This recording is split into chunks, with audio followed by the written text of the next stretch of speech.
Chapter 542. Hiss terrifying. Illyrio exclaimed from the red wooden palanquin carried by the four of them. The upper Lorne River, 60 kilometers north of Gadolin. Dozens of acres of low-lying woodland had been turned into a swamp. Large tracts of birch trees had been burned, leaving only charred tree stumps. Near the river bank, there was even a glassy land with a radius of a few dozen meters. A few hundred meters around, trees as thick as bowls had fallen outwards. The spice merchant's expression was solemn. He could imagine how high the temperature had been at that time and how intense the explosion had been due to the high temperature. Was the megalosaurus that terrifying? He couldn't help but ask the mage beside him.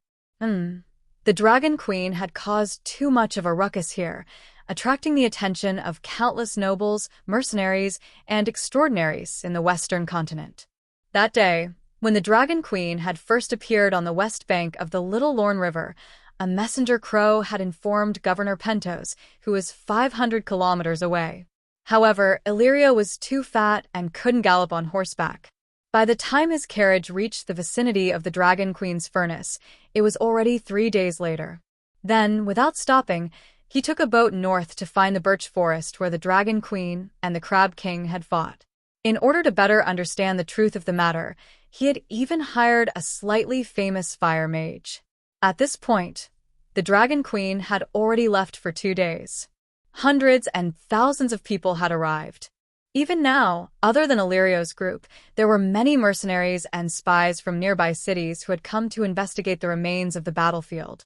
Just a while ago, Illyrio had met with a merchant from Bravos. In theory, the Megalosaurus dragon flames shouldn't have such an effect. It's said that the Dragon Queen threw down a bright red fireball the size of a house. Perhaps the dragon flames complemented her fire magic. The fire mage guessed. Fire magic, the legacy of the great Magus Valeglia? Illyrio muttered in shock. Perhaps.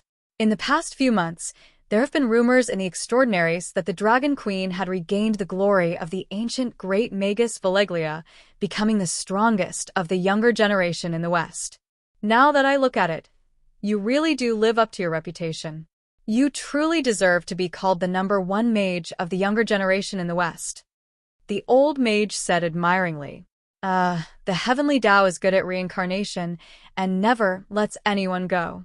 As the Dragon Queen's reputation grew, and as Materis continued to leak information about her mastery of the Grand Adept's meditation technique to the higher-ups of the Alliance, and as more and more stories of her spellcasting spread, the supernatural world went from being suspicious to being shocked, then slowly accepting it.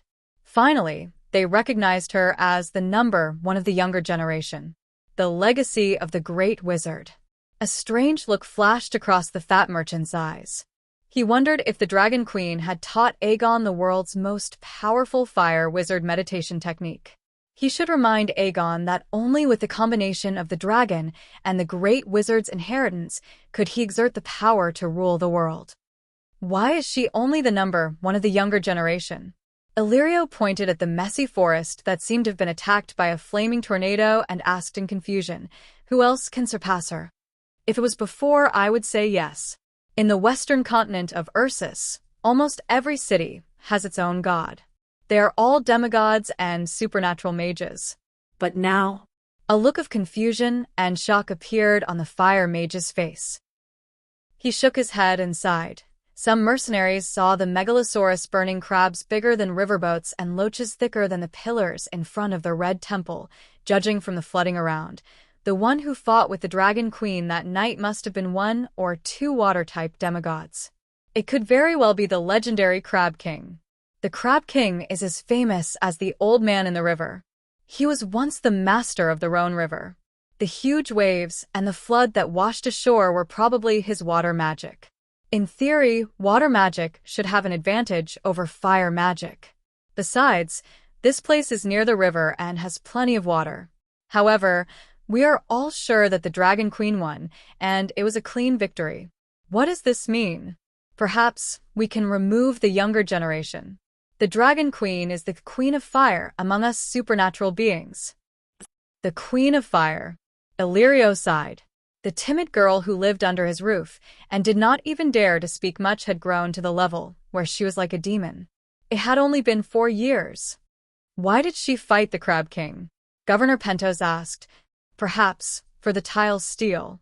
Many people speculate that the Dragon Queen moved the tile's steel again and perhaps threw it in this river.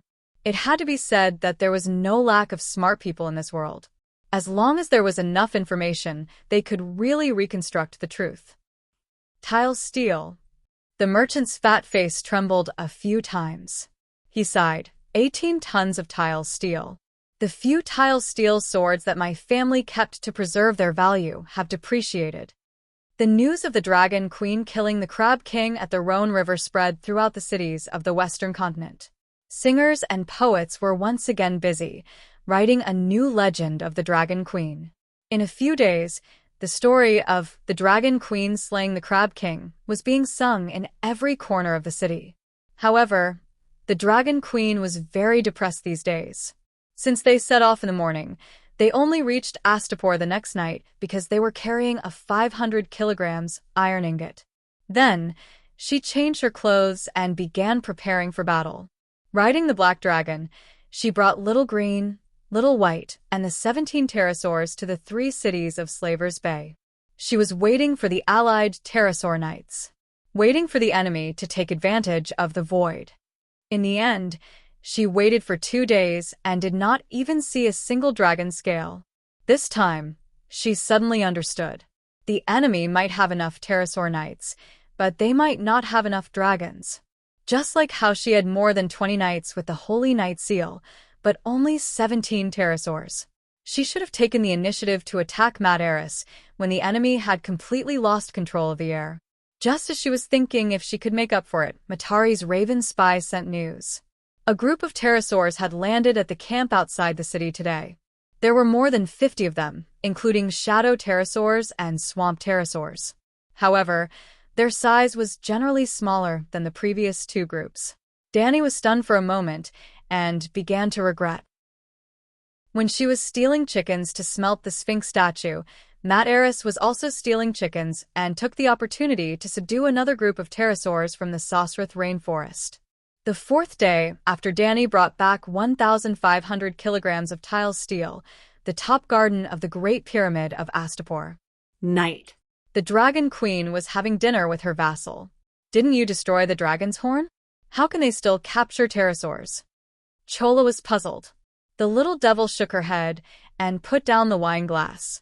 Among us holy knights, which one of us controls pterosaurs with the dragon's horn? Benny is dead. This time, the one who subdued the pterosaurs may be High Priestess Jenny. With her ability, she doesn't need the dragon's horn at all. The dragon's horn was modified by her own witchcraft to control the Megalosaurus. After Danny explained, she began to regret. If I knew that she would come personally, I would have set up an ambush halfway. She really regretted it. The tile steel statue had been in Gidohi for thousands of years. A few days later was not a big deal. If she could kill Jenny, not to mention whether she could have a full meal and then become a god, at least the Alliance would lose the source of pterosaurs. At least until Sheep Egg found a new body. Today was different from the past. There were not many pure-blooded members of the 3 great families like Jenny and Benny, the 3 great families of Belarus, Vargas, Mirasis, and Sheep Egg. There are only so many pterosaurs in the Sosrath rainforest. Isn't it too convenient to just take them after using them? Old Yimont frowned. Danny turned her eyes to the little devil and said, General Wildfire, if you had listened to me and went to the old dragon earlier, maybe the situation would have been completely reversed. I heard that the new pterosaurs that Mataris tamed are much smaller. The pterosaurs are not endless. Tyrion hesitated.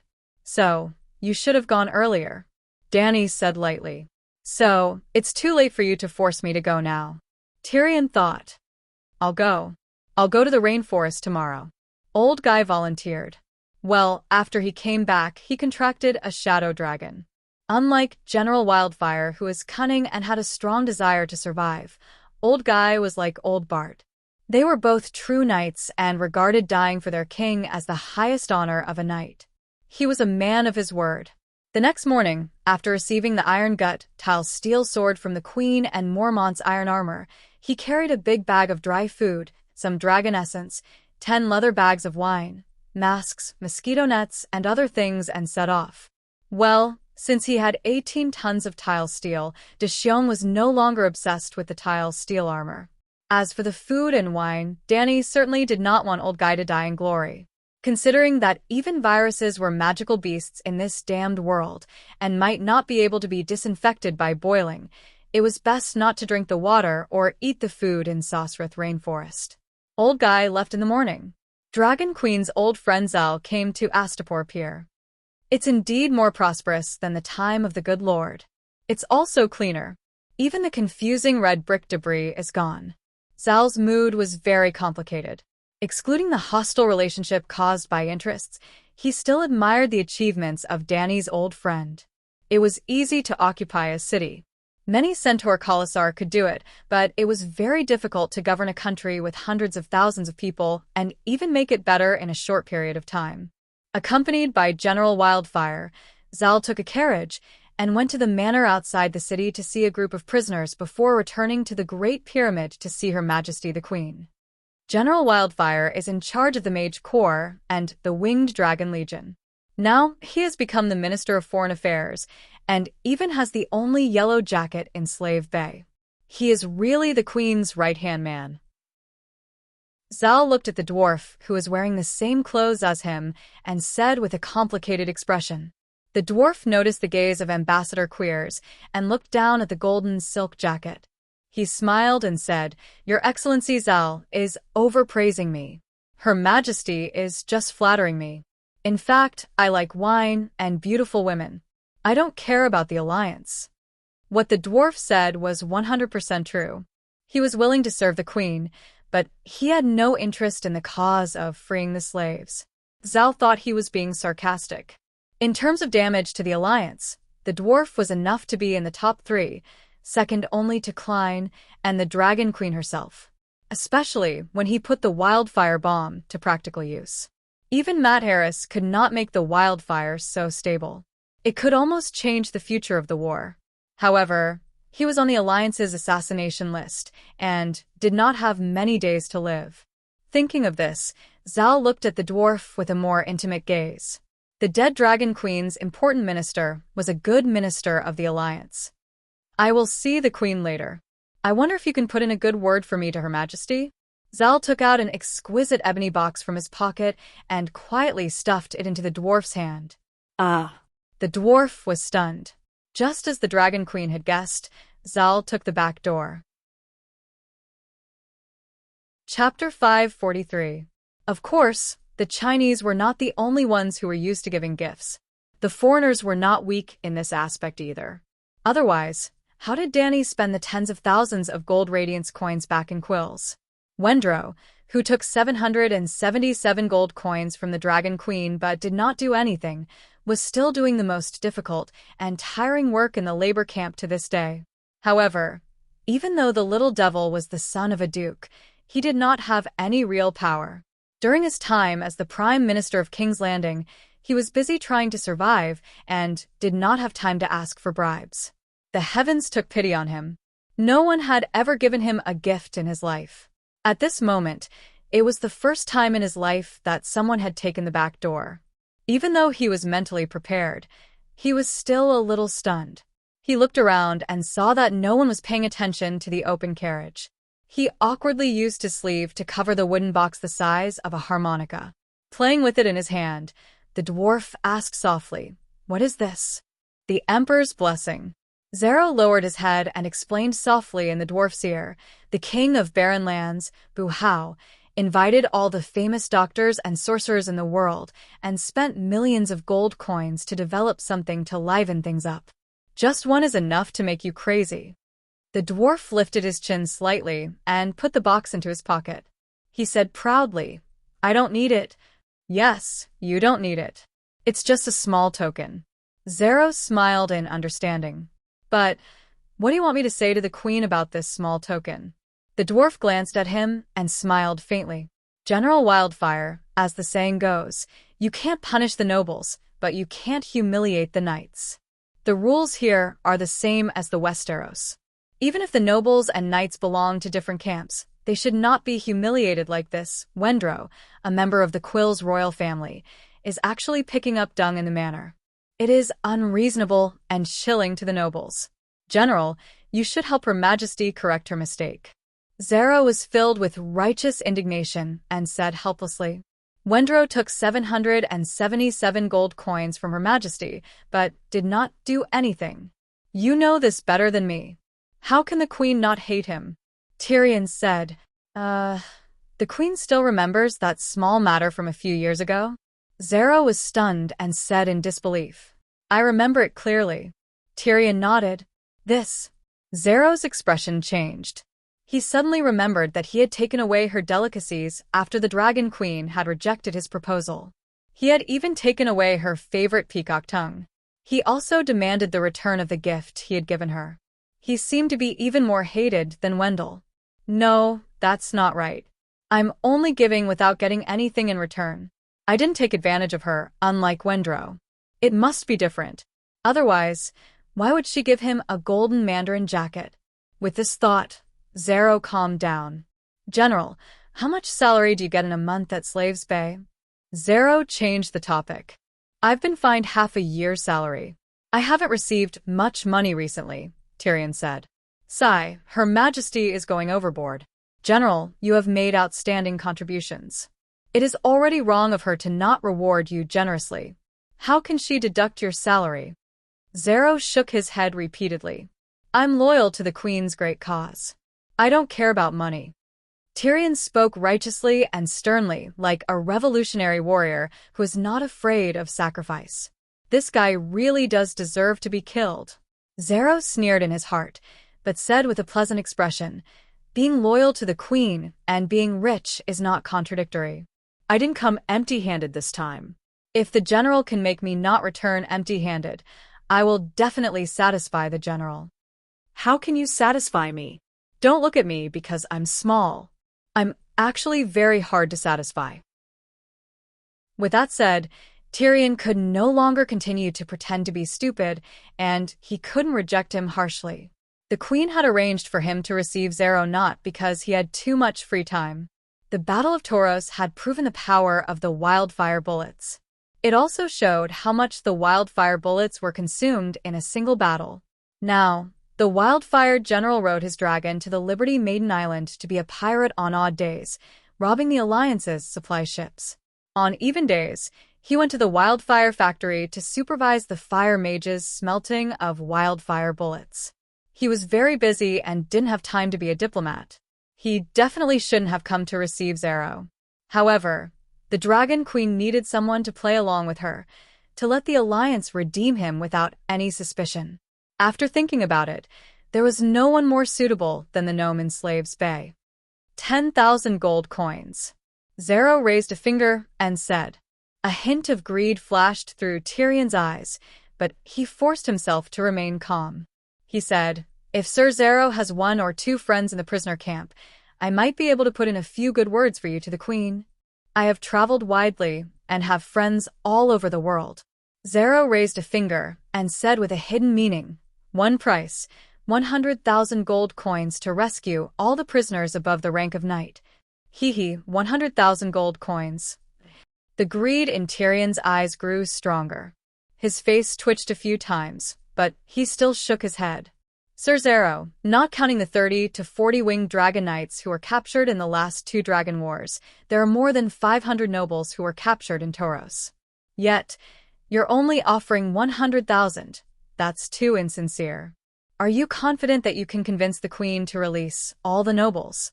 Zero's eyes widened in disbelief. This time his shock was not faked at all. How could this gnome have that much power? He didn't believe it. Let me ask you, where's the Queen's hometown? The little demon rolled his eyes and asked. Westeros.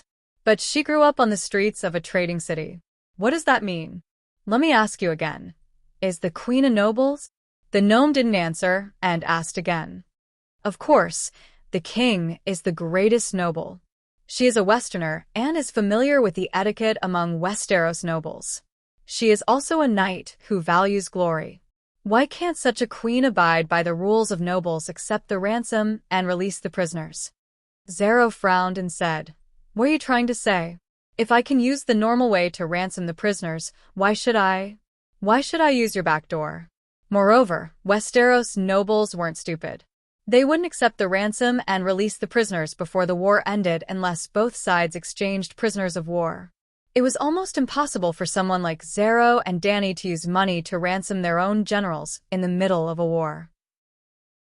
Of course, according to common sense, the Dragon Queen couldn't reject them rudely. Otherwise, if the knights on her side were to be captured by the allied forces, would they all immediately be killed? Even if she agreed, the knights under her wouldn't be happy. Even if they were to sacrifice themselves for the queen's cause of freeing the slaves, they would still be treated as knights. Otherwise, what was the point of being a noble? Didn't nobles have to be superior to others in any situation and receive preferential treatment even as prisoners? Therefore, Zero had a high chance of taking away a few people with important identities, but weak abilities. He gave Tyrion a gift just to increase the number of captives to 10. He had never thought of ransoming all the nobles. But the little devil hinted that it was possible, as long as you can take out the money, 20,000 for each, 10,000 for me, 10,000 for the queen. You can ransom as many captives as you want, Tyrion said confidently. 20,000? Are you crazy? Zero growled. Back in Kors, Dany Rise only spent 10,000 gold coins to request an audience with the royal family. You can wait for the war to end. According to the market price, each captive will cost 1,000 gold coins, about 300 gold royals, the ransom for high-ranking nobles in Westeros. Tyrion joked. "I didn't bring that many gold coins this time," Zero said in a muffled voice. "Whatever you have," Tyrion said nonchalantly. Zero's eyes flashed. He said in a low voice, "General, I have 5 top-grade bed slaves. How about 100 nobles?" 5 bed slaves for 100 nobles. Tyrion widened his eyes and looked at him with a twisted expression. "You're not joking?" "Why would I be joking? They're all beauties who are proficient in the 7 cries of spring. If you don't believe me, we can turn around and go to the docks." "I'll show you," Zero said seriously. Tyrion shook his head and said strangely, "A 1,000-year-old noble of Tolos, a noble pureblood of Valeglia, is only worth 1/20th of a bed slave." Zero was stunned for a moment and said awkwardly, "You can't calculate it like that. Otherwise, you Westeros knights wouldn't even be worth 100th of a bed slave. The cheapest purple saintess in Yunkai is worth 100,000 gold coins. Most of them are still priceless. A Westeros knight is worth about 300 gold coins. Tyrion was also embarrassed. If there were no special reasons, after a half-human was captured, the ransom would only be half of a normal knight's, which was 50 gold royals. They couldn't even compare to a bed slave's toe. "You're not bluffing, are you? 100,000 gold coins to buy a gold man? A gold man isn't even worth 100,000 gold coins. You have to buy a gold giant," the dwarf said with a red face. "General, go to Yunkai and ask around. Ask how a top-grade bed slave is trained. You'll naturally understand why it's so expensive." Tyrion stopped talking. Although he didn't know the exact cost of training a top-grade bed slave, he had heard of similar things from the Red Saintess in God's Grace Cathedral. Even the Lord of Yunkai didn't have the ability to train more than 3 purple saintesses at the same time. The purple saintesses were specially trained to serve the Dragon King of Valeglia. After the Great Cataclysm, the purple saintesses became synonymous with top-grade bed slaves. Thinking of this, Tyrion was a little tempted even though he knew it was an act. "It's definitely worth the money. If it weren't for the fact that I'm lacking money right now, I definitely wouldn't give my favorite to you," Zero observed the situation and said with a smile. "Astapor can't keep slaves. Every slave who passes through the Freedom Strait automatically gets rid of their slave status," Tyrion said with difficulty. "They're not slaves. They're all my bodyguards. With your position in Slave Bay, it shouldn't be a problem for you to get some privileges, right?" Zero said. "All right, 5 bed slaves in exchange for 50 captives," Tyrion reluctantly agreed. Not to mention General Wildfire. Even the queen's nephew, Aegon, shouldn't think about keeping slaves in Astapor. However, the dwarf originally wanted to find an excuse to agree to Zero's request. He didn't agree directly because he was afraid of arousing Zero's suspicion. "Isn't it 100? Zero suppressed his anger and said, "With this price, do you want to trade or not?" Tyrion shrugged with a mischievous look. Zero stared at the dwarf for a while and gritted his teeth. "Trade. I'll kill you sooner or later, you deformed little devil monkey." When they arrived at the pyramid, the Dragon Queen welcomed her old friend with the greatest enthusiasm. Not only did she set up a banquet with fine wine and delicacies, but she also gave him a vermilion feather-red tasseled hat in front of everyone. She finally fulfilled the wish that Dany had made that day at the Quill's Pier. During the banquet, the little devil's witty words livened up the atmosphere. He openly and secretly mentioned the preferential treatment that the Westeros gave to noble captives. He also flattered the Dragon Queen. The queen was unparalleled in the world. There was no difference between releasing knights and mercenaries. Neither of them were a threat to her. Chapter 544. Zero witnessed with his own eyes how the dwarf relied on the Dragon Queen's trust in him and how he used his glib tongue to deceive his superiors and deceive his subordinates. The queen actually agreed on the spot and allowed Zero to use 500,000 gold coins to redeem 70 people he wanted. Zero had only brought 500,000 gold coins to redeem Wendro, Piero, and the rest of the most noble Pterrorsaur knights. He did not expect to exceed his expectations. Not only were all the Pterrorsaur knights redeemed, but there were also more than 30 lords of Tolos. Zero's reward for Tyrion was 50 gold coins worth of anonymous deposit notes from the Iron Treasury and 5 top-level bed slaves. The Dragon Queen did not let the captives go unconditionally. Other than the ransom, she also required all the captives to swear a sacred oath. For the next 10 years, they would not participate in any battles against the Dragon Queen. The Dragon Queen wanted Zero to stay in Astapor for a few more days, but Zero knew his own situation.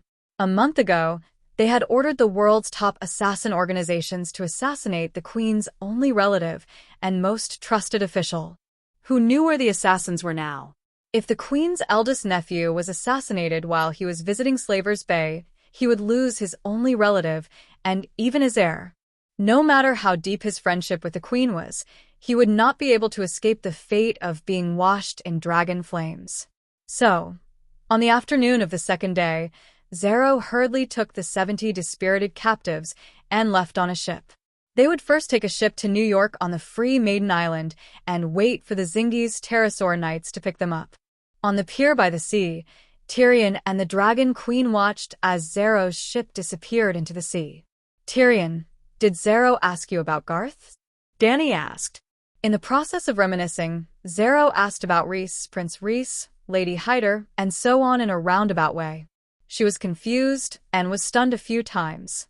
At this moment, Dany remembered that her White Knight's surname was also Hyder, and Rhys only had one Lady Hyder, Mormont's ex-wife, Linus Hyder. But she still did not understand what Zero wanted to do. Dany could not be blamed for being confused. Who would have thought that Zero suspected that Linus was her spy? The relationship between Big Bear and Garth was also quite complicated. When they first met at Slave Bay, it was so awkward that even Dany wanted to stand out in advance. "Yes." Tyrion nodded and guessed. "The last time you ambushed Benny and Meereen, you made the Alliance think that there was a mole among them. Zero probably suspects Prince Rhys, Chuega. After all, Chuega is the son-in-law of the Hayden family." It had to be said that the dwarf had always been very smart. Zero's question was very clever, but he still managed to guess it. "Oh, I see. Seems like I can make use of it." Dany nodded thoughtfully. Tyrion asked again in confusion, "Your Majesty, I've heard of the Whip of Dugu, but no matter how powerful Hatter's whip is, it can only be used for interrogation. It can't guarantee the loyalty of spies, right? No matter what those winged dragon knights promised before, when they return to New Gith and Mat Eris, when they become glorious and proud winged dragon knights again, they will not be willing to be spies for your alliance." Tyrion was never stupid. Even if Dany did not say it explicitly, he could guess that there were spies among the captives that Zero took away. It was very likely that there were one or a few winged dragon knights. If they could completely grasp the movements of the Alliance's winged dragon army through the spies, then the results of the Third and Fourth Dragon Wars would be no different from the First and Second. Dragon Queen would win, and the Alliance would lose their lives and their dragons. The Queen had asked him to receive Zero and was deliberately bribed by him to dispel the Alliance's suspicions. She had directly agreed to release the captives. The Alliance was not stupid. How could they not be suspicious? The problem was, how could the Dragon Queen ensure the loyalty of the spies? He was also considered one of the Dragon Queen's important officials and knew a lot of secrets. For example, after receiving the letter that Zero was about to leave for Astapor, the Dragon Queen ordered all 36 winged dragon knights to be brought out of the labor camp and sent to the dungeon for interrogation by the whip of Dugu, Hattar. In fact, when the Battle of Tolos had just ended, Hattar had already tortured the captives. They even confessed the color of their wives' underwear. This time, Hattar went even further and used his peerless whip skills on almost every winged dragon knight. Tyrion saw with his own eyes that a few winged dragon knights were beaten silly and had a mental breakdown. He did not know what was going on before, but after receiving the mission from the Dragon Queen, he immediately guessed that Hattar tortured the winged dragon knights to subdue them and make them spy for the Queen. But this did not make sense. In the face of the Devil's Tail, even the most determined person would surrender and swear that they were willing to be spies for the Alliance. After leaving Slaves Bay, even the most cowardly person would turn from fear to hatred and endless hatred. Of course, they would have to violate the sacred oath of not fighting with the Dragon Queen for 10 years. If he could think of this, then the Queen would definitely have thought of it as well. So, if she insisted on doing this, she must have other means to ensure the loyalty of the spies. Tyrion was very curious. What did the Queen do? I have a loyal curse. After being hit by this curse, anyone will be completely loyal to me. Do you want to try it? Dany glanced at the dwarf and asked strangely. Distortion of will was indeed a loyal curse. But that day in the northern region, even Dany in her super-godly state could detect the traces of the green prophet in her sea of consciousness.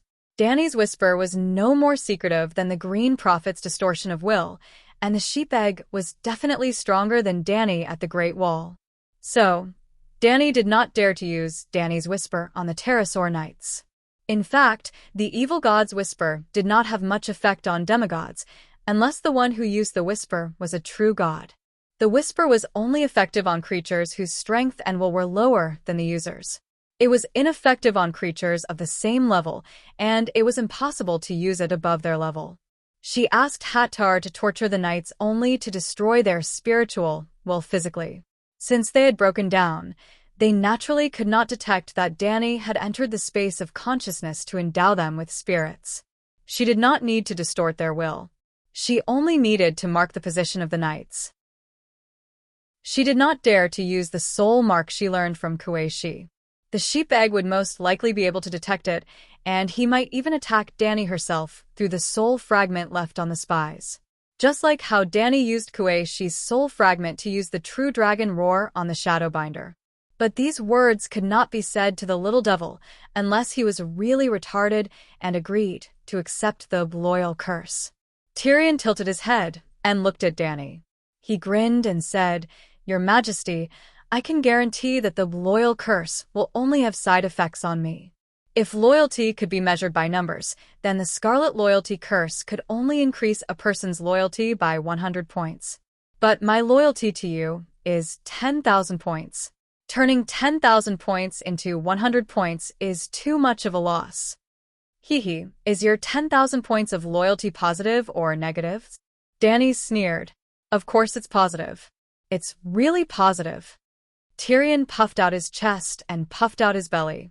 Then, he did not ask about the Dragon Queen's method of controlling the spies. He changed the topic and said, Your Majesty, no matter what, I have made a great contribution this time. I don't want a single copper coin of the 500,000 gold coins in the Iron Treasury.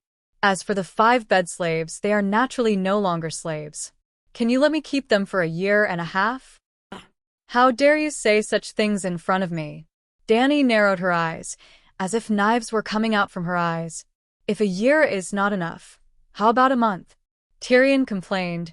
After the gray scale disease incident, when I went to God's Grace Cathedral again, the Red Saintess only talked about love with me.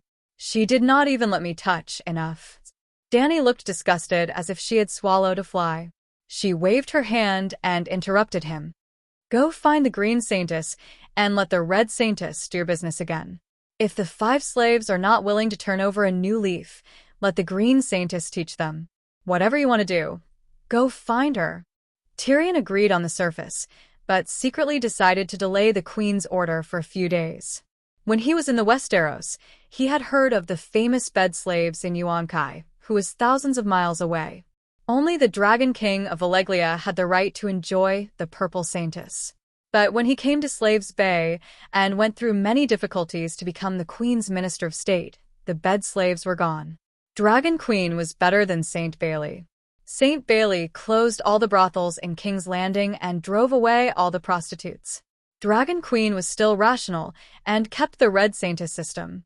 But the bed slaves and the Purple Saintess of Yuan-Kai were history. Maybe the 5 Purple Saintesses left by Zero were his last chance. So, he did not look for the Green Saintess. Instead, he circled around the city. When the sky was dark, he quietly returned to the dock and entered the Great White Shark Hotel, the hotel where Zero stayed while he was in Astapor. Well, Zero stayed in the VIP bedroom of the Great Pyramid, and his followers stayed in the hotel. After all, most of those followers were slaves loyal to Zero. Would they be an eyesore in front of the Queen? The 5 top-level bed slaves and bodyguards were placed in the hotel. After greeting the hotel owner, Tyrion easily got the key to the bedroom. When he thought of the 5 peerless beauties waiting for him inside, even with Tyrion's old composure, he could not help but push open the door. His hands trembled, his face flushed, and his throat went dry. There was no one in the bedroom hall, but there was the sound of running water in the bathroom. He was no longer a virgin.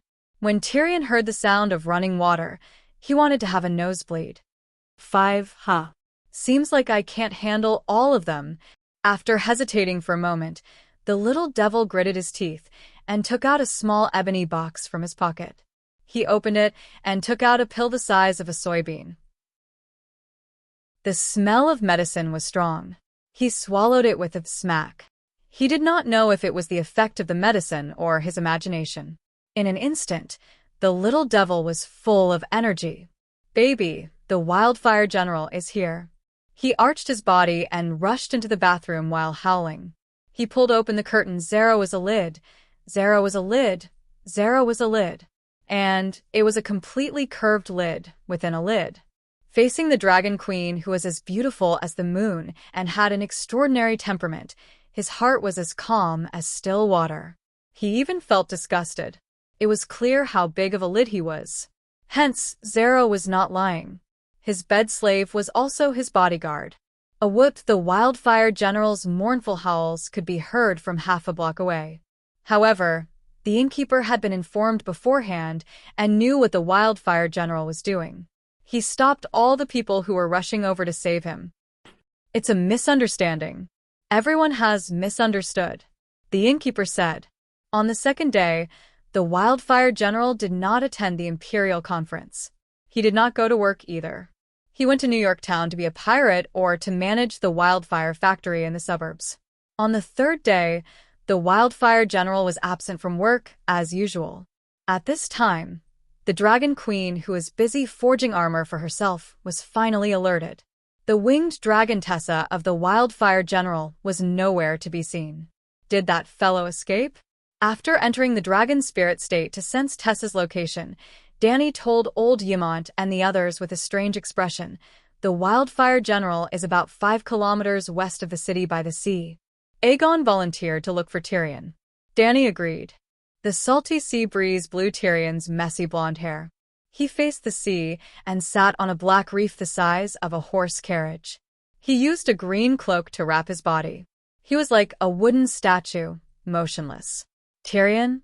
Aegon came closer. He was shocked to find that the dwarf's once lively eyes were as dull as a dead fish. His ugly scarred face was as pale as the dragon paper invented by Aunt Dany.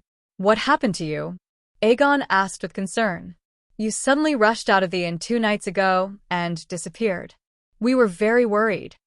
At this point, Aegon had an envious expression. He asked in a low voice, "I heard that there were 5 top-level bed slaves. Did you collapse?" "You're not a good friend. You said that you wanted to be my teacher, but you alone." Aegon started complaining. "Boo-hoo!" Tyrion suddenly cried. Chapter 545. Why are you crying? Aegon was confused. Sob, sob, I was fooled.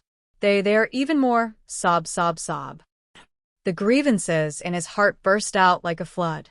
Tyrion was like a wronged child who finally met his mother. He hugged his younger brother and cried bitterly. Them? Aegon was shocked. He felt something was wrong. Yes, them. They are bed slaves, top-level bed slaves. They are not the bed slaves that normal men imagine, Tyrion wailed. Yo. Aegon pushed Tyrion away as if he was avoiding a pile of dog poop. He rubbed his goosebumps on his arms and said in disgust, "Don't come near me. I am also a victim." Sob, sob. Tyrion felt wronged. "But the innkeeper said you were in there for 3 to 4 hours. I am small and weak. I could not resist. I also took medicine. The other party was skilled. I did not have the heart to resist. Actually, I did not want to do that." Tyrion covered his ugly face and cried. Aegon, who was looking at him with disdain, suddenly had a gleam in his eyes. He asked excitedly, "What medicine can last for 3 to 4 hours?" It was obvious that Tyrion did not want to stay in the innkeeper for long. Since he stayed for 3 to 4 hours, it meant this was the medicine that he had been looking for recently. Ha ha ha. Dragoness covered her mouth and laughed. She was very happy. Retribution. It is indeed retribution. This is the punishment from the 7 gods. General Wildfire disobeyed the king's order and tried to steal food. He deserves it. To be honest, she did not expect Zero to bring 5 beautiful and strong men. But after thinking about it, it all made sense. Zero did not like women at all. This was a fact that everyone knew in Queers. And Yuan Kai's bed slaves were not only women. Tyrion fell into the trap, just like that. He even took some fucking pills. Tyrion noticed that the ministers and guards in the hall were looking at him strangely. He was embarrassed and embarrassed. He gritted his teeth and said, "I should kill that milkman." In fact, he hadn't been sitting by the beach for the past 2 days. That night, the more he thought about it, the angrier he became. He called Tessa and went out to sea to search for Zero's ship. At that time, Zero was only a few dozen li away from Astapor, and he caught up with him at the crack of dawn. But if he really did catch up, he didn't know what to do. Kill Zero? They weren't lying. Those were indeed 5 top-level bed slaves. This is really... Yimon's old face contorted for a moment before he consoled the dwarf. Don't take it to heart. In the aristocratic circle of Westeros, especially those in the south, this kind of thing is very common. All right, this is the Imperial Conference. Dany waved her hand, ending the topic. The nomadic Jogo in the northwest of Meereen have begun to retreat. They have discovered the vanguard scouts of the Centaur Khalasar. There was a brief contact between the two sides. It was the Colossi belonging to Khal Zico and Khal Moro. They were invited by the people of Kola with the intention of plundering and burning the manors outside Meereen City. Kuwaishi was the first to speak. Your Majesty, you are the Khaleesi destined to unify the Centaur tribes. I suggest that you ride your dragon to the Centaur King City immediately. Under the witness of the Dash Khaleesi, you will be crowned as the only Centaur King of the Dothraki Sea. After that, you will command heroes in the name of the Centaur King. Zico and Moro will submit to you. If they dare to resist, you have the righteousness and the power to defeat them. Kill the 2 Khals and easily take the rest of the centaurs into your Khalasar. Kuwaishi was indeed more intelligent than the other centaurs. The plan to conquer the Dothraki Sea that she suggested was Dany's future plan. but it was only a plan for the future. She wouldn't do it now. The reason was simple. The main forces of the Alliance were still converging on Materis. It would probably take another half a year before they could reach the battlefield of Myrine. Would a frontal attack kill the enemy more, or would a backstab be more vicious? Obviously, a backstab was more terrifying. Is it that easy to subdue the centaurs? Do you just need a dragon? Tyrion was puzzled. It is very easy, but only Her Majesty can do it. Cora nodded and explained, Her Majesty is the Khaleesi witnessed by the gods. Everyone in the Centaur King City and the temples of Dash Khaleesi knows about it. Since Her Majesty is the Khaleesi and has her own Khalasar, she has the right to follow the traditions of the Centaurs and annex any Khal's tribe. She only needs to kill the original Khal and his children fairly. She has to do it herself, and can't let the White Knights do it for her? Ymont frowned. Scholar, Westeros are xenophobic, but the Centaurs are even more xenophobic than the people of the Seven Kingdoms. Other than the Centaurs, no one can subdue the Centaurs. The Centaurs are not afraid of death, but they are stubborn. Ursa smiled bitterly. Her Majesty counts as a centaur? Tyrion asked curiously. Of course, no centaur can deny this. Kue Luo's eyes flashed as he scanned the people in the hall. Just like the king of the Westeros, whose full title is King of the Undulls, Loinars, and Ancestors, Her Majesty is your queen and our Khaleesi. There is no contradiction. If that is the case, then let's wait for Her Majesty to finish forging the armor. With the tile steel armor and tile steel sword, it will be safer to fight the Khals. Old Ymont said. There really is no way to lose. Tyrion's mouth twitched. Yes, there is no rush. We can wait for the armor to be forged. Dany glanced at the dwarf and continued, but we have to be prepared. Before Sir Clinton brings back more pterosaurs, the 14 pterosaur knights will have to work a little harder. Other than plundering the Alliance's cargo ships, we have to add another mission of patrolling Myrine. We can't let something like General Wildfire's skipping work last time happen again. The last sentence was specially said to the dwarf. After the day's meeting ended and everyone dispersed, Tyrion found Dany, who was going downstairs to the blacksmith shop, and said with a smile, Your Majesty, recently when the Alliance's cargo ships passed through the western strait of the Maiden of Freedom, there are many pterosaur knights escorting them. At first, I used the Tyrion ballista to shoot down 1 or 2 pterosaur knights, but they followed suit and began to equip themselves with crossbows. Last time, I was even shot in the back by an arrow. The armor-piercing crossbow even pierced through the inner layer of mail armor. Fortunately, the arrow was not poisonous. It only broke a layer of skin and caused bleeding, but it was not a serious injury. The Tyrion ballista was a long-armed crossbow that used the kinetic energy of the pterosaur's flapping wings to load the arrow. Tyrion had mentioned this theory earlier. Soon, he turned it into reality and even used it on the battlefield. The joints of the Megalosaurus and the pterosaur were not as smooth as the wings of a chicken. The wing bones were entangled with muscles and bones like tree roots, and there were also barbs as thick as an arm.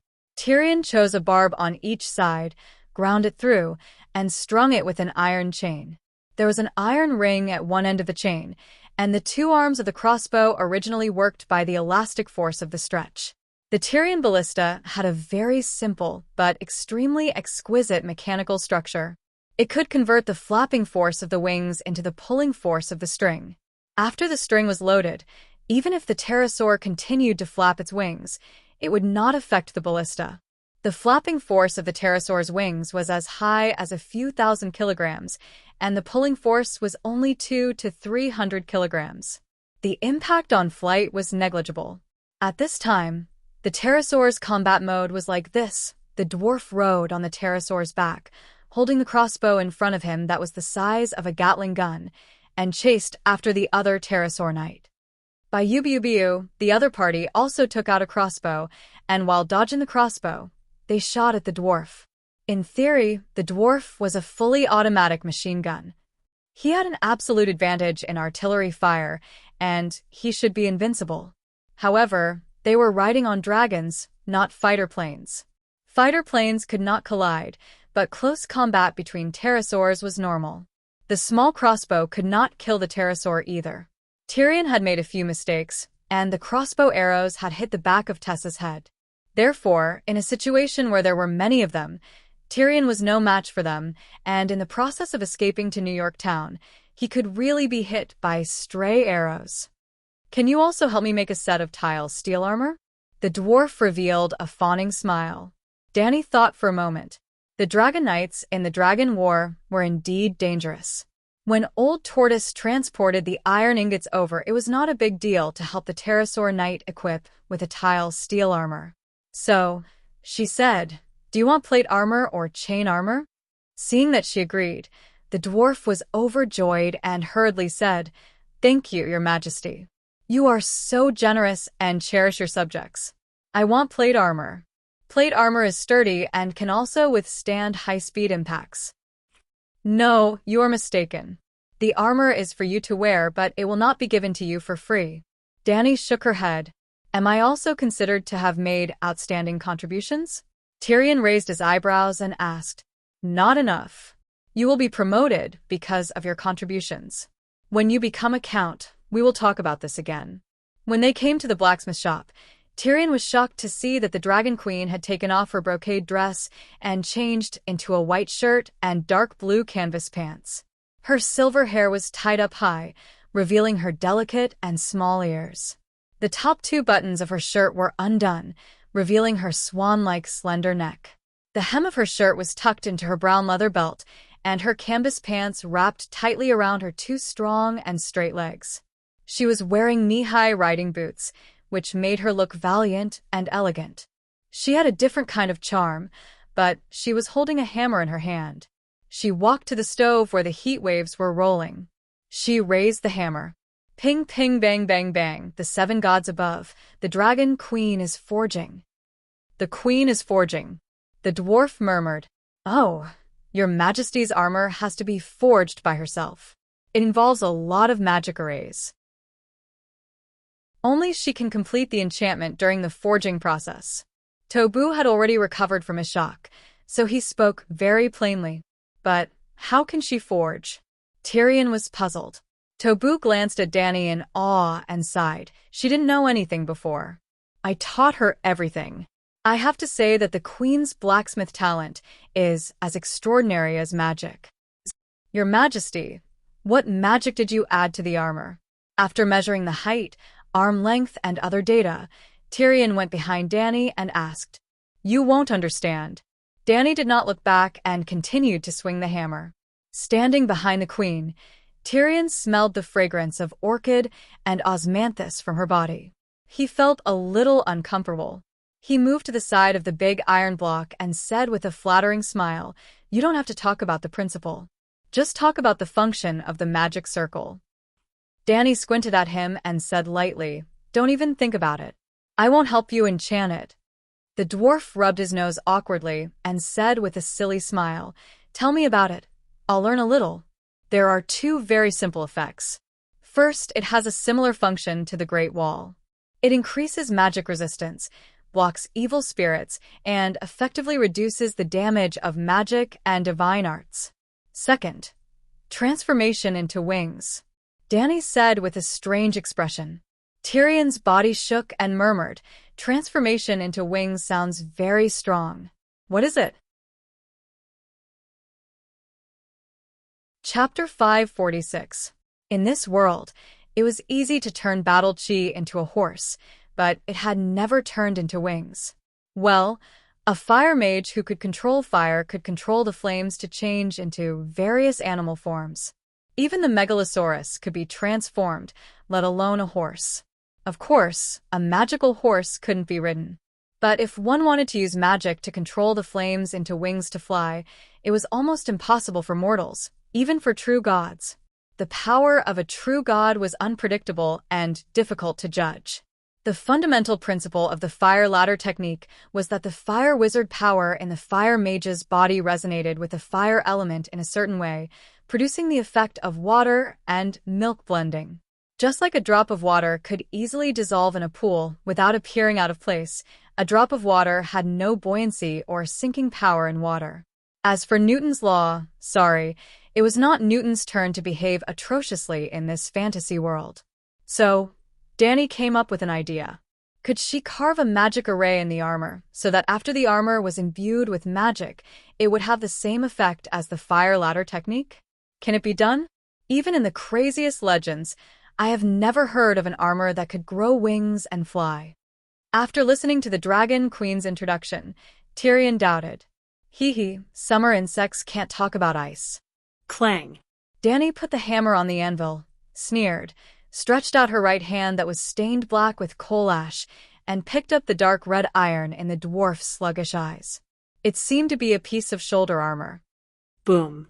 Suddenly, an orange flame rose in her palm, like a piece of red-hot iron igniting her flesh. Ah, Tyrion and Tobu both exclaimed. It was not because the queen did not burn, but because the shoulder armor slowly floated in the flame. Like wood floating in the water, the shoulder armor made of steel floated in the fire, like a piece of wood in the fire. What's going on? It doesn't make sense.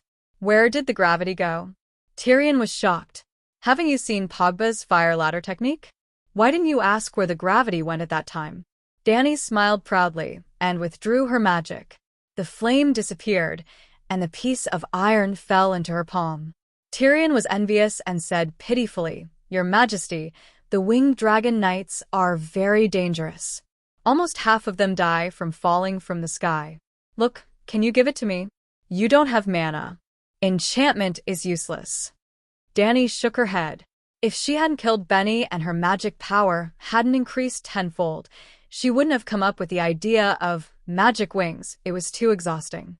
What a pity. Tyrion smacked his lips regretfully. He seemed to have thought of something and was stunned for a moment. Then he said with a strange smile, "Your Majesty, you've been smart all your life, but you're also stupid for a moment." "What do you mean?" Danny squinted at him as she continued forging. His Majesty said that he wanted the armor to be like the Great Wall, and that it would have a high resistance to magic and even be immune to magic. Unfortunately, the Fire Stairway spell array on the armor was a spell that consumed a lot of mana. Then, would there be a conflict between the mana immunity array and the mana wings? Just like a spear and a shield, Tyrion said proudly. Do you think that Brandon Stark, who built the Great Wall back then, was a fool? Not only does the Great Wall not hinder the Night Watchers from casting magic, but it also condenses mana and slowly increases the Night Watchers' mana and magic talents under the Great Wall. Danny sneered. The Great Wall blocked deviant ghosts and suppressed evil, but it also increased the red-robed woman's mana and greatly increased Jon's transfiguration talent. It could be said that the Great Wall's magic arrays were the crystallization of the ancient civilization, the children of the forest. Danny not only built the magic armor and magic sword, but she also created the queen's magic mirror. Today, she had just come back from the blacksmith shop with sweat all over her forehead. Before she could take a shower, the black girl Larissa hurried over and said, "Your Majesty, the parade is about to start. Do you want to watch it immediately?" "It started? You guys go watch it first. I'll take a shower." "It's going to take a few hours anyway," Danny said. "I don't have enough mana and authority." "The image is blurry and can't last long," Larissa said awkwardly. "It's fine as long as you have something to watch." King's Landing. Early in the morning with a cold mist. Dang, dang, dang. In the great cathedral of Baylor, the monks rang the bell. All the people of King's Landing were summoned by the bell. Even Cersei stood on the balcony of the Empress Dowager's bedroom in Meg Tower, looking at the cathedral a few kilometers away. It was an exciting moment. The Great Sinners' Parade was about to start again. This was the second time. Although it was not as important as the Empress Dowagers, the scholars were sacred enough to make the people look up to them. In fact, before today, the scholars who selflessly contributed to the Westeros were far more respected by the people and nobles than Lannister on the Iron Throne. Not to mention that there was more than one scholar on this parade. There were 7 scholars and doctors in total. Actually, there were more than 7, but the Great Sparrow needed to gather 7 people to show her devotion to the 7 gods. The rest were locked up in the dark prison and continued to be trained until there were 7 more scholars. The spacious marble square under the milky white statue of Balor was crowded with gray-clothed people and sparrows. There were even more sparrows in King's Landing. The Son of War even separated an empty space for the nobles of the Church of Goodwill to watch. It could be said that this was a holy ceremony that was not inferior to Circe's parade. Silence. The great sparrow in linen raised her holy hammer and shouted. Yes, the great sparrow forged a silver-plated steel hammer the size of a cantaloupe. The clamorous crowd below seemed to have been frozen by the Ice Queen's magic, and not a single extra sound could be heard. Bring the sinners, the great sparrow said to Lazaire. Immediately, a group of monks in linen walked out of the cathedral gate with 7 bald old men. 3 old monks opened the way. Behind them, 2 monks each held down a scholar and a doctor. Just like Circe, all the sinners had shaved off their hair. They were smooth and clean, like newborn babies. This meant that after today, their sins were eliminated, only the crimes that they admitted, and they were once again as pure as babies. My name is Balin, a doctor of astronomy in the City of Knowledge. I am guilty. I violated the guest's rights. When I found out that the guest was Dany Liz Targaryen, I gathered a group of colleagues and ambushed her with crossbows. Ah. The square below the podium was filled with cries of surprise. Although they had heard about it before, when they heard the old professor confess his crimes, they still found it hard to believe. The story of the rat chef was right in front of their eyes. But it was not over yet. Balin continued, I am guilty. I clearly received letters from the night watchers of the Great Wall. I was told many times that there were deviant ghosts beyond the Great Wall, but I deliberately turned a blind eye. Because we, the City of Knowledge, want to create a real world without magic and without gods. Admitting the existence of deviant ghosts is denying the ideals and efforts of the City of Knowledge for 1,000 years. For the sake of the real world, we even directed the Dance of the Blood Dragon. Yes, I am guilty. The City of Knowledge is guilty. The Dance of the Blood Dragon is also related to us. Tyrion's expression changed drastically. It is hard to imagine that the City of Knowledge would be so crazy. Professor Balin's voice stopped abruptly. The image of him confessing his crimes also disappeared. Oh my, what's going on? What happened at such a crucial moment? Cora, Aegon, Tyrion, Jichi, Ellie, and the rest all cried out. This was the guest room of the Dragon Queen's study. It was a sofa room of more than 80 square meters. Opposite the sofa, there was a 1-meter wide and 2-meter tall, full-length mirror against the wall. The surface of the mirror, made of purplish-black dragon crystals, was polished to the point that it could reflect one's reflection. Beside the mirror stood the black girl Larissa, who was panting and sweating profusely. Hearing everyone's complaints, she smiled bitterly and said, I'm sorry. I've used up all my magic. Let's wait for Her Majesty. How long did you last? At this moment, Dany, who was wearing a loose skirt, walked over with a smile as she tilted her head and wiped her hair. About 8 minutes, less than 10, Larissa said. Not bad. That's enough time to send and receive letters. After all, you've only been training for a few months. Dany nodded and praised her. Then, there was a flash of fire in the purple eyes of the Dragon Queen. The dragon crystal magic mirror flickered, just like a CRT turning on. With a swoosh, an image that was more high definition than 4K and more realistic than 3D appeared. It was a live broadcast of the students parading through the streets. 7 gods above. This is unbelievable. Previously, when I vaguely saw the image of the King's Landing, I thought it was the greatest miracle in the world. Now, it's almost like I'm there. Tyrion said in disbelief. Valeglia's magic network has such an effect. No wonder the Great Wizard can manage the entire world just by staying in Valeglia, Yamant said with a shocked expression. Can you see every corner of the world? For example, Dorne's son Halberd City. Oh, maybe my father is staying in the Flowing Water Garden now. Quentin had a longing expression. Unless Prince Dowling has a wizard with access to the network. Larissa looked at her cousin and slowly explained. The reason why we can sit here and watch the King's Landing and the trial of the scholars is because these images and sounds came from Professor Marwin. Through the glass candle, the professor transmitted what he saw and heard to the magic crystal of Dragonstone Island. The Queen's mirror is made of dragon crystal and has the same effect as the glass candle. It can be connected to the magic crystal and receive the signal stored by the professor. Did you notice? Just now, my wizard power was depleted and the mirror went black. The image stopped for at least 2 minutes, but when the Queen activated it again, the image and sound were completely connected.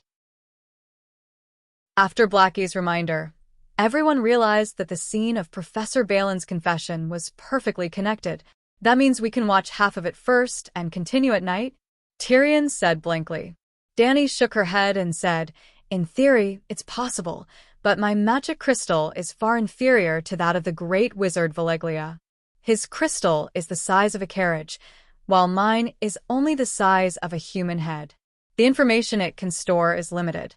It's like a page of paper. Using the same font to record information will definitely not be able to record as much information as 2 pages. But the professor paraded the streets for half a day, and the huge amount of information cannot be recorded on 100 pages. In fact, even in Valeglia, wizards mostly use text to transmit information and rarely do live broadcasts like this. It takes up too much traffic and consumes too much mana." "I can understand that it consumes mana, but what's traffic?" Tyrion asked blankly. Dany said, "The road is only so wide. If you take up all the space with 3 rows of carriages, there will naturally be no space for a 4th carriage, or for knights or passers-by to pass. If there is a 3rd wizard who is sending an urgent message to Dragonstone Island, but the road is occupied by Malfoy and me, his message might not be able to be sent. Or if he enters, he will be pushed out, just like how a carriage pushes people off the road." "I see." Dany's explanation was clear, and Ymont and the others nodded in understanding. Chapter 547.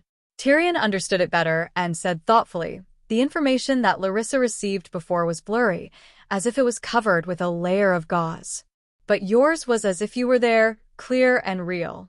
Is there a difference in the flow rate between the two? Is the path she occupies narrower?" "Very thoughtful," Dany praised, then shook her head and said, "The information came from Marvin's eyes and ears, no more and no less. It's just that Larissa's ability is weaker, so the amount of information she can process at one time is limited. The image came from Dr. Marvin's eyes. According to the position of the person in the image, he should be squeezed among the civilians of King's Landing." "Why didn't the others notice the glass candle in his hand?" Tyrion asked again. "Haha, Tyrion, you asked a stupid question." Aegon, who couldn't get a word in, laughed. "What?" The dwarf raised his eyebrows and turned to the youth. "It's simple. Why can't you see the image in the magic mirror from outside the door?" "Because there's a door blocking it, and Dr. Marvin must have hidden the glass candle in his clothes," Aegon said with a smile. Ah. Tyrion was dumbfounded. Airi and Jichi suddenly screamed, "So ugly, so small." The 7 professors and scholars had finished their confession and began to take off their robes with the help of the cultivators, revealing their shriveled bodies. The 2 centaur maids were not the least bit interested in the magic theory behind the magic mirror. In their hearts, Calixi was omnipotent. Not to mention a 3D live broadcast. Even if she teleported the 2 of them to King's Landing, they would only sigh and continue to watch the show. They had been staring at the image and immediately saw the small piece of meat hanging on the old piece of meat. They widened their eyes, screamed, and had a look of disdain. Dany was a little embarrassed and immediately used Mosaic to blur out that part. Sigh. The centaur maid sighed regretfully. "Ha ha ha." Tyrion chuckled. "What are you laughing at? Your sister had the same look on her face that day. Everyone at King's Landing saw it." Dany sneered. Sure enough, Tyrion stopped laughing. His face was startled. His eyes flashed with anger and sadness. He sighed. "Big Sparrow will not have a good ending. He has gone too far." "Shame, shame." The three old cultivators were leading the way with bells in their hands. As they shook the bells, they sang loudly, "Come and see the sinner of shame, the sinner who is far more sinner than the rat chef. Shame, shame." The faces of the 7 old professors were ashen. With one hand covering their crotches and the other covering their faces, they shrunk their heads and endured the saliva of countless people, rotten fruits, maggot-infested cats and dogs, and even feces thrown at them. Farmers, merchants, cobblers, stable boys and entertainers, beggars, thieves and prostitutes, everyone came out to look at the 7 sinners who had committed grave sins. Someone shouted at the scholars, "Scum! You bunch of shameful scum! Even Marigal the Cruel is more merciful than you. Mediocre King Aegon is wiser than you. Rat Chef and Waldfred are more trustworthy than you. Whore Queen Cersei is more honorable than you. Mad King Ares is more rational than you." The scholars and professors who were scolded were filled with regret. However, Dragon Queen and the others who were watching the live stream in the study were also very embarrassed. "Can we see my sister?" Tyrion rubbed his nose and asked. "That depends on whether your sister will come out of the Red Keep." The dwarf's question was as silly as whether he could see the Emperor in the capital. However, after Marvin left the crowd and took out the glass candle in the hotel room, Dany still gave him an order. When the scholars walked past Aegon's Hill, use the telescope to look at the Red Keep. It would be best if you could find Cersei in Myrgle's tower. Coincidentally, Marvin, who was standing on the clock tower, did find Cersei, who was laughing so hard that she fell down. "Yuluen, is that Yulen's?" Urso exclaimed. Beside the railing of the balcony, the scarred man with an eye patch over his left eye opened his arms and leaned against the railing, surrounding the short-haired Cersei, who was wearing a yellow dress. The Queen Dowager was saying something, her right hand pointing at the scholars who were parading through the streets as she laughed. There was only the image, no sound, and the image was not very clear. However, it was obvious that the Queen Dowager did not empathize with the scholars at all. Instead, she was gloating. "Ah, long time no see. Sister, you still look as good as ever." The familiar face, familiar smile, and familiar style made the dwarf feel emotional. However, what surprised Dany was that Yuluen's lips had turned the same blue as Wizard Queer's. Did he also drink the water of Night Shadow? Where did he get it from? Since he drank the water of Night Shadow, did he become a wizard? At this thought, Dany thought of another old friend, the wizard Haya. According to Zero, not long after she left Queer's, Haya chased after her on a boat with 2 wizards. However, she did not meet him. Did they chase after Pentos and still not return? It had been almost 3 years.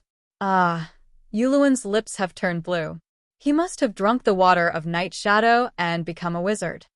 Ursa exclaimed. He had the same thought as Dany. Dany glanced at him and wondered. It's strange. Cersei and Yolen of Scylla fell in love. But didn't she only love the Kingslayer? Your Majesty, you are wrong. My brother only loves my sister, but she also loves other things. She will not fall in love with Yuluen, but she definitely wants something from him. However, my brother is very jealous. He can't even tolerate Robert touching my sister. When he returns to King's Landing, he will most likely kill Yuluen. Tyrion sighed. They did not watch the entire parade, and there was nothing interesting about the repeated scenes.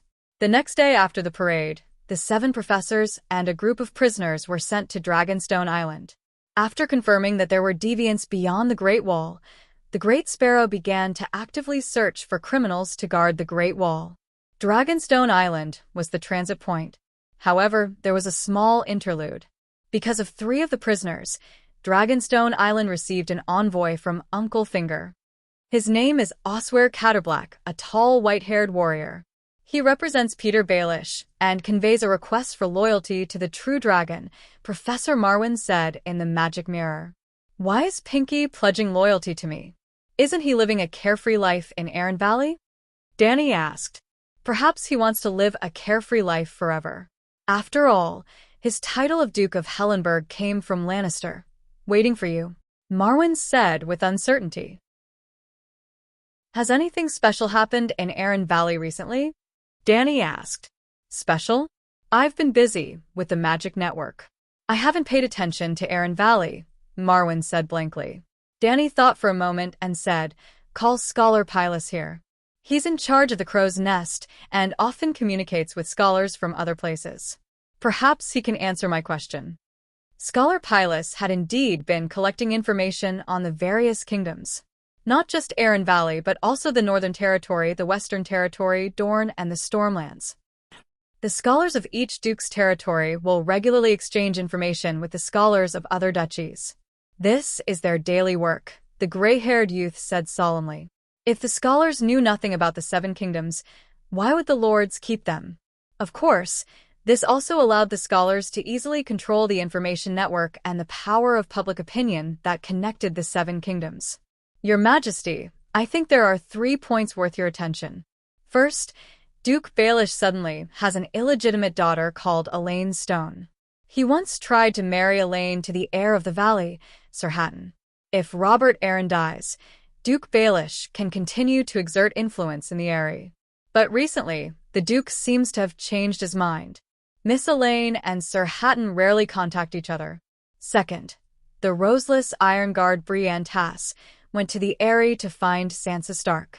After finding no results, she insisted on not leaving, and the nobles of the valley did not chase her away. Third, Duke Baelish is close to you.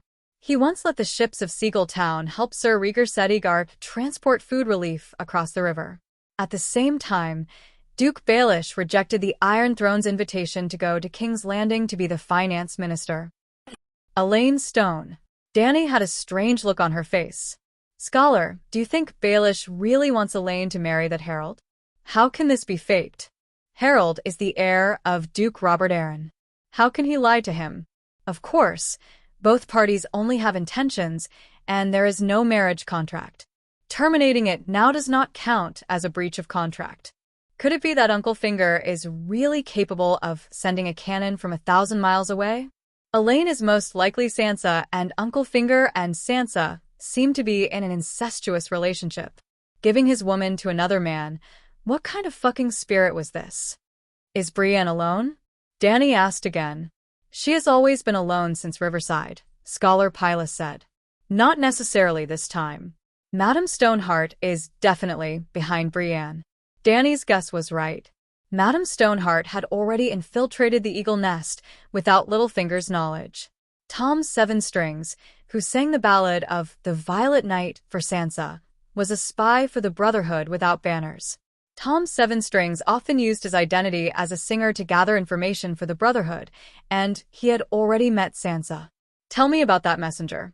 What did Littlefinger promise, and what did he want from me? Dany asked. Like the other vassals, Duke Baelish is willing to lead the Valley of Arryn to pledge loyalty to the true dragon, but there is no substantial promise. Then, he wants Dragonstone Island to secretly hand over 3 prisoners to him, Marwyn said. Which 3 prisoners? Dany asked curiously. The 3 Capebreaks, the sons of the emissary Oswell Capebrake, hope that you can spare the lives of his only 3 sons, Marwyn said, his face contorted in disgust. Clearly, he understood what this meant. I see. Dany sighed as she thought of more things. If Uncle Finger could plant 3 spies around Cersei, it was very likely that Uncle Finger also had spies on Dragonstone Island. Reject him, she said. Uncle Finger's loyalty, Cersei's oath, and Waldfrey's banquet. She would be a fool to believe in Uncle Finger's loyalty. Reject who? Marwyn was stunned. Reject Littlefinger, and I will keep my oath. I don't need his loyalty. Reject Old Cat Black, and I sympathize with him. But Dragonstone Island is only a transit point. I will not break my oath, the rules between the nobles and the Night's Watch, and I will not release the prisoners of the church, Dany said. Yes, your majesty. Marwyn bowed. Any news from the Northern Territories? Dany turned to Pylus. White Harbor scholar Ormer sent news that Duke Stannis has taken Deepwood Castle and obtained the loyalty of Countess Alicent of Bear Island. He is marching towards Winterfell. Roose Bolton wants Yuluen to give up Carlin Bay and let his army return to the north. Are the people of Bear Island stupid? Danny's mouth twitched. Bear Island only had a pitiful amount of land. They couldn't even form an army of 100 people. If they didn't have the strength, they should have stayed on Bear Island through the winter. Why did they have to come out? Even if they wanted to participate in the struggle for power, they should have chosen a better leader. After ending the communication, Danny called Big Bear over and told him about the Northern Territory. Do you want to go back? Big Bear hesitated. There's no point in going back. Allison only joined Stannis because of Stark. She wants to kill Bolton to avenge those who died at the bloody wedding. I have no reason to at this time. Missandei's voice came from outside the study. Your Majesty, something has happened. Prince Aegon and General Wildfire were assassinated. Chapter 548. Because of a stone chicken, little Aegon was somewhat half-spirited. Because of the 5 top-bed slaves, the little devil had a serious psychological shadow. Both of them needed to rebuild their male dignity and masculinity. Thus, one night, the apprentice and the mentor once again walked into the Desire Garden of God's Grace Great Cathedral hand in hand. The Emperor's blessing provided by Zero was really useful. With the help of the pill, both of them successfully got rid of the past and turned over a new leaf. However, this fixed schedule also gave an opportunity to those with ulterior motives. If they stayed in the Great Pyramid, even if the Faceless One came personally, it would be difficult for them to pass through the layers of defense. However, the two of them went out in the middle of the night without a single guard by their side. Danny went down to the top 2nd floor. As soon as she entered the hall, she smelled the smell of blood. 2 stretchers were placed on the table. Ymont led a few doctors to surround the stretchers, busy saving people. There were also a few people standing at the side. The Duck Knight sighed. The female dwarf Fenny sobbed and wiped her tears. Jichi poked her head out and looked around like an onlooker. Quentin frowned with a serious expression. The queen has arrived. Everyone stopped what they were doing and bowed roughly. Don't worry about me. You guys continue to treat the 2 of them. Danny waved her hand and roughly looked at them. Tyrion's right palm was injured to the bone. There was a deep scratch on his left cheek, as if his skin was cut open. She could almost see his tongue in his mouth. It was only a superficial wound, so it was not a big problem. He drank the milk of the poppy and was groaning in a daze. Aegon was more miserable. His face was pale, and his eyelids drooped. The left side of his gorgeous beige brocade robe was already wet and red. When the robe was lifted, the flesh on the left side of his waist could be seen. His skin was dark purple with a hint of purple. The blood that flowed out was also dark purple with a fishy smell. Obviously, he was stabbed a few times on the left side of his waist, and the knife was smeared with poison. Is there no hope? Danny frowned and said softly. Sigh. The Duck Knight covered his face and sighed. I should have been with His Highness at all times. Ymont picked up the gauze that was used to wipe the wound and sniffed it. He said in a deep voice, There's still hope. I recognize this poison. It's the poison of the Widow's Blood and the Lion Body Scorpion Tail Beast. The Widow's Blood is a slow-acting poison, so we can put it aside for now. As long as the Lion Body Scorpion Tail Beast's poison doesn't enter the heart, there is a chance that it will be neutralized. I have already given him the antidote. Fortunately, there are always immaculate people, trainees, patrolling the city, so we discovered it in time. His kidneys are rotten. Danny covered her nose to block out the stench. No, it's just a flesh wound. My internal organs aren't broken. It's all thanks to Aegon's pterosaur leather armor. Ymont said with great relief. Let me see. Danny went over to take a look. Just as old Ymont had said, the assassin's dagger didn't seem to be long enough. Or perhaps he thought that there was poison, so he didn't stab hard? Well, the assassin had stabbed Aegon many times in a short period of time, so he probably didn't stab hard enough. Aegon's internal organs were only slightly scratched and swollen due to the poison, but they weren't broken. Your Majesty, you are highly skilled. Why don't you operate on His Royal Highness? Ymont said. Of course, the word operations came from the Dragon Queen. All right, you help him detoxify. I'll clean up the wound. Danny nodded and went back to her old job from her previous life. Perhaps it was because of her daily practice of swordsmanship, her speed was fast and precise. She rarely operated on people in the past few years, but now she wasn't rusty at all. Very quickly, she cleaned up the dirty blood in the cavity and used the steel dagger to cut off the purplish-black rotten flesh. After everything was done, Danny remembered the technique of using the witchcraft lens to test blood type. She secretly got a few guards to draw blood and secretly transfuse it to Aegon. Speaking of which, this technique was invented by Danny. She used the spies who threw the stone men into Astapor as an experiment. Based on whether there was any rejection after the blood transfusion, she invented the blood type test method. Well, the people of Valeglia didn't invent the blood transfusion technique. In this world where bloodlines were supreme, wouldn't it be denying one's noble bloodline if another person transfused their blood? So, even though the people of Valeglia had the potential to invent the blood test, they had never tried it. In fact, even old Ymont was extremely against it. That day, when Danny excitedly told him about her invention, the old scholar was shocked. He was very opposed to her publicizing it and even suggested that she destroy the technique. It was obvious that Targaryen was the biggest beneficiary of the supreme bloodline. First of all, Ymont didn't want Targaryen to step down from his pedestal. Second, he was afraid that others would usurp Targaryen's bloodline. They would seize Targaryen's blood and transfuse it into their own body to obtain the power of Targaryen's bloodline. That was the problem. Targaryen's blood really did have power. At first, Danny was also moved by Ymont's reason. After all, the future Targaryens would be her children. And she remembered very clearly that day in the imperishable temple when she contacted the great wizard of Valeglia across the timeline. He had warned her that there was a blood mage, immortal, who was vainly trying to seize her true dragon bloodline. This meant that usurping the bloodline wasn't a fantasy and could happen from time to time. So, she really did listen to the old man's advice and destroyed the research data. She hadn't made it public until now. Making it public was meaningless to ordinary people. They didn't have the magic lens to test blood. Until later, when she studied her own blood again, she suddenly found something interesting. The people of Valeglia had long added a lock to their bloodline. Those with higher bloodlines could accept the blood of those with lower bloodlines, but those with lower bloodlines couldn't accept the blood of those with higher bloodlines. In short, Danny could accept blood from others, but ordinary people of the same blood type would reject her blood. It was as if they were of different blood types. And they were indeed different.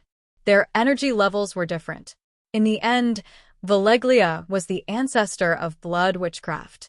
Since they encountered a thief, it was reasonable to lock them. So, Danny had a new idea. In the future, she would specially research a stronger lock for the Targaryens. After all, science and technology had been developing in advance. Sooner or later, the technique of blood transfusion would be invented by humans. As soon as I got on the carriage, I felt that something was wrong. The carriage was more bumpy than usual. The coachman was obviously a novice. Astapor's coachmen were all slaves driving the carriage. There couldn't be a novice. Then, when I opened the curtain in front and was about to ask, I realized that the carriage wasn't going to the Great Pyramid at all. Now, I knew that I was in trouble. The dwarf sighed and shook his head with a bitter smile. There were also two of them, but Prince Aegon took 2 pills and collapsed from exhaustion. Fortunately, there were unsullied patrols on the street and heard my call. It was already the second day. Aegon's face was still gray and his lips were purplish-black. He lay unconscious on the bed, and the little demon slowly woke up after the anesthetic effect of the poppy milk wore off. "Why weren't you poisoned?" Duck Knight frowned. I said, 2 assassins. Tyrion looked helpless, but in his heart, he was praying for the blessings of the 7 gods. 2 regretful guests, Danny said. The assassins wanted to escape. They had indeed fled into the dark alleys last night, but they couldn't escape the city.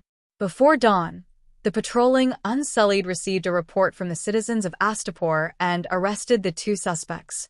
Less than an hour after they were sent to the dungeon, Hattar interrogated them for all the information.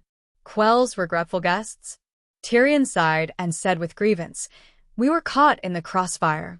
The assassins were clearly here to kill you, but the two of us ran into them. How unlucky." Dany's expression was strange as she shook her head and said, "You're wrong.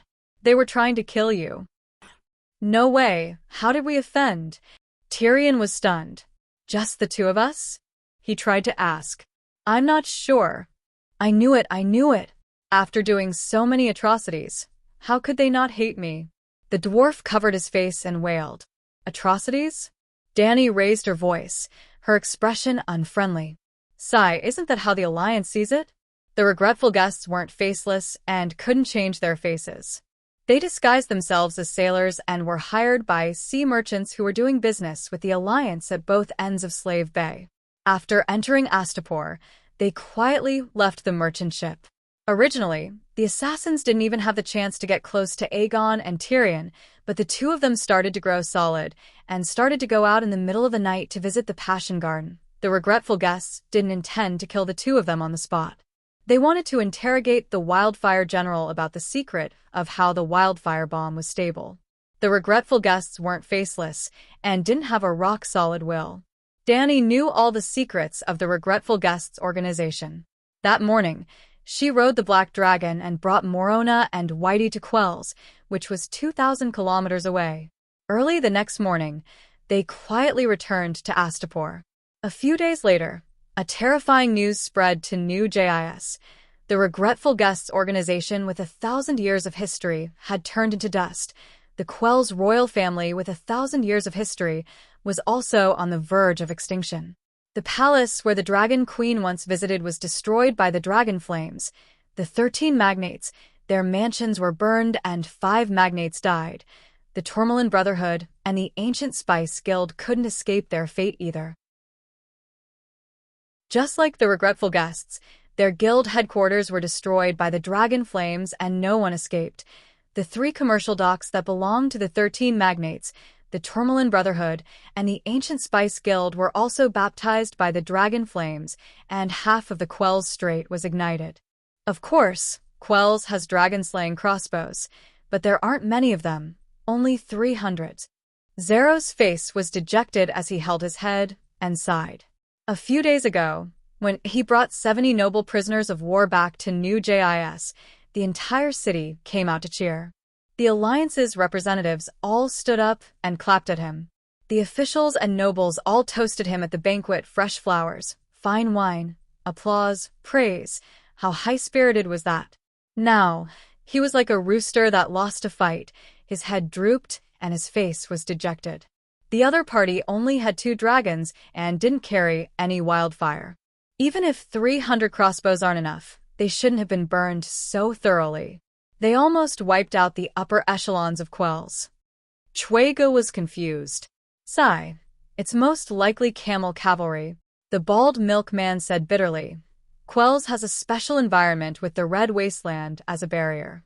There has never been a threat from the land before, so the camel cavalry army that was supposed to protect the city was just a decoration. They were just guards of honor. They didn't build a dragon-slaying crossbow base. They didn't set up the crossbow mechanism. On the night the devil dragons attacked, those idiots weren't even on night duty." War God Yuan Kai slammed the letter on the table and took over the conversation, cursing loudly. How is that possible?" The representatives were shocked. Not just them, even Dany was shocked. She only wanted to burn down the regretful guest's nest without any crossbow mechanism, but after Morona checked, she found out that Quells didn't have any air defenses.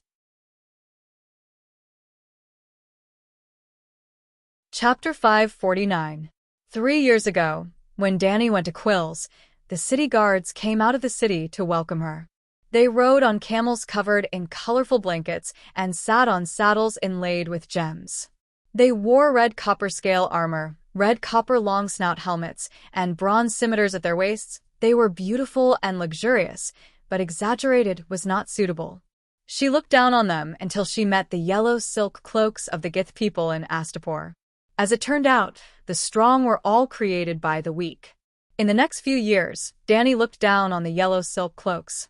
She thought that they were the worst, rotten beyond redemption. Until a few days ago, when she launched a surprise attack on Quills. As it turned out, the strong were really created by the weak. At least the yellow silk cloaks dared to fight, were able to fight, and were willing to fight.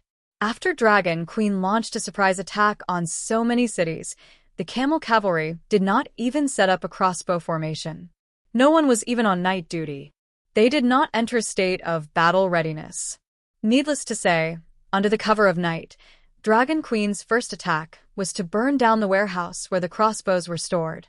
The second attack was a waterfall of dragon flames that cleansed the camel cavalry's camp. The palace was equipped with a spacious drill ground and a group of extravagantly decorated buildings. Then she started to do whatever she wanted. In order to deal with the dragon that could come at any time, Dany brought the steel ingots back to Astapor and gathered all the blacksmiths in the city to remelt the steel ingots and forge scales. On the day that Dany attacked Quills, the scales that were forged weighed 150 kilograms. It was barely enough to assemble 2 sets of belly armor for Blackie and Whitey. Therefore, as long as she did not take the risk to attack the enemy's fleet, the warships were equipped with ballistas and scorpion crossbows. She could really do whatever she wanted in the city that had lost its crossbows. She did whatever she wanted. She took the 2 dragons with her and burned for 7 or 8 hours from nightfall until dawn of the next day. No one stopped her. She even had the leisure to plunder a total of 35 steel swords from the royal family and the merchant family. Chui Go read the contents of the letter and said in disbelief, "Is Quills that weak?" The pirate king of the Snake Lizard Archipelago's eyes flickered. He muttered, "If I had known, I would have, The entire Quills Strait is more than 1,000 kilometers long, but no pirate dared to enter." Zero seemed to have guessed the pirate king's intentions. He also wanted the other representatives to not underestimate Queers. The camel cavalry belongs to the royal family, and there are only 800 of them in total. They have been invincible for hundreds of years, and they are almost crippled. But Queer's defense was focused on the sea. Just the city's fleet alone isn't any weaker than the purple sail fleet of Bravos, not to mention the armed caravans of the Tourmaline Brotherhood and the Ancient Spice Guild. Isn't the third allied fleet that I'm in charge of right now built with the 13 giants as the foundation? Even the crazy mother of dragons only burned our merchant ships and didn't dare to go to the docks where the warships were docked. Everyone fell silent upon hearing this. Battle God Yuan Kai muttered, "What should we do now?" Apart from a few people who ran fast enough and were lucky enough to escape the calamity, more than half of the royal family and wealthy merchants were killed or injured. Even if he managed to escape the previous time, what about the future? What if the Dragon Queen goes to Quars again? Sigh, this is also our fault. Zero sighed and said slowly, "We have always suppressed the royal family and did not allow them to control the overly powerful camel cavalry." To this day, the cavalry was still using bronze weapons. Perhaps it's time for a change. The royal family's power will continue to be restricted, but the city guards must be developed. First, we will recruit a group of mercenaries from the docks. Then we will slowly train the brave among the freedmen. Finally, we have gained something.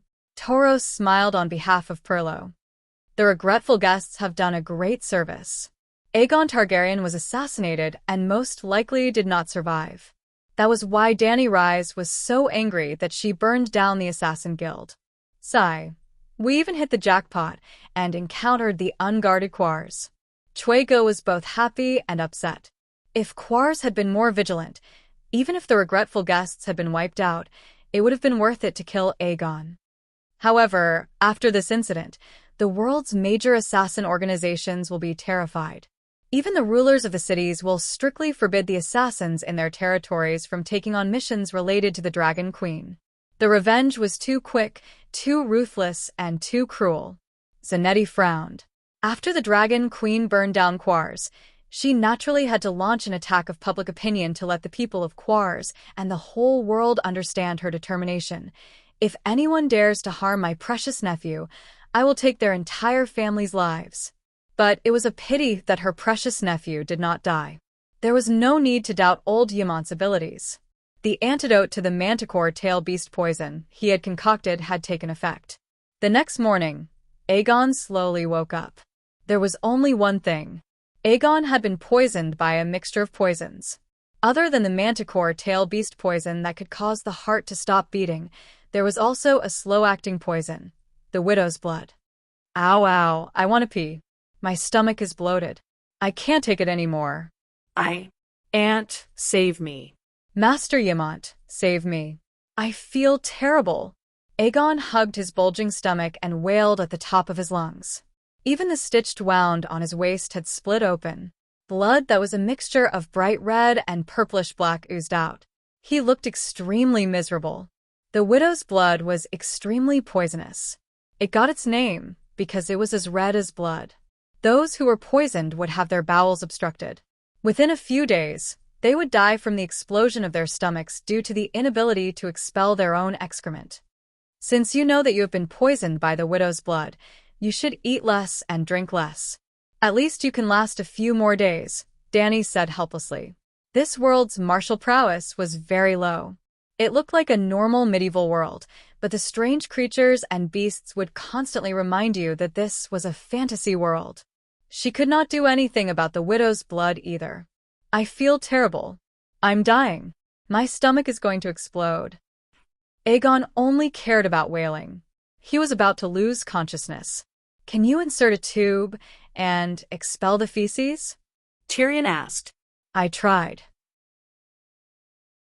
I can't insert it, Ymont said, shaking his head. Does anyone know the antidote for the widow's blood? Dany asked. Maybe the City of Knowledge has it. I found the antidote for the lion body scorpion tail beast's poison in the City of Knowledge library, Ymont said. Then, Dany contacted Marvin and Perisdan, the red-nosed old man that Jared Dane found, but they clearly said that there was no antidote for the widow's blood. In fact, the City of Knowledge had not even figured out the antidote for the widow's blood. Many scholars, such as Grand Scholar Pycelle, were used to collecting large amounts of poisons. However, most of their poisons were imported from Rhys. Rhys's Lust Garden was famous all over the world, but its business was poison. Tyrion reminded Dany, go and find the best of the young generation in the East, Grand Wizard Kuei Shi. Kuei Shi was indeed awesome. He gave a solution on the spot. Swallow the roundworm first, excrete the accumulated excrement in the stomach through the mouth, then apply a plaster to the area. The roundworm, which was as long as an arm and as thick as a chopstick, was stuffed alive into Aegon's mouth. That scene, let alone seeing it, Dany even felt her hair stand on end when she heard Aegon's howling and vomiting. Just as Aegon was being tortured to death, Marvin sent a message. The Great Sparrow has invited the Duke of Dragonstone's representative to participate in Cersei's trial. In theory, Dany occupied Dragonstone Island, and Prince Regent Kevan also recognized Targaryen's inherent right to rule Dragonstone Island. Just like Casterly Rock to Lannister, Son Halberd City to Martell, High Court to the descendants of the Gardener's family was the eldest son of the Green Hand Garth, and Winterfell to Stark. Regardless of the outcome, unless Dany followed Robb's example and declared the independence of the Northern Territory and Dragonstone Island separated from the Seven Kingdoms, she would at least have the title of Duke, Prince, of Dragonstone Island. This title would also be recognized by both sides. Therefore, the Great Sparrow would send an invitation to Dragonstone Island for the trial of Cersei. The Big Sparrow is courting death. That Robert Strong is the Magic Mountain. If he doesn't use magic, even I am not his opponent. He actually wants to compete with him in martial arts? Dany sighed. I heard that the Great Sparrow is blessed by the Holy Mother and has the divine power of a blacksmith. Below the lecturing platform, I saw with my own eyes that he raised the silver hammer high, and a ball of red and white holy flame rose out of nowhere. I'm afraid all the wizards are wrong. The 7 gods are not 7 pieces of wood, but real existences. Just like the Great Sparrow announced, the 7 gods are located outside the astral plane and are too far away from the material world. Marvin said solemnly. Is that so? Dany was a little embarrassed. The Great Sparrow is too much. You should listen to the Holy Mother's words. How can you use it to fool others? Your Majesty, you must believe me. I can feel the strong divine power in the holy flame. It is much stronger than the evil god's divine power I saw in Asha. The bullneck doctor said solemnly. When will the duel begin? Danny asked. In 3 days. Go take a look. It will be broadcasted live like last time, Danny said. Well, Marvin hesitated. Your Majesty, the duel will be held in the great cathedral under the witness of the 7 gods. Using magic in the temple of the gods is the biggest taboo in the supernatural world. If you really do that, the 7 gods will be angry. Even if they don't punish me, they will notify the believers of the 7 gods to arrest me. The doctor said with a pale face. Don't worry. I'm also the head bishop. I will notify the 7 gods in advance at Slave Bay. Danny said casually. Marvin was stunned. By the way, is Queen Marjorie's trial over? Danny asked again. Yes. The queen was tried by the church. It was a fact that Pycelle provided her with moon tea several times. Marjorie could only admit to adultery. Wow. Danny cheered and clapped. Finally, the Virgin Queen's true colors are exposed. How did Big Sparrow deal with her? She was acquitted, but an old nun will represent the young girl to monitor the queen's behavior until she gives birth to a child for Tomon. Marvin said. Sigh, isn't Tomon a little too oppressive as a king? Danny was speechless. It can't be helped. King Tomon is too young, and Queen Marjorie is already an adult. She is willing to remain chaste, which is a great virtue. It's normal for her to cheat when she can't stand it. How do the people of King's Landing view the former Virgin Rose? Danny asked curiously. Marvin shrugged and said calmly, in the past few months, there are grain boats from the river every morning to King's Landing along the Blackwater River. The people still recognize the Queen's kindness and mercy. Even if she is unfaithful, it's the King's fault for being only 9 years old and not being able to bring happiness to the Queen. She lied, she cheated, she brought food to King's Landing to save lives, and she was still the good queen of the people. The unruly people of King's Landing were too realistic. Did you kill the deviant ghost? Before ending the conversation, Danny asked one last time. Kill? Why kill? Marvin was confused. Didn't Big Sparrow send 7 professors? Why did Sam go to the City of Knowledge? He left with the box before the professors arrived. Chapter 550. Dang, dang, dang, dang, dang, dang, dang. The bell of the great cathedral of Baylor rang 7 times, reaching the ears of everyone in King's Landing.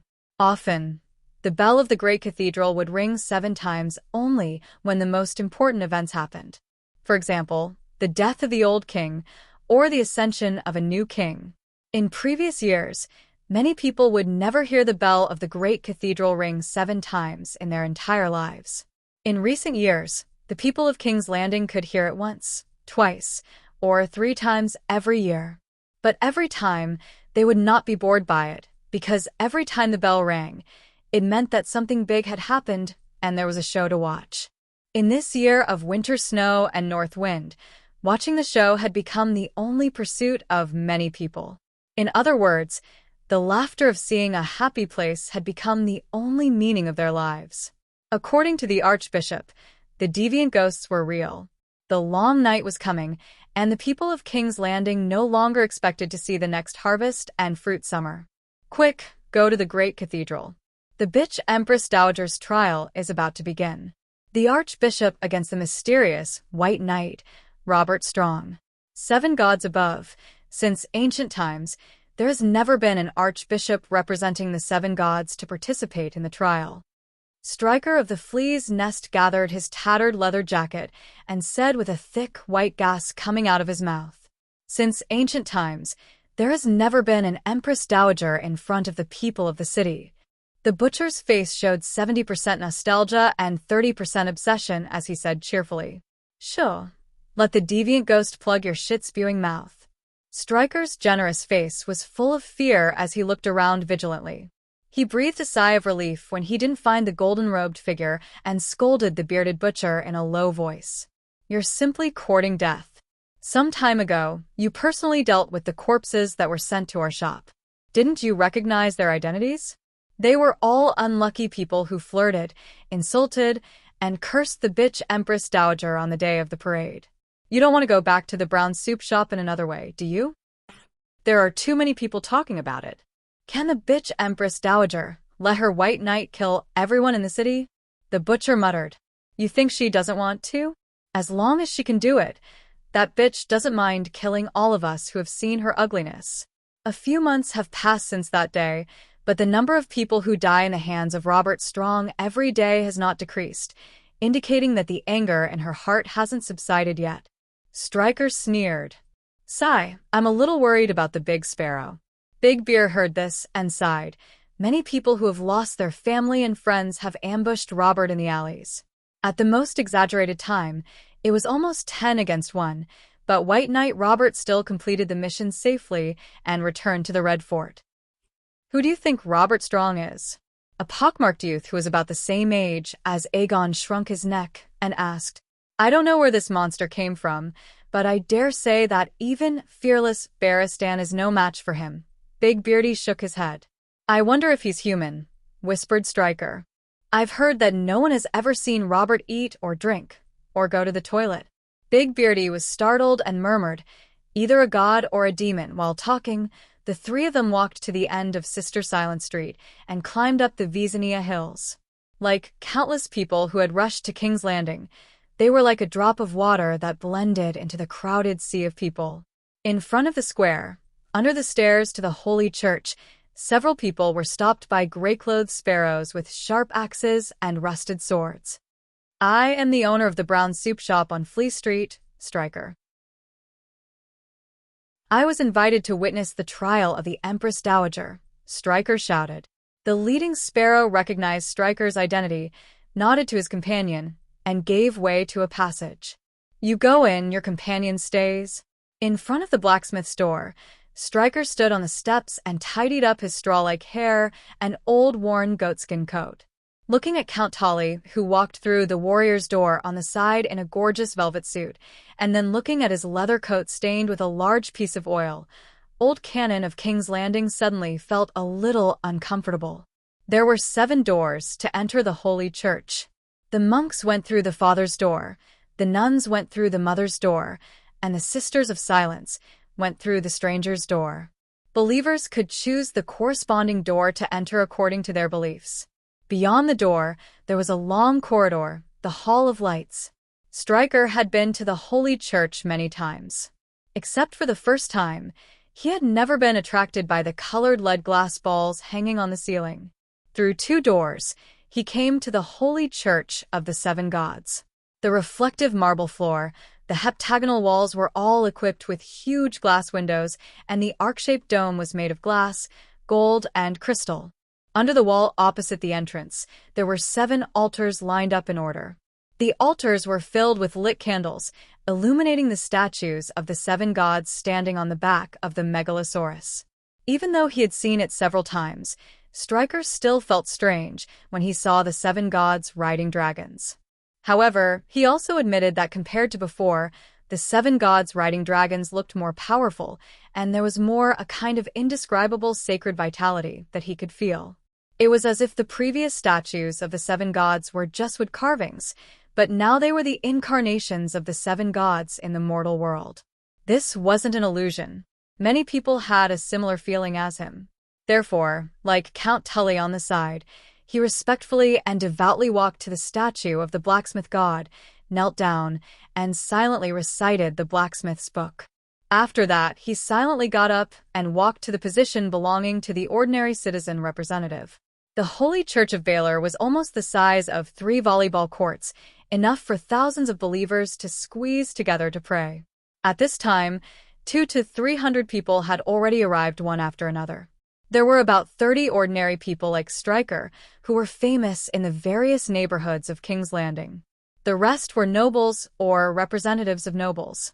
As a veteran of King's Landing, Stryker knew every civilian representative. He didn't know the names of the nobles, but he recognized most of the clan emblems of the nobles.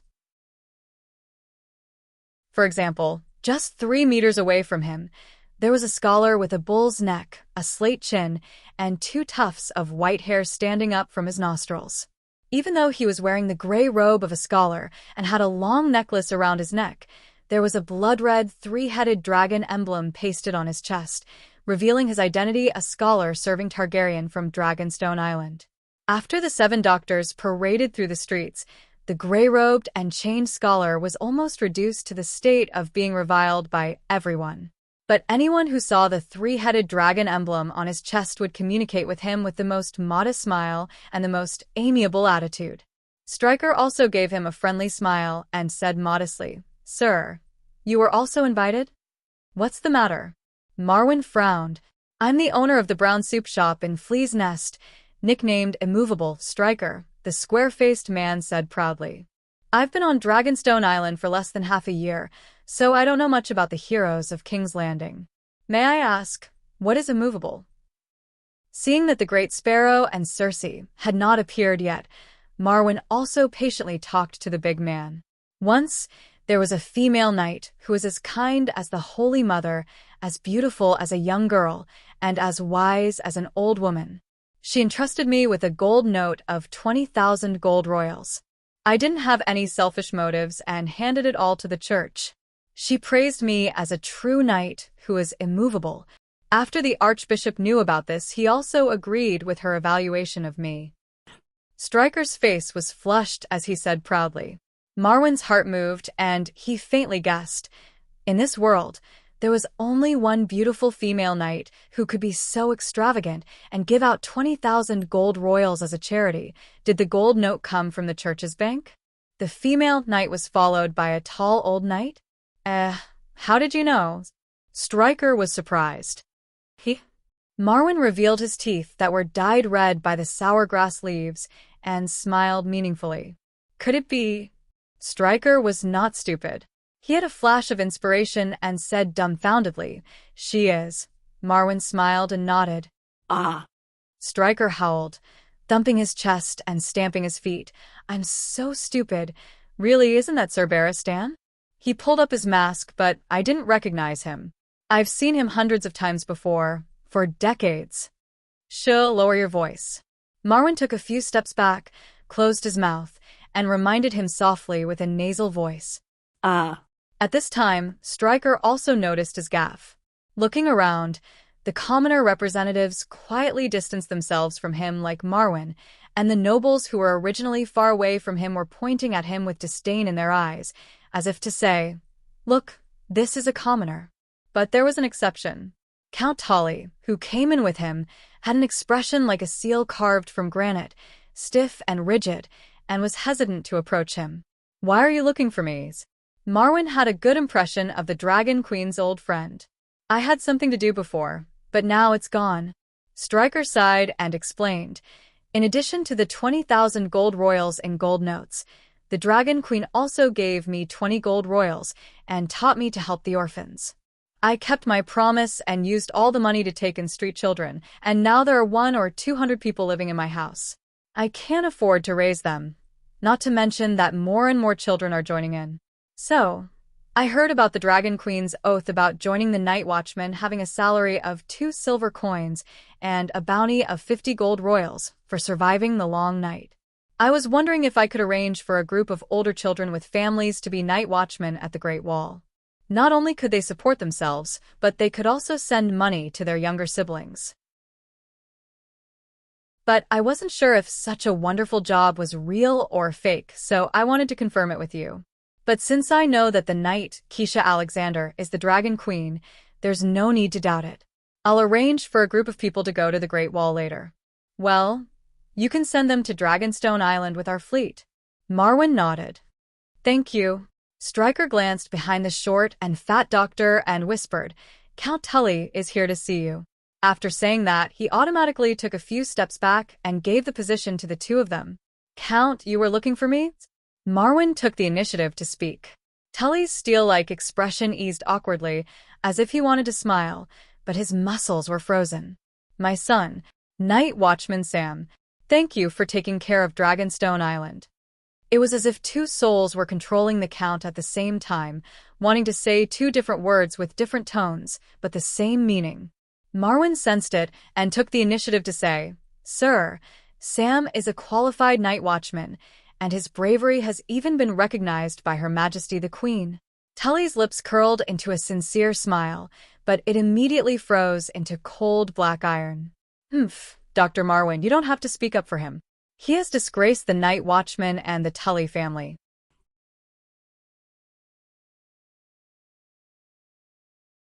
Chapter 551.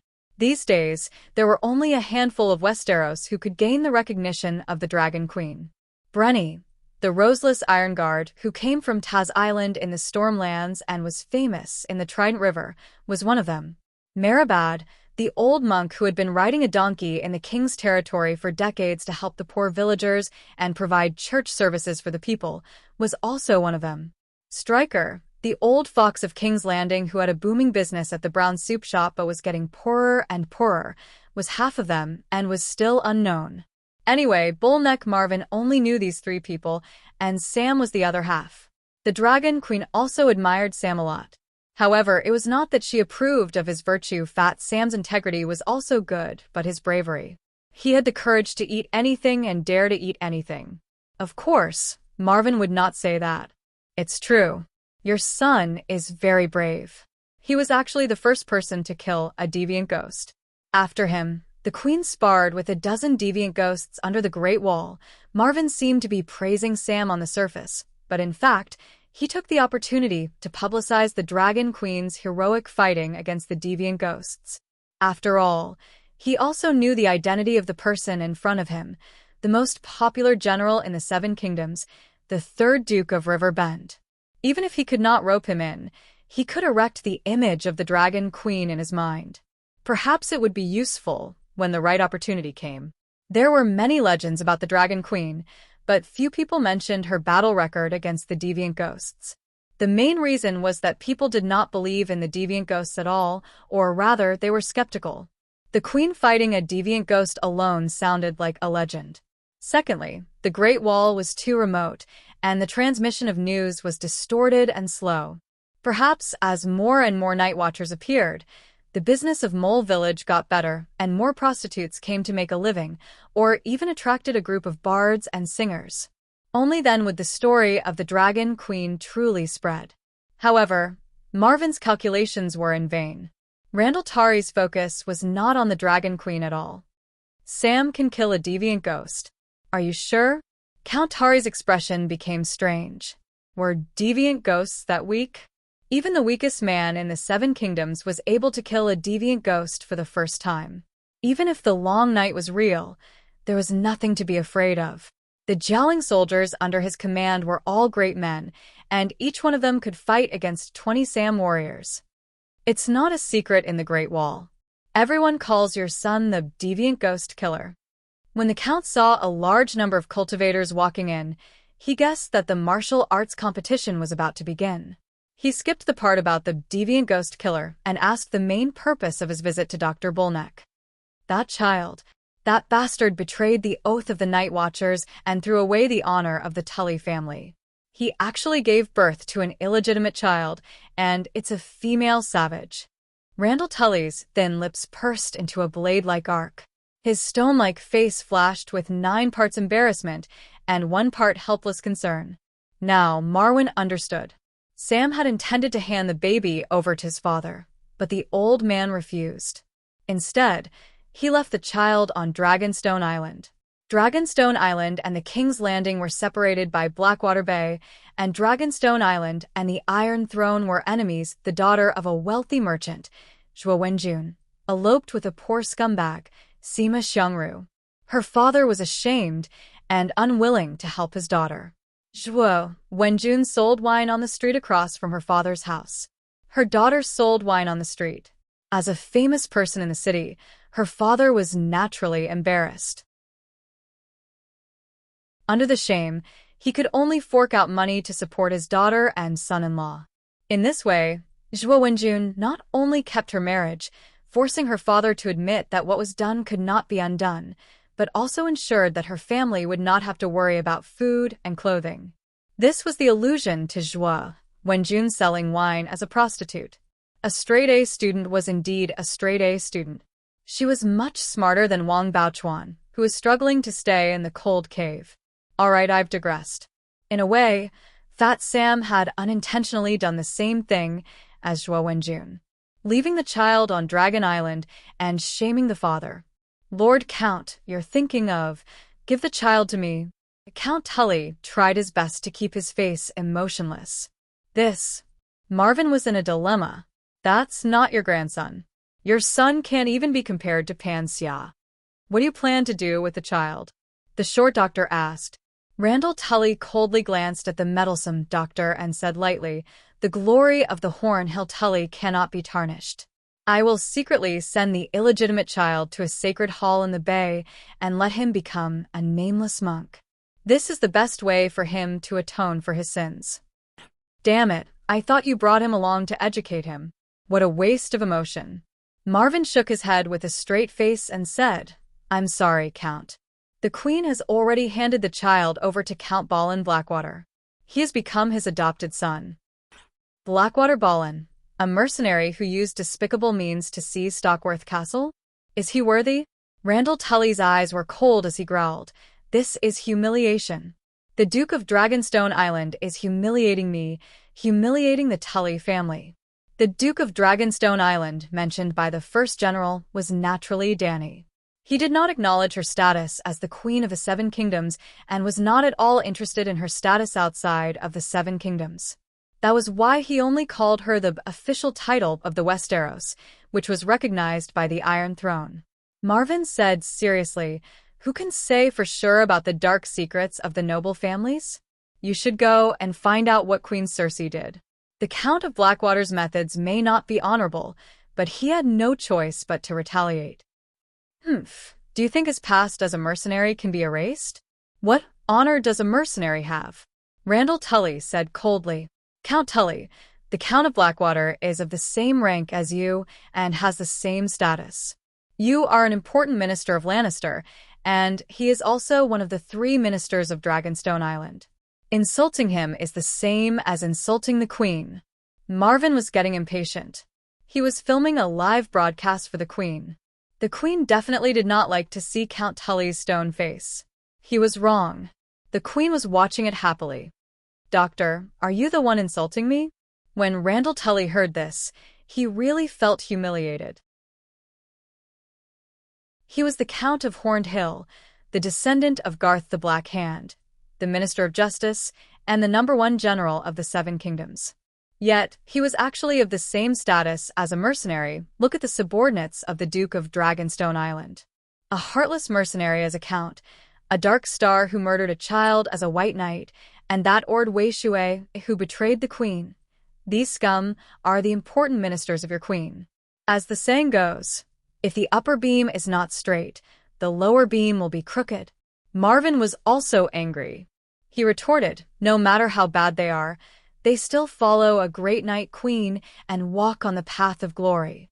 Count Tully, you are righteous and brave, but you are loyal to the bastard son you despise and hate the most. Randall Tully was so angry that his right hand unconsciously reached for the left side of his waist. He was dressed in formal attire today, without any armor or sword. How dare you slander the king? Count Tully, have you forgotten why we are here today? Marvin was not afraid in the face of the general's murderous gaze. The 7 gods will clear the Queen's name. Randall Tully was not confident anymore. The person who said that is either bad or stupid, Marvin muttered softly. What did you say?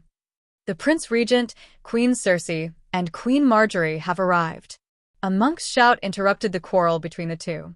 Randall Tully glared at the short doctor and returned to his seat. The messenger naturally would not shout in front of the 7 gods in the great cathedral. In fact, Cersei and the others had just stepped onto the Visania Hills. The cathedral was too quiet, so the voices from outside could be heard. Bitch Queen, shame on you. Bitch Queen, the 7 gods will punish you. Long live Marjorie. Rose of Mercy. Holy Mother Marjorie. Outside the square, the people of King's Landing shouted like a tsunami. The two women who had cheated on each other received completely different treatment. Circe wore a dark green velvet low-cut dress that matched the color of her eyes. There was an emerald belt around her waist. Her chin was slightly raised, and there was a faint smile on her lips. Marjorie wore an ivory dress that was woven with silver thread. The dress was long and large, but the waist was extremely thin, showing off the queen's alluring figure. The Empress Dowager was holding Yuluen, who was wearing a long leather coat embroidered with golden sea patterns. The Empress Dowager was holding Prince Regent, who was wearing a golden red cloak. King Tommen did not come. The 4 members of the royal family were not too ostentatious. Other than the 3 white knights, there were no servants or maids. Like the ordinary people, after entering the quiet and solemn cathedral, they separated and prayed before the statues before getting up and being surrounded by the nobles. Kevin prayed to the Holy Father, Marjorie prayed to the maiden, and Yuluen sneered and walked to the side. The key was Circe. She prayed to the Holy Mother of Mercy, please let Robert tear the sparrow into pieces. The more miserable, the better. It would be best if the Sparrow Rebellion could take my Uncle Kevin and the bitch Marjorie away, just like the Bread Rebellion years ago. Oh, and the nobles in the cathedral kill half of them. If she did not kill a bunch of nobles, how could she have an excuse to massacre the beggars in King's Landing? Needless to say, after being trained by the Sparrow for a few months, Circe's faith was quite high. It was almost 1-3, which was over the standard line of believers. She could let the Holy Mother hear her prayers. The question was it really okay to pray to the Holy Mother like this? Dong, dong, dong, dong, dong, dong, dong, dong. The bell on the cathedral tower rang again 7 times. Inside and outside the cathedral, there was silence. Everyone knew that the trial of martial arts was about to begin. Circe stepped out, guarded by the White Knight Tran and a son of war, and stood in the middle of the cathedral. Then, 2 duelists entered the arena. Robert Strong wore milky white plate armor and a helmet with colorful silk feathers symbolizing the 7 gods. The Sparrow walked in hemp clothes, followed by 2 sons of war who were holding armor and silver hammers. In front of everyone, the son of war put on a hard leather coat for the Sparrow, a shiny light gray ring armor, a metal helmet, and a half-round helmet with only a nose guard. Compared to the White Knight who was covered in steel armor, the Sparrow was almost naked. In fact, his bare feet, which were as dark as old tree roots, were exposed. The big Sparrow was also tall, 185 meters tall, but it was especially thin, like a hemp pole. But standing next to the White Knight, who was 2 meters tall and had legs as thick as tree trunks, the Sparrow is dead. I don't know where this Robert Strong found him. He is almost another magic mountain, but the Sparrow is definitely not as good as the Red Viper. I have personally experienced it. The Red Viper hitting the Magic Mountain 10 times is not as effective as the Magic Mountain hitting the Red Viper once. Tyrion sighed.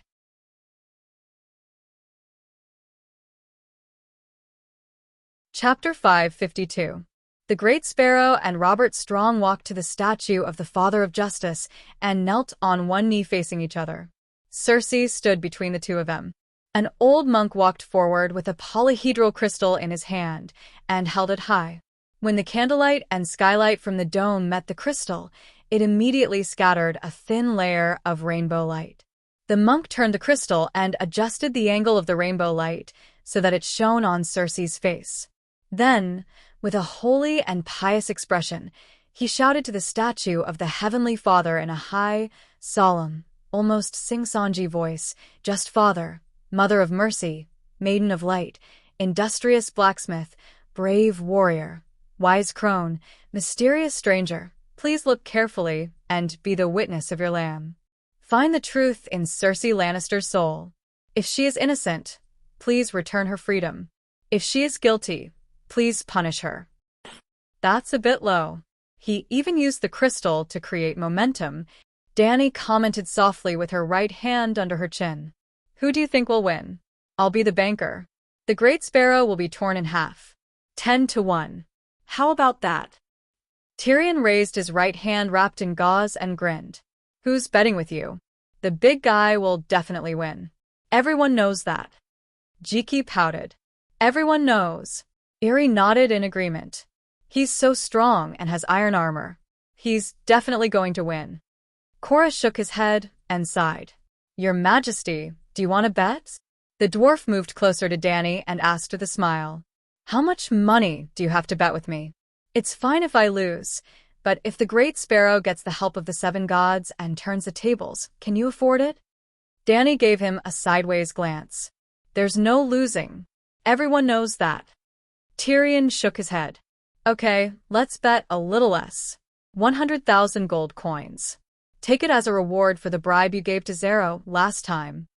Dany didn't think that the 7 gods could really protect the Great Sparrow, but she thought that if he got a lot of money, maybe the dwarf could move out of the Great Pyramid. It was one thing for him to freeload here, but he also liked to go out in the middle of the night to fool around. While they were chatting, the cultivator had already nodded to the aristocrats and commoners. Seeing that no one objected to being a witness to this martial arts competition, he put away the crystal and quickly left. Queen Mother Cersei was also taken away by Sir Marlon and the Son of War. Before she left, Cersei gave the Big Sparrow a smug smile, just like the day she encouraged the Big Sparrow to capture Marjorie. After that, Lancel handed Big Sparrow a spiked hammer. It had a 30-centimeter long oak handle and a corncob-shaped head. It was very small and looked very light. White Knight Palos handed over a 2-handed sword with a golden handle to the Sworn brothers. The girl's palm was as wide as a palm, and it was as tall as a sparrow's neck. It was shining with a cold light, and there were many rice-sized gaps on the edge of the blade, but it was polished to an extremely sharp point, emitting an oppressive, baleful aura. It was truly a weapon of death. Hundreds of people from King's Landing who had said obscene things on the day of Cersei's parade had died under the sword. Big Sparrow turned around, raised the hammer to the blacksmith statue, and shouted, "Fight for the 7 gods and justice." There were no seats in the Holy Hall. Cersei stood under the glass window on the east side, surrounded by great nobles such as Kevin, Uluan, Randall Tari. Robert Strong did not speak. He just turned his huge body and respectfully saluted the Queen Mother with his sword. As the Chief Justice of the 7 Kingdoms, Randall Tari had part of the right to judge. As the 7 gods bear witness, the trial of martial arts begins. Robert Strong took a step forward, held the sword in one hand, and slashed at Big Sparrow's head like a normal person chopping a wooden steak. A white light flashed in the Holy Hall. Boom. Rubble flew everywhere, and a wine-sized hole appeared in the marble floor. 7 or 8 floors around it all cracked. Wow. Everyone exclaimed. It was not only because of White Knight's strength, but also because of Big Sparrow's agility. Not to mention the live audience. Even Dragon Queen, who was watching the live broadcast, was sweating for her good church member at that moment. White Knight did not stop. After the downward slash, he swung his sword again. His right arm was thick like a tree trunk, and the nearly 1.4-meter-long blade covered an area of 2.5 meters. The wind brought by the giant blade even made the candle flame in front of the statue sway in one direction. What a big sparrow! At this moment, the Archbishop seemed to have really become a sparrow. He actually bent his body in the direction of the giant sword, landing on his knees and tilting his head back. The blade of the sword was a palm's width away from the tip of his nose. Just like that, he skillfully avoided the attack by sliding to his knees. What did Big Sparrow do before? Tyrion's eyes bulged in shock. He must be a warrior. He used to be a soldier. Cora said with absolute certainty. Maybe he's a juggler, Dany said uncertainly. In fact, Ursa was right. Big Sparrow was not a juggler, but a veteran of hundreds of battles. Big Sparrow's experience was very similar to that of Meribad's monk. He joined the army as a young boy, experienced hundreds of battles, and became a cripple. He converted to the 7 gods, became a barefoot monk, and spent the rest of his life serving the people of the 7 kingdoms. In just a few words, Big Sparrow dodged White Knight's attacks 7 or 8 times. He was as weak as a sparrow, but also as agile. Coward! One of Circe's henchmen shouted, 7 gods above. Big Sparrow. Do you want the 7 gods to see what a comical coward the Archbishop is? If you have the guts, then fight fair and square. Many nobles echoed. Big Sparrow did it on purpose. Even if the real Robert was here, fully armed and wielding the giant sword with all his strength, he would not last long before he got tired, Ursa said hesitantly. He was a little unsure himself because White Knight Robert did not even pant. He was like a perpetual motion machine, without any sense of fatigue. A normal person would at least pant after swinging the sword 10 times, but his movements did not even change. Strange, Quentin of Dorne frowned. Sir, look at the ground, Tyrion suddenly said. Robert was very strong. Every time he hit the floor, stones would fly everywhere and potholes would appear. Big Sparrow's estimation is wrong. Robert is not tired, but he is starting to sweat. The key is that he is barefoot. I don't believe that stepping on sharp stones will not affect his movements, the dwarf sighed. In theory, he was not wrong, but Big Sparrow also noticed his predicament and quietly changed his tactics. White Knight approached, step by step. Big Sparrow's expression was blank. His eyes were fixed on the enemy's right shoulder, and he kept retreating while calculating the 2 steps. Robert swung his sword and attacked fiercely. He judged the direction in advance and jumped back lightly. He jumped over a pothole. He prayed in the holy church every day and scrubbed the marble floor countless times. He clearly remembered the position of every pothole. Then Robert took a step forward. The back of his iron boots sank into the pothole, and his body tilted. Ah! Circe exclaimed. Oh no! An experienced knight in the crowd of nobles said excitedly. 7 levels of hell. Is he really going to turn the tables? Tyrion was dumbfounded. TC. Robert reacted quickly. He immediately stabbed his sword into the ground and used it as a crutch to support his body. The fallen giant steadied himself again. But Big Sparrow did not stop. Or rather, this was the situation he had painstakingly created. He rushed forward like lightning, jumped up, raised his corn hammer, and smashed it down on Robert's left shoulder. He even shouted, Blacksmith's wrath. Under everyone's incredulous gaze, the corn-cob-shaped silver-plated hammer exploded into a watermelon-sized holy white flame. A sacred and solemn aura spread out from the white flame. According to the Big Sparrow's original plan, with the blacksmith's hammer that could break an iron shield, he should be able to cripple Robert's left arm. Then, he would turn around and swing the hammer at the back of the White Knight's head. The reason why he did not directly attack the head was that White Knight could use his empty left hand to block. But he encountered an accident. When others saw the holy fire on the hammer, they were only shocked that the 7 gods might be manifested. Robert Strong was an evil being. When the holy fire approached him, it was as if hot oil had been poured on him. Even Saint Dany herself had neglected one point. The dragon flame was already the strongest anti-magic fire, and the dragon flame with the blacksmith's divine power had increased the holy and righteous order and kindness attribute, which would double the anti-magic effect against the evil power. Yes, the white flame on Big Sparrow's hammer was dragon flame driven by the blacksmith's divine power. Dragon flame was also a type of magic. Evil gods could bestow their divine spells on those who sacrificed themselves. Our healer could bestow believers with the ability to revive the dead and control fire. As a proper blacksmith, Blackie could also bestow divine spells on his believers. Robert, who had not uttered a single syllable since he was born, was like a beast in a trap. He let out a soul-shaking howl. Then, he let go of the hilt in his right hand and hugged Big Sparrow tightly, as if he was hugging his lover. Oh no! Dany's expression changed. She hurriedly informed Blackie to increase the support for Big Sparrow's divine power. Don't deduct the 50% profit anymore. Big Sparrow is in trouble. Tyrion and the others also exclaimed, the hammer bellows, the fire burns, a prayer in the blacksmith's book. Big Sparrow's face twisted in the face of the sudden change. He roared wildly. Boom. The holy fire on the hammer suddenly increased in size. It was like a sun falling directly on Robert's left shoulder. Ouch! Crack! Big Sparrow's body was hugged. Robert's left face was burned by the fire, and his left shoulder was hit directly by the fire hammer. Both of them screamed at the same time. Big Sparrow's spine was broken. Robert's left shoulder was burning with holy fire. Cracks appeared on his shoulder armor, and his snow-white cloak burst into flames with a boom. Archbishop. The monks and Sparrow wailed. Witchcraft. Big Sparrow used witchcraft.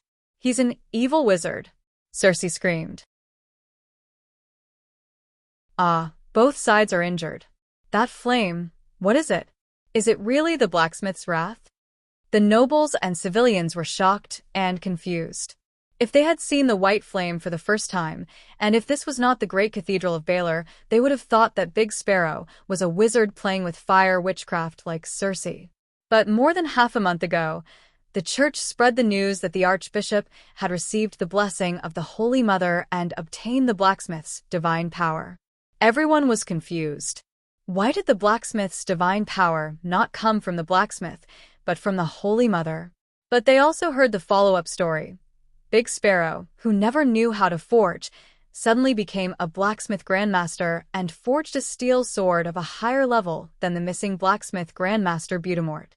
The above thoughts appeared and disappeared in an instant. The situation in the arena changed. Big Sparrow's spine was broken, and his ribs were crushed. Blood foam was spurting out of his mouth, but his hands did not stop moving.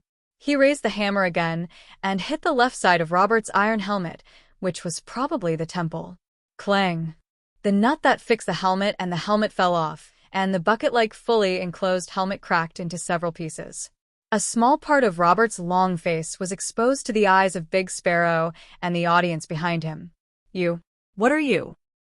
Big Sparrow's pupils contracted, and he swallowed the blood foam in shock.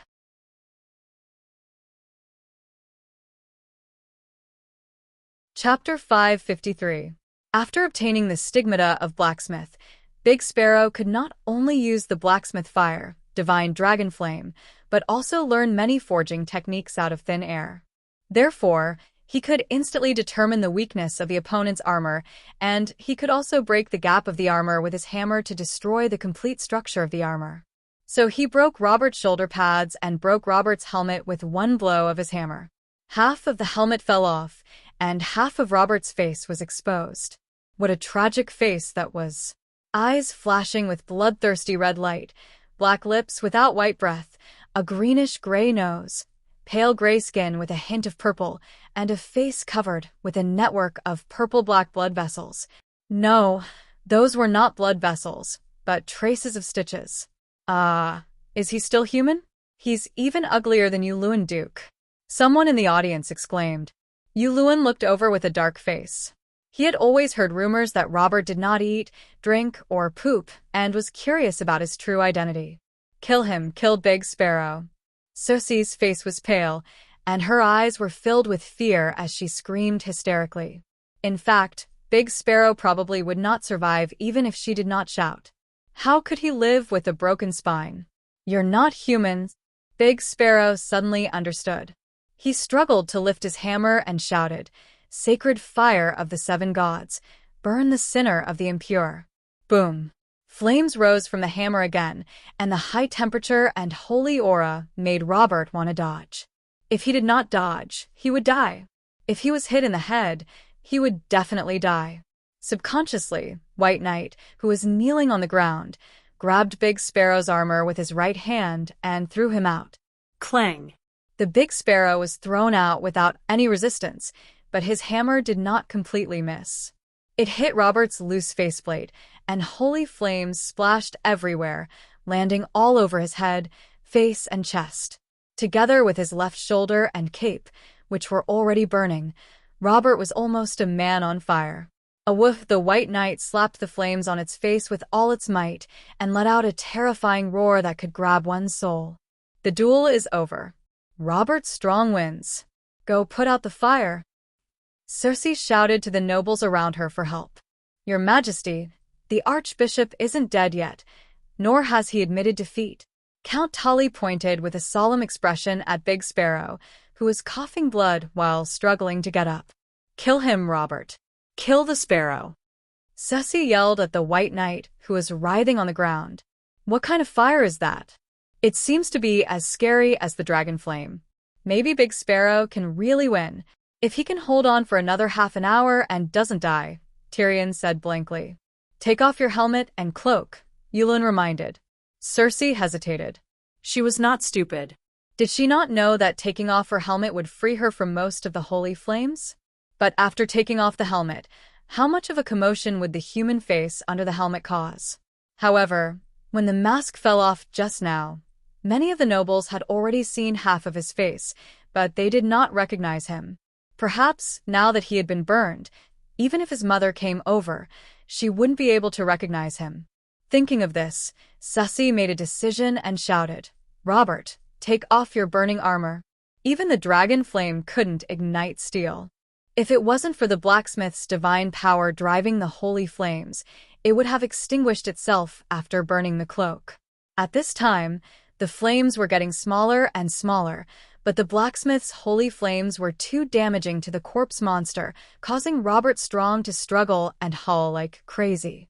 At Cersei's command, Robert immediately used his iron-gloved right hand to tear off his helmet. His left shoulder was hit by Big Sparrow's full strength, his shoulder blade was broken, and he was burned by the holy flames. He had lost most of his vitality. Clang! Robert took off his bucket-sized flat helmet and threw it far away. Ah! The monks, nobles, and commoners at the scene all saw Robert's true face. 1/3 of his face was burned, and the remaining 2/3 were still visible. Large patches of greenish-gray scalp were exposed on his head, and his dark black hair was like weeds in the wilderness. There were clumps here and there, and a few of them were connected together and withered like winter reeds. Contrary to everyone's expectations, Knight Strong's head was far smaller than expected. It also looked a little bloated, but compared to the giant's height of 2 meters, his head and torso were a little out of proportion. Ah! Suddenly, Big Bear pointed at Robert in the magic mirror in horror and howled. He was so shocked that he could not speak. 70% hell. Tyrion slapped his forehead and shouted out Big Bear's thoughts in disbelief. Rob. Robert is Rob. How did my sister do it? Rob? Which Rob? Quentyn hurriedly asked. Could it be Robb Stark? Old Ymont blurted out. Yes, it's Rob.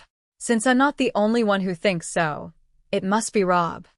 Big Bear's face was pale. He glanced at Tyrion and nodded heavily. But the young wolf master is already dead? His head was chopped off and sent to King's Landing, and his neck was sewn with a dire wolf's head. Quentyn was confused. That's right. Dany suddenly understood. She had always thought that Robert Strong was the Magic Mountain. After all, that was how Game of Thrones was acted out. But the news from the Seven Kingdoms proved that in order to appease Prince Dalong's anger, the Magic Mountain killed Dalong's younger brother, the Red Viper Oberyn, during the trial of whether Tyrion killed Joffrey.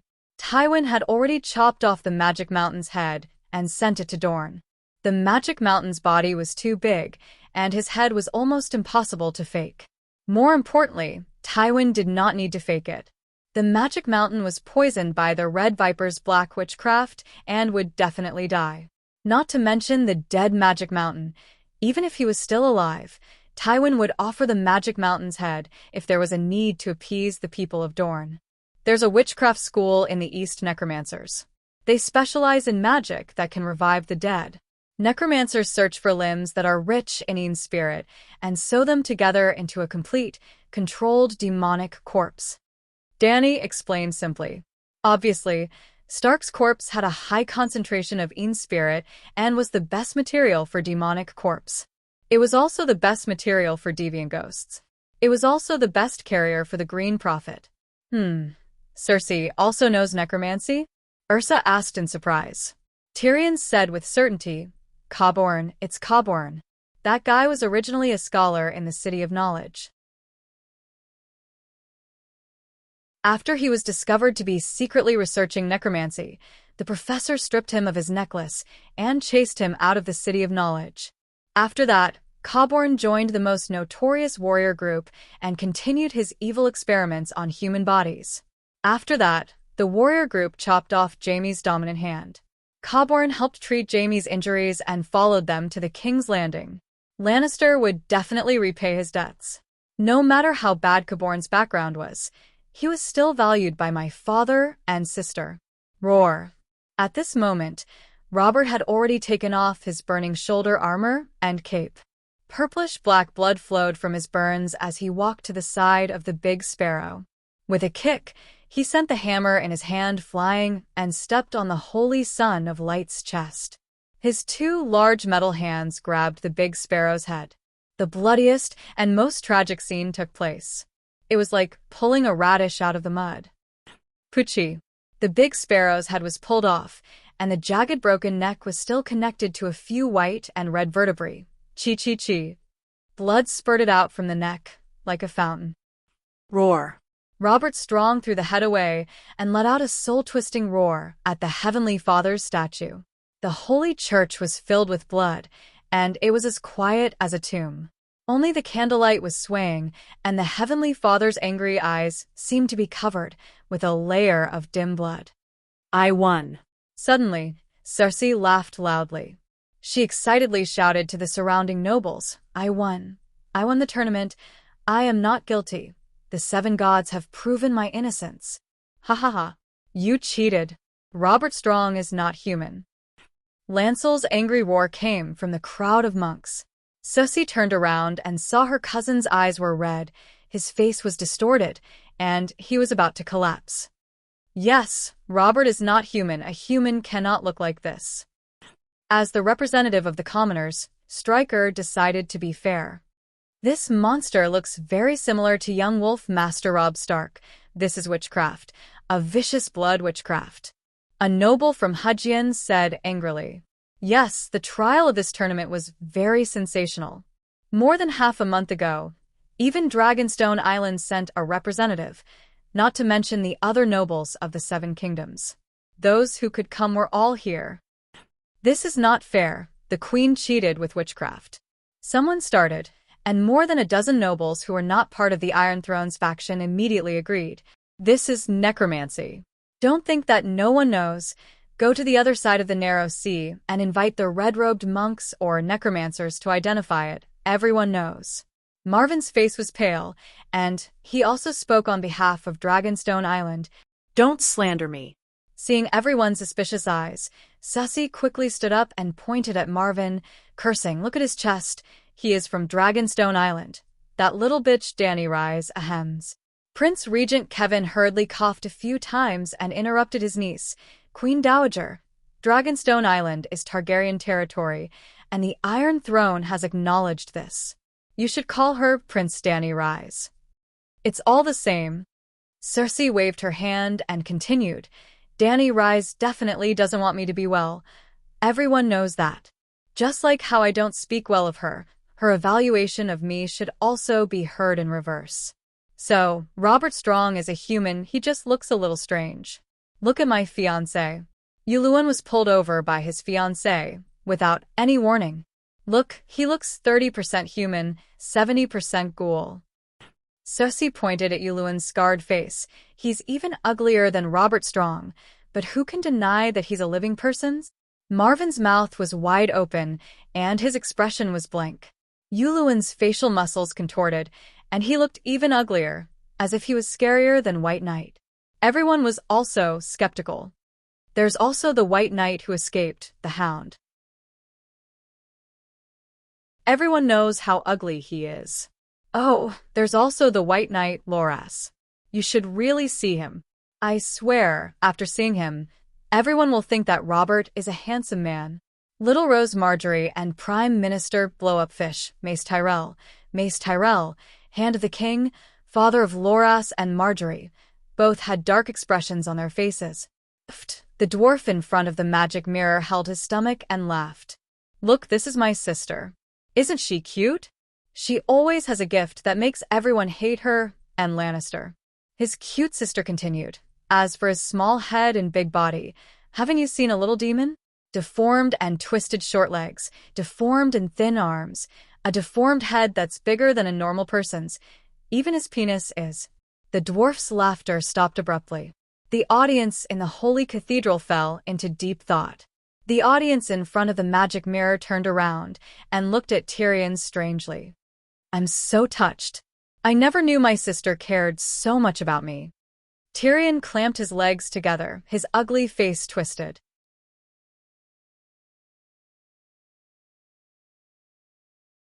Chapter 554. He's not Robb Stark either. Cersei's performance continued.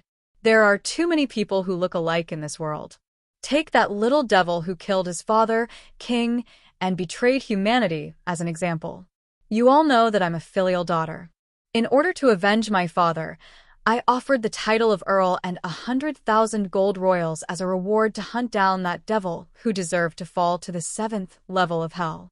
Many mercenaries brought me gnome heads, dozens of them, hundreds of them. Why?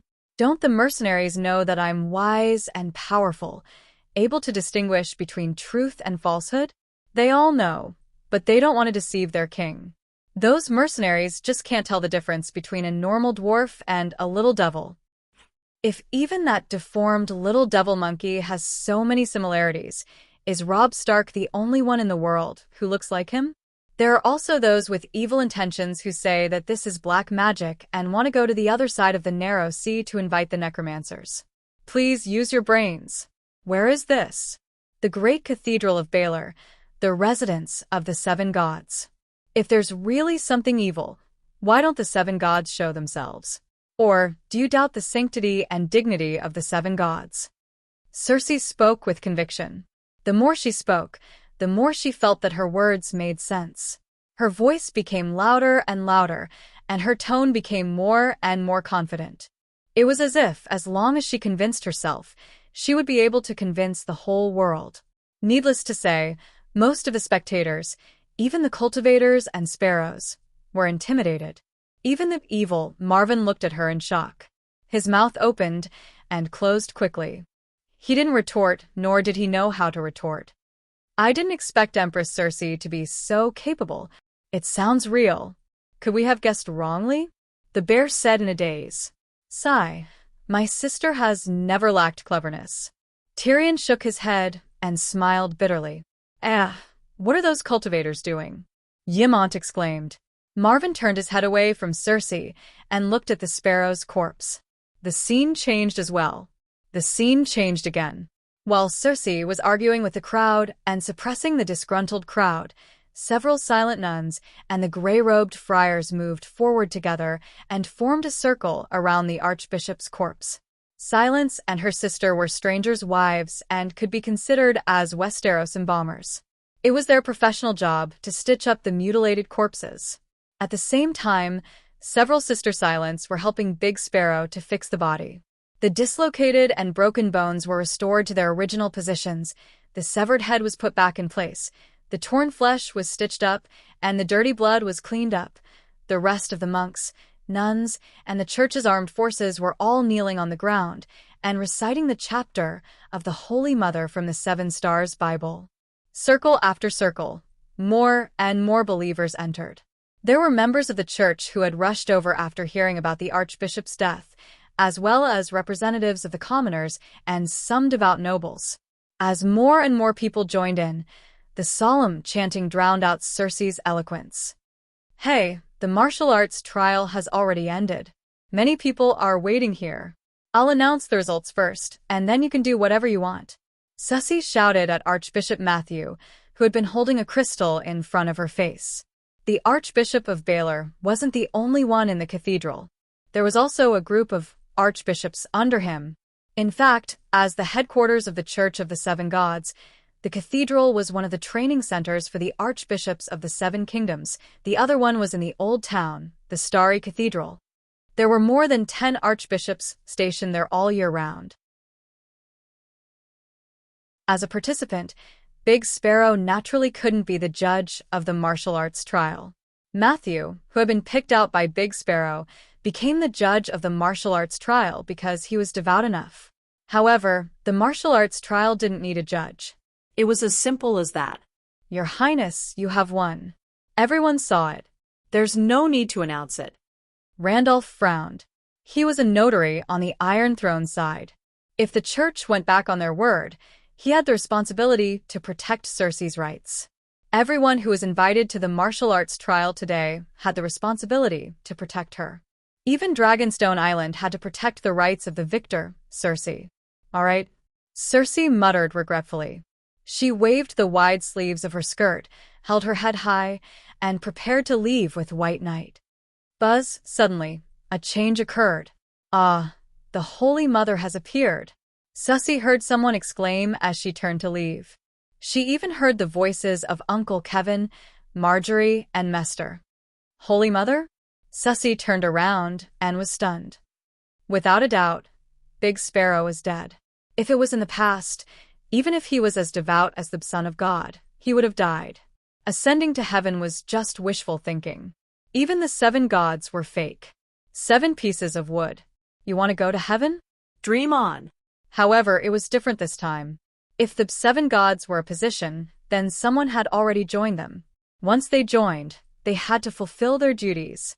Very suddenly, the moment Robert plucked Big Sparrow's head off, he died. His soul followed the thread of faith and entered the pool of faith. Blackie was not the only one who was at a loss. Even Dragon Queen, who claimed to have read countless novels and rich experience with the gods, was stunned. She really didn't know that such a thing could happen. However, since it had happened, she had to deal with it. How should she deal with it? Her first thought was to burn Big Sparrow's soul with divine fire and turn it into soul essence to nourish Blackie's body. This was called bow your head and be willing to be a cow, turn into spring mud, and protect the flower. It was a clean end to everything. Then, she heard Cersei's arrogant words and understood something. This was the great cathedral, under the witness of the 7 gods. Big Sparrow was the son of light and Robert Strong was a monster. If the 7 gods did not react at all, then when the night came, the faith of the 7 gods would flow away like a flood. She could not cast a great fireball on Cersei from thousands of miles away. Even the true god Lalo could not do that. Then it could only be a miracle. Dany suddenly had a thought. Since Big Sparrow's soul was in her hands, could she revive him? If a monk could do it, why not a Taoist? If Lalo could do it, why couldn't the 7 gods? When Ghetto devoured the Crab King, Blackie gained a new divine title, Holy Mother. At first, Dany thought that Holy Mother equals mercy, which was useless. Then she found that she was wrong. Blacksmith equals hardworking, but it increased the power of forging. The Holy Mother's power was related to medicine. She gained a lot of medical knowledge out of thin air. But just like forging, all medical knowledge came from the believers of the 7 kingdoms.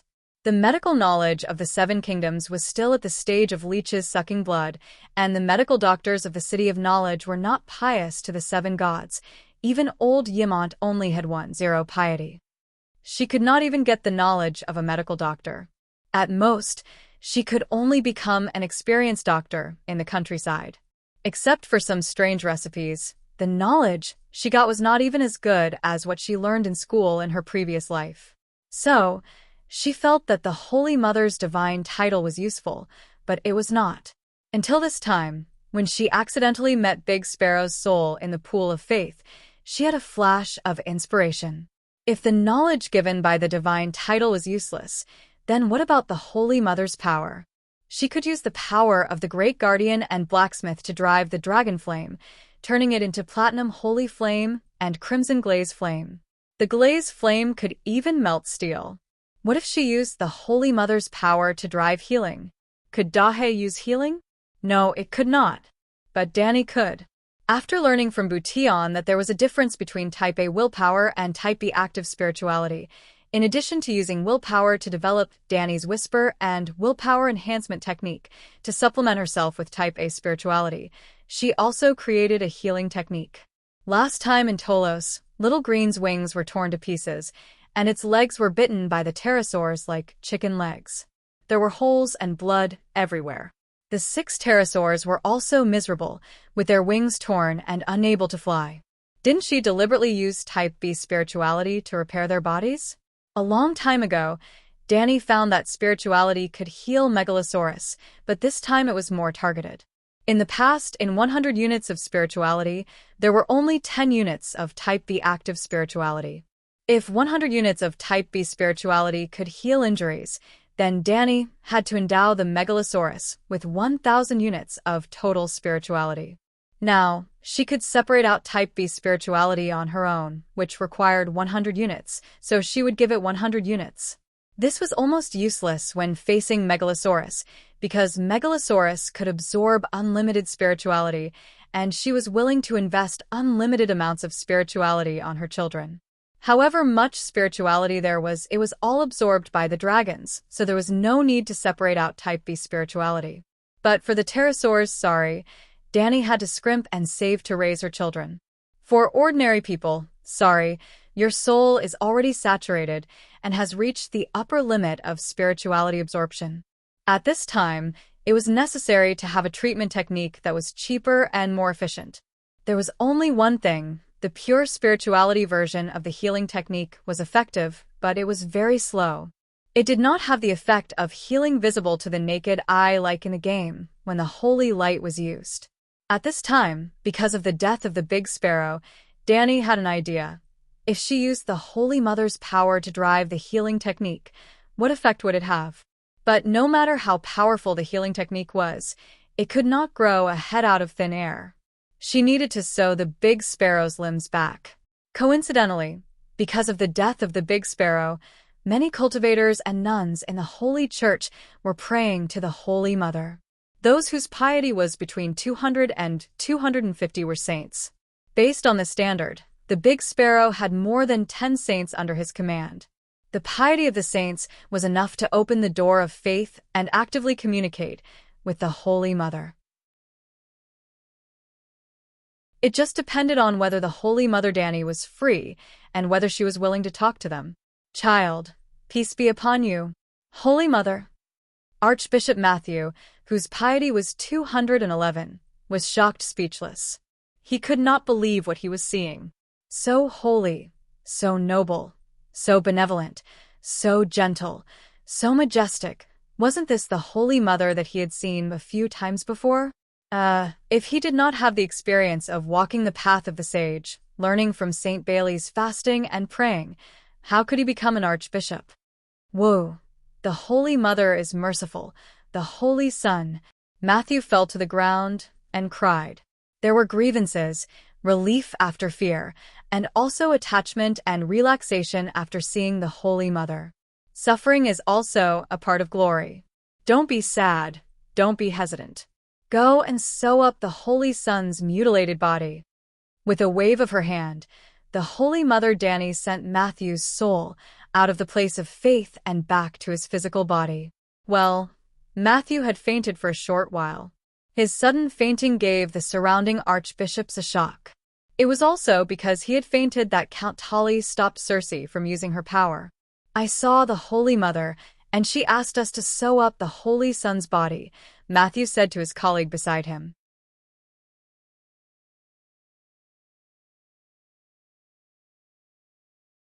Chapter 555. I saw the Holy Mother just now.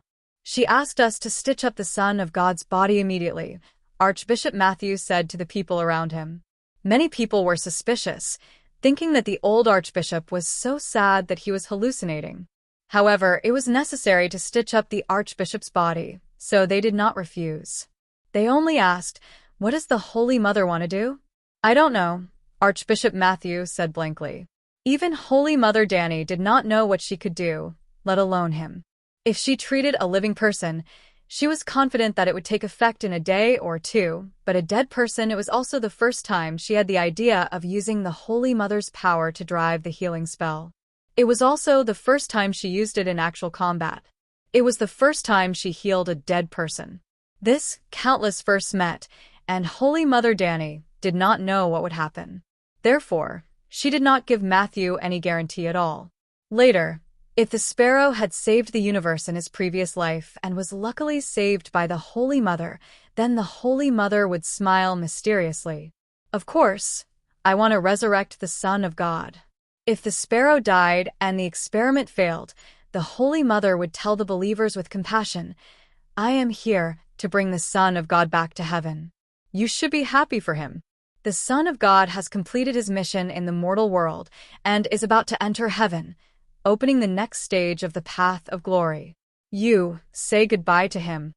Then, the dragon flame would burn the sparrow's soul and body, turning it into spiritual matter to raise the dragon baby. In short, Danny needed a miracle to restore the faith of the believers. The life and death of the sparrow were not important. He had tormented Circe, tormented the academician, disgusted the Iron Throne and the nobles of the Seven Kingdoms, and owed a debt to the Iron Treasury. He had allowed Blackie to successfully usurp the priesthood of the Seven Gods. Even if he died, he could help the Dragon Queen complete a precious experiment. He had completed his mission and could rest in peace. As more and more believers chanted the Bible, the lines of faith converged toward Archbishop Matthew, and the door of faith opened. Following this door, the Holy Mother's power descended upon the great cathedral. In the eyes of the crowd, the statue of the Holy Mother suddenly shot out a beam of holy white light, enveloping the sparrow on the ground. Circe looked back and saw such a miracle. She could not help but be shocked. The Holy Mother had appeared. What frightened her even more was that the flesh and meridians of the sparrow's wound were slowly wriggling. It was actually growing. To be honest, even Danny was surprised by the effect of the Holy Mother's divine power and healing. Although the speed at which her divine power was being consumed shocked and pained her, the big sparrow's wounds were truly healing. However, Danny also noticed an abnormality. The big sparrow had died, and the Yang's spirit substance in its body had transformed into the Yin's spirit substance. At this time, the wound had healed, but the Yin's spirit substance in its body had not disappeared. This was not a small problem. This was because Yin's spirit essence represented dead spirits. Corpses with Yin's spirit essence were not considered living people. Danny even had an epiphany. Madame Stoneheart and the Lightning King were most likely resurrected by retaining their Yin's spirituality. They had lost the vitality of a human, so they no longer needed to eat and sleep like a living person.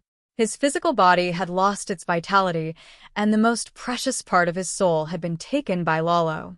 What was this kind of resurrection? Danny was in trouble. If this continued, she would also revive a monster. This was not what she wanted. However, the Yin's spiritual substance was all over the big sparrow's body, so it was impossible to remove a certain part. The people of the Holy Church and the audience in front of the magic mirror were all shocked by the arrival of the Holy Mother, but the Holy Mother was in a dilemma. Should she give up on treatment and burn the big sparrow's corpse? Or should she revive a monster whose future even she was not sure about? She would not cut off part of the big sparrow's soul like Lalo. Perhaps the big sparrow could retain its original personality after being resurrected, but the changes in its body would affect its spirit sooner or later.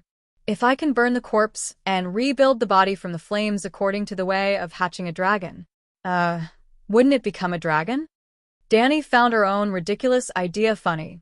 Flames could indeed burn Ian's spirit essence, but could the big sparrow withstand the flames without turning into ashes? Sigh, I'm sorry. Good church member. You can go in peace. Suddenly, Danny caught a glimpse of the pool below the big sparrow's soul. Two groups of water songs entered the pool of faith and combined with the power of faith to form the divine power of water. The big sparrow was walking in the pool in a daze. In his consciousness, he suddenly lost consciousness and died. Then, he followed a white light and entered a world filled with the aura of the seven gods. There was a clear ocean under his feet. The ocean was not deep, just up to his feet. The water was holy, boundless, and vast. Needless to say, he must have come to heaven and cleansed his sins in the holy water. He would be summoned by the Holy Mother later. So, the big sparrow was taking a bath. Danny was stunned. It was not because of the big sparrow's actions. Facing the divine power of water, a mortal's soul was like a fish in the ocean. The key was that as the big sparrow washed his hands and face, the Ian's spiritual substance in his soul dissolved into the water. After a person died, the spiritual substance in the body would turn Ian, and the spiritual substance in the soul would turn Yang to Ian. the divine power converted by the water song has such an effect? Danny was confused. Actually, this had nothing to do with the water song. The 7 gods were the absolute gods of justice. The faith pool of the 7 gods naturally had the attribute of purity and suppressing evil, repelling depravity and resisting evil. If the water song fell into the faith pool of the evil gods, the big sparrow would not expel the Aeon's spiritual substance when he entered the water of divine power. Instead, it would dissolve the Aeon's spiritual substance. Danny did not know this at the moment and did not have time to study it. She was in the middle of the Holy Mother's descent. When she found that the divine power of water had such a special effect, she immediately extracted a part of it and merged it with the Holy Mother's healing art. Then, she poured it into the big sparrow's body. Buzz, the milky white holy light that enveloped the big sparrow was suddenly dyed with a trace of active gold. Everyone did not know what it meant, but they were surprised to see black blood oozing out of the big sparrow's pores. Danny was even more shocked than them. The effect of the divine power of water was unexpectedly good. After the Type B active spiritual substance dissolved in the divine power of water, it automatically repaired the cells within spiritual substance. Danny thought it was cells, but it was not. If the cells died, they would break down directly.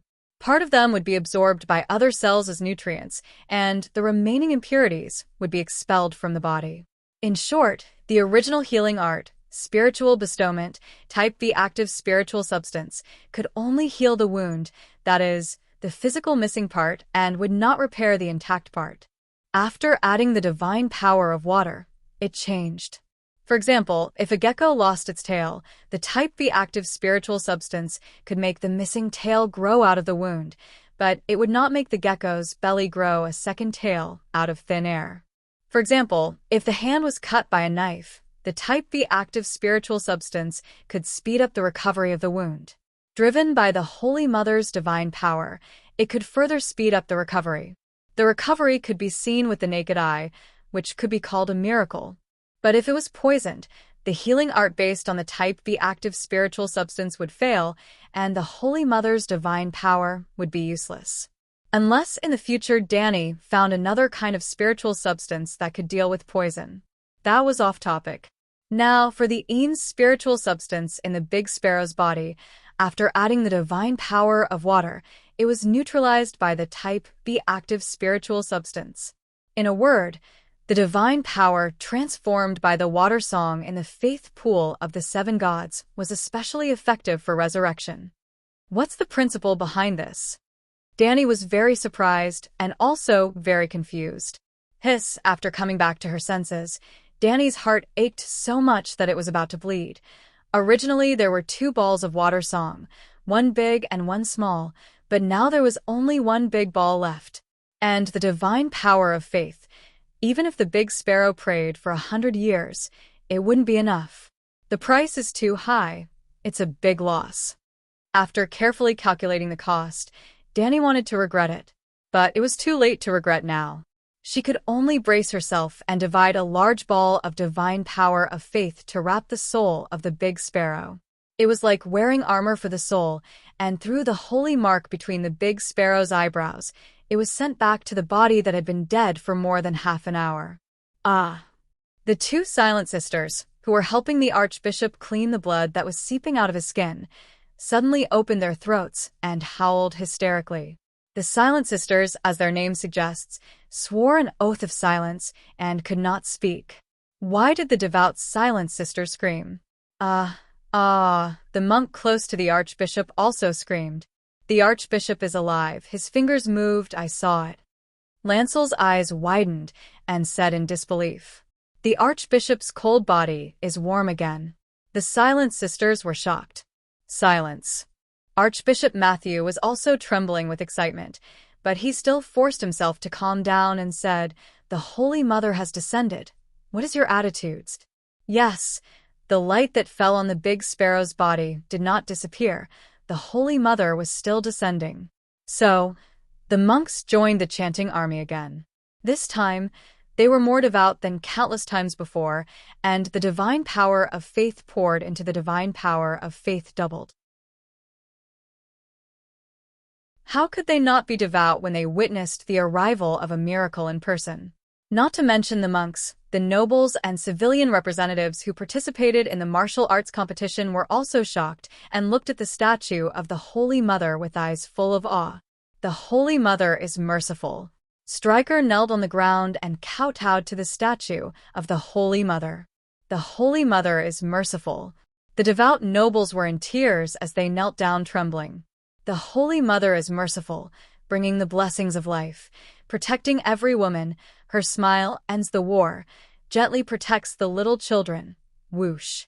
In the Holy Church, except for Sussy and a few others, everyone knelt on the marble floor and chanted the Holy Mother's song with the most humble attitude, the most reverent voice, and the most excited mood. Plop. Plop. Even the people in front of the magic mirror lost their composure. Quentin and old Yamant slid down from their chairs and knelt on the ground. 7 gods above, the Holy Mother has appeared. The big sparrow has come to life. Tyrion's eyes widened, as if he was in a dream. The centaur maids were shocked and at a loss. They looked at each other, and then looked at their leader with a pair of black almond-shaped eyes. Then they heaved a sigh of relief. Calixie was still calm and unperturbed, her eyes narrowed, as if she did not care about the Holy Mother's appearance in the mirror. As expected of Calixie, looking at Yamant, Quentin, and the others who were shouting and kowtowing, the centaur maids felt an inexplicable sense of superiority. Ignorant. No matter how powerful the Holy Mother was, could she be more powerful than Calixie, who gave birth to the steed of the world?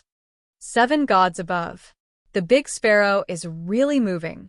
Sussy looked at the big sparrow in the middle of the kneeling crowd and saw him frowning and rubbing the back of his neck that Robert Strong had broken. A layer of white sweat appeared on the back of her neck, and her soul almost flew out of her body. The Holy Mother is merciful. Why did she bring the big sparrow back to life?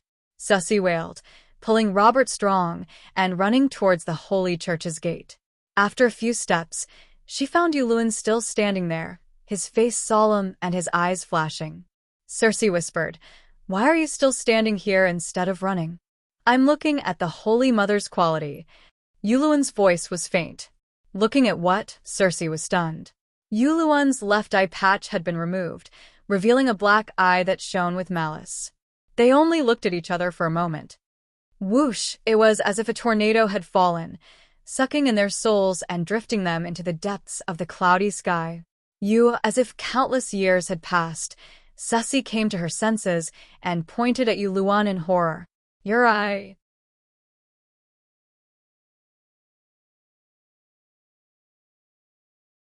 Chapter 556. Yulun smiled gently. His right blue eye was filled with tenderness, and the evil in his left black eye seemed to be an illusion that had never existed. It also rippled with endless affection. "My left eye isn't blind. It's just that my pupils are of different colors, making them look very different." He pulled down the eye patch to cover his left eye and said with a smile. Cersei's heart trembled, and she felt inexplicably uneasy. However, she mistakenly thought that it was because of the resurrection of the Great Sparrow, so she didn't ask about the storm in her lover's eyes. She just kept complaining. "The Holy Mother is too biased. She never responded to my sincere prayers. Today, she resurrected my great enemy. I have to leave quickly. The trial is over. Even if the Great Sparrow is resurrected, it won't change the result. Actually, you can let Robert Strong continue to compete with the Great Sparrow. He has just been resurrected, and his body is very weak. Take advantage of his illness and kill him." Yulun smiled evilly. This was priceless advice. The Great Sparrow's wound had healed, but the blood he lost couldn't be replenished in a short period of time. Even an ordinary soldier could overturn the Great Sparrow, let alone Robert Strong, who still had 90% of his health left. "Are you stupid? This is the Great Cathedral. The Holy Mother has descended, and you still want to compete with him?" However, Cersei had fear in her heart. She didn't listen to his bad idea and pulled up her uncle and daughter-in-law who were kneeling on the ground. Why aren't you leaving? Are you counting on the Holy Mother's mercy? The Holy Mother is merciful, but the Great Sparrow is vicious. Kevin waved his niece's arm away and said in disgust, You go back. I'll stay and repair the relationship with the Archbishop. I'll stay too. My trial has already been completed. I'm not afraid of the Holy Mother's dissent. Marjorie's eyes were provocative as she smiled. The Holy Mother will never like a slut like you, who likes to drink moon tea. Cersei glanced coldly at her wife and pulled Yuluen away. The Great Sparrow didn't chat with Kevin for long. He was in a daze. He was clearly bathing in the divine pool. How did he resurrect? He was also especially tired and didn't have the energy to toss and turn. At this moment, he endured his tiredness and led the cultivators and believers to recite the 7 stars Holy Scripture to the Holy Mother. Then he announced the end of today's trial. Faced with Kevin's inquiry about the results of the trial, the Big Sparrow was silent for a long time before he nodded and acknowledged Cersei's victory. I've lost. The Church will no longer pursue the Empress Dowager's crimes, but I can't declare the Empress Dowager's soul to be pure in the name of the 7 gods. This is against the rules. Prince Regent Kevin frowned. Indeed, the winner of the martial trial should be endorsed by the 7 gods. This person's soul is pure and flawless, free from sin. That was why the trial by martial arts competition was so sacred. According to the rules, both sides of the duel are believers of the 7 gods, but is Robert Strong a human? I shouldn't have allowed that monster to enter the divine palace. It has tarnished the glory of the 7 gods. The Big Sparrow said coldly, He's just a little ugly. The Prince Regent's eyes flickered, and he didn't sound confident at all. The Big Sparrow stretched out its rough and cracked hand to Kevin. The Regent hesitated for a moment and put his right hand on it. Boom. A milky white flame suddenly rose from the Big Sparrow's palm and covered the Prince Regent's strong right hand. How dare you? White Knight Marlin, who was guarding the Prince Regent, thought that the Big Sparrow was going to burn Kevin with the same demonic flame that was used on Robert. He roared and was about to draw his sword to attack. Stop! Kevin quickly shouted and stopped him. Sir Marlin Lant, the Archbishop didn't hurt me. At this time, the Big Sparrow also spoke.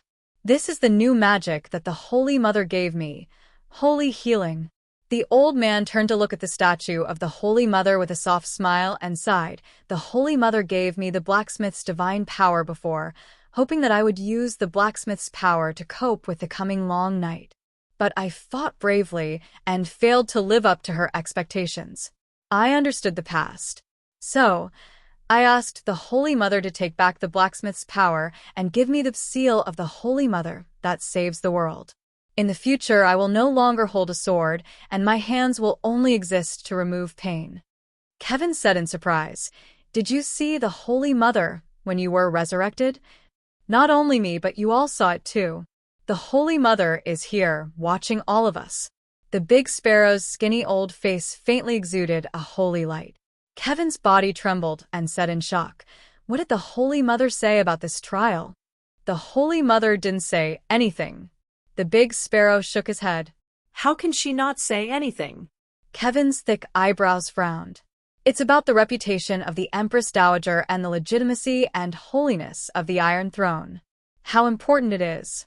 Shouldn't the Holy Mother give an explanation in person? Everything has to be handled by the Holy Mother herself. What do you need me as the Archbishop for? The Big Sparrow said lightly. Kevin's face twisted. You are a participant in the trial, and now you are going to be the final judge. I'm afraid. Did you feel it just now? The Big Sparrow asked without rhyme or reason, but Kevin felt the big hand that was holding his right palm loosen. The holy healing technique is very magical. It's as warm as being washed by clean water. He said. You bring Robert Strong here with his hands and feet tied. In front of everyone. If he can withstand the holy healing technique that is beneficial to humans, I will announce the Empress Dowager's purity on behalf of the 7 gods. Otherwise, I can only admit that she is innocent and will not endorse her past actions. The big sparrow said. This, Kevin asked in a low voice, can the holy healing technique exorcise demons? The 7 gods are the holy of justice. Whether it's the blacksmith's holy flame or the Holy Mother's holy healing technique, they all have special damage to demons. I lost to Robert Strong before because he was stimulated by the blacksmith's holy flame and went crazy, disrupting the rhythm of the battle. The big sparrow was resurrected, and his confidence in the 7 gods was unprecedentedly strong, so he no longer hid some of the mysteries of the 7 gods that the Holy Mother told him. Danny was really scared. She was afraid that he would seek death because of his ignorance, so she told him all the range and limitations of the holy spells, and also gave him the basic supernatural knowledge. She was not afraid of the big sparrow seeking death, but this time the cost was too high. She was afraid that the big sparrow would die again before she could recover the cost. Sir Kevin went back with mixed feelings. The big sparrow did not persist for too long.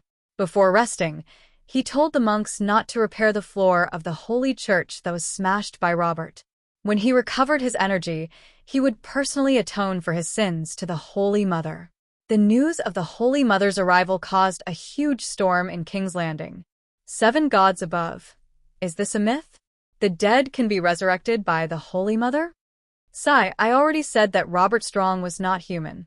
Sure enough, even the Holy Mother was alarmed.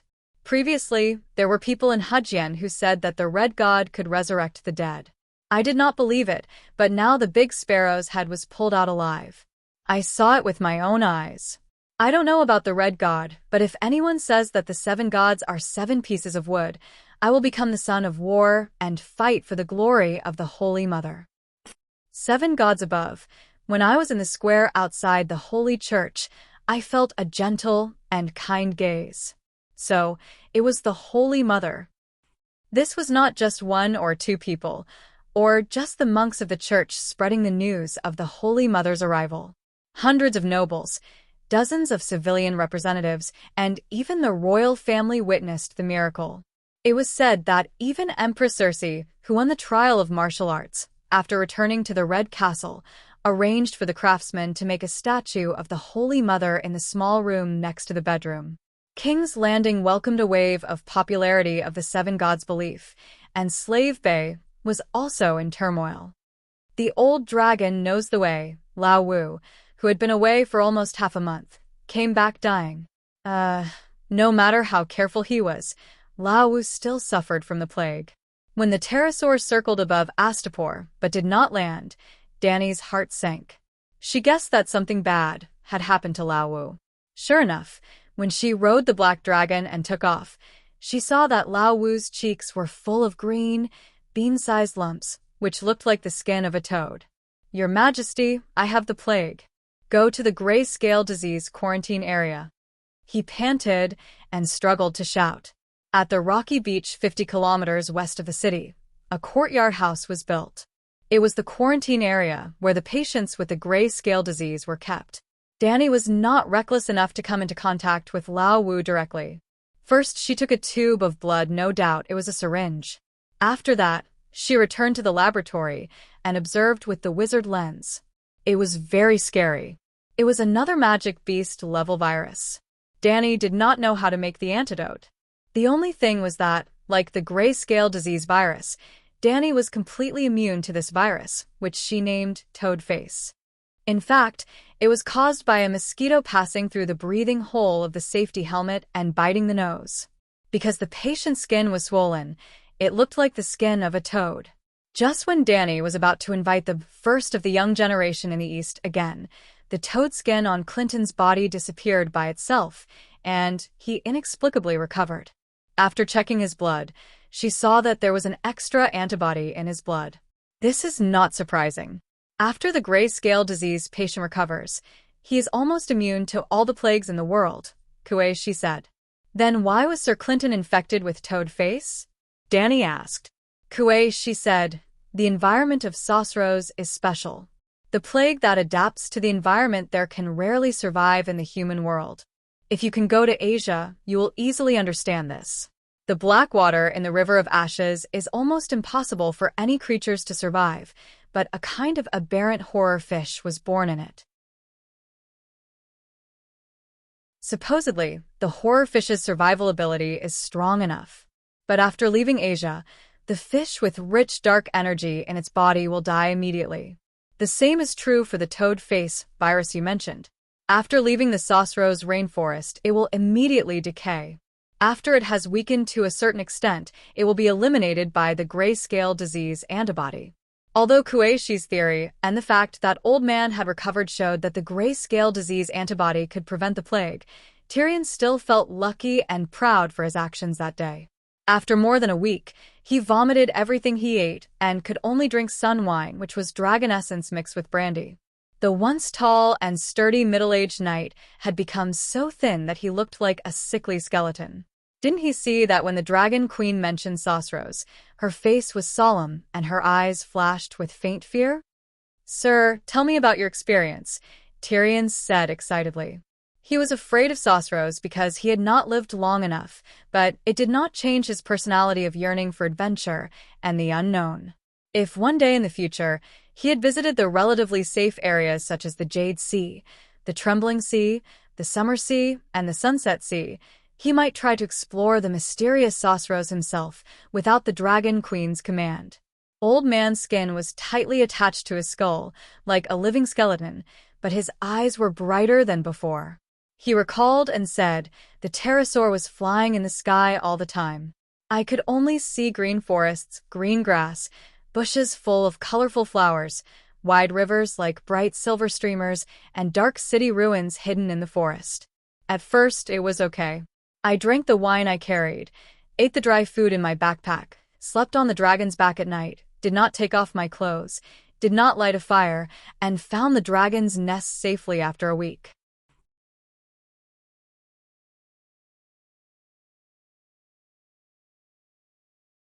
Chapter 557. It's a vast green swamp in the middle of the rainforest.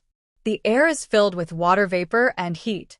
The green aquatic plants are like the hair of the dead, rippling in the green, smelly, stagnant water. The luxuriant shrubs are like blankets on the dark swamp. There are also strange flowers, either sweet or smelly. The swamp isn't too big. It's like a scar in the rainforest, about 70 to 80 acres. It's probably the Silver Prince's home. There are 7 to 8 swamp dragons, either flying in the sky or lying in the swamp. They pass their days leisurely and carefree. The longest of them is 12 to 13 meters, about the same as Little Gold. The smallest is no bigger than a hunting dog, about the same as Little Red. When they hear the Silver Prince's long howl, the big and small pterosaurs all rise and howl in response. Their voices are joyful but also sad. Speaking of this, the skinny old guy, who looked like a crab with a shell on the outside, couldn't help but sigh. "Since it's the Silver Prince's tribe, why don't you recruit a few small pterosaurs?" Tyrion asked. Tyrion's pterosaur was called Tessa, while Old Guy's was called Silver Prince. They were both regrets in their hearts. "Don't you hunt?" Old Guy frowned. "Why not?" "To be able to ride a horse, I specially invented a saddle called Cripple's Savior. When I returned to Winterfell from the Great Wall, I even gave one to the Bran of the House of Stark." As Tyrion spoke, he subconsciously turned his gaze to Old Ymont. The two of them looked at each other, their faces filled with emotion. Old Ymont entertaining the Queen's brother at the Great Wall seemed like yesterday. Today, they were reunited at the other end of the world. Old Guy said, "Since you've hunted before, you should understand the tradition of not harming young pterosaurs and pregnant pterosaurs.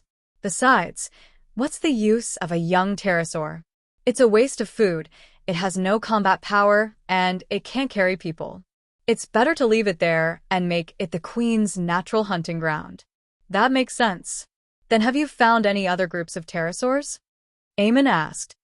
"Yes," the old man sighed.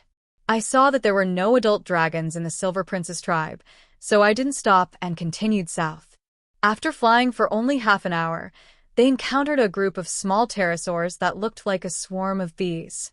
They were only as big as monkey and had brown bellies.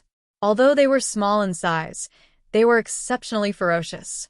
Hundreds of little pterosaurs were actually chasing after the python that was as thick as a pillar.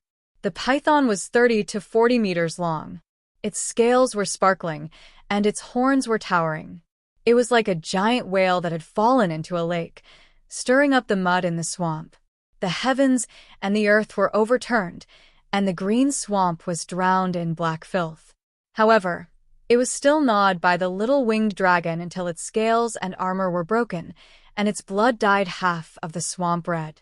That scene made me tremble with fear, as if I had come to another world.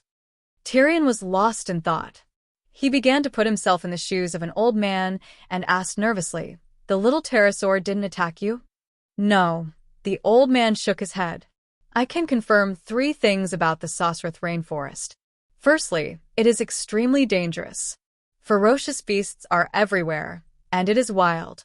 Secondly, plagues are numerous and frequent, like mosquitoes in the south. Thirdly, the pterosaurs are the overlords of the rainforest, and there are almost no external enemies.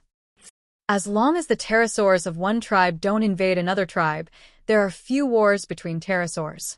"Other than the python, what else did you see?" Dany asked curiously. "A 2-meter-long red-shelled centipede, a vulture the size of a small house, a 3-legged blackfish, an ape that looked like a barbarian. The process of searching for the pterosaur tribe was not boring at all. People like me were also intoxicated by the wonders of the Sosrath rainforest. However, the rainforest was too dangerous. I followed His Majesty's instructions, drank the wine I brought, ate the dry food I had in my backpack, and did not take off my armor or helmet. When I ate, went to the bathroom, and slept, I also covered myself with a layer of gauze. No matter how hot and humid the weather was, I did not expose an inch of my skin. However, there were always gaps in my armor. A small mosquito bit me, and I lost my ability to move within half an hour. After another hour, I felt like I was going to die. It was worse than death." "Fortunately, I didn't go," the dwarf muttered. Dany glanced at him and said calmly, "Tyrion, Sir Clinton did not do his best, and you were the banker in the trial of martial arts the last time. I lost 1,000,000 gold coins to you when you bet on the death of the sparrow. Why don't you make another trip to repay your debt?" "Your Majesty, the first time is unfamiliar, the second time is familiar. Besides, you said that Sir Clinton's body has an additional anti-plague antibody. Why don't we wait for him to recover? An old general will know the way," Tyrion said with an embarrassed smile. Even though Clinton guessed that the dwarf was afraid of death, he still replied with a determined expression, "Your Majesty, don't worry. With my previous experience, I will be able to find dragons for you again very soon." Dany glanced at the dwarf. The dwarf sensed something, and the relieved expression on his face immediately disappeared. He shouted anxiously, "Io, sir, you don't know, right? Prince Aegon was assassinated. His left waist was stabbed, and he is still bedridden now."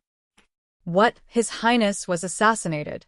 The sickly old man who was lying on the chair widened his eyes and sat up abruptly. His hands pressed on the armrest of the chair unconsciously, and the veins on the back of his hands were exposed. He was obviously shocked and worried to the extreme. The dwarf successfully changed the topic, and Dany only glanced at him with a cold smile. She nodded and said, "Sir, in the days when you were not around, Tyrion's solid state sprouted, and he brought Aegon to the Passion Garden every day. Such a stable work and rest schedule allowed the assassins to find an opportunity to take advantage of. However, you don't have to worry. Aegon's condition has stabilized, and he can get out of bed and walk. Moreover, I have already avenged the 2 of them. I flew to Queers that day and burned down the city. The headquarters of the regretful guests was reduced to a pile of scorched earth."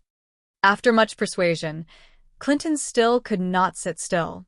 He immediately went to the top 2 floors of the palace to visit Aegon. The father and son, one old and one young, one old and one young. One's face was as pale as a ghost, while the other's cheeks were as green as a devil's. However, both of them were as thin as a match, and their bodies were weak and weak.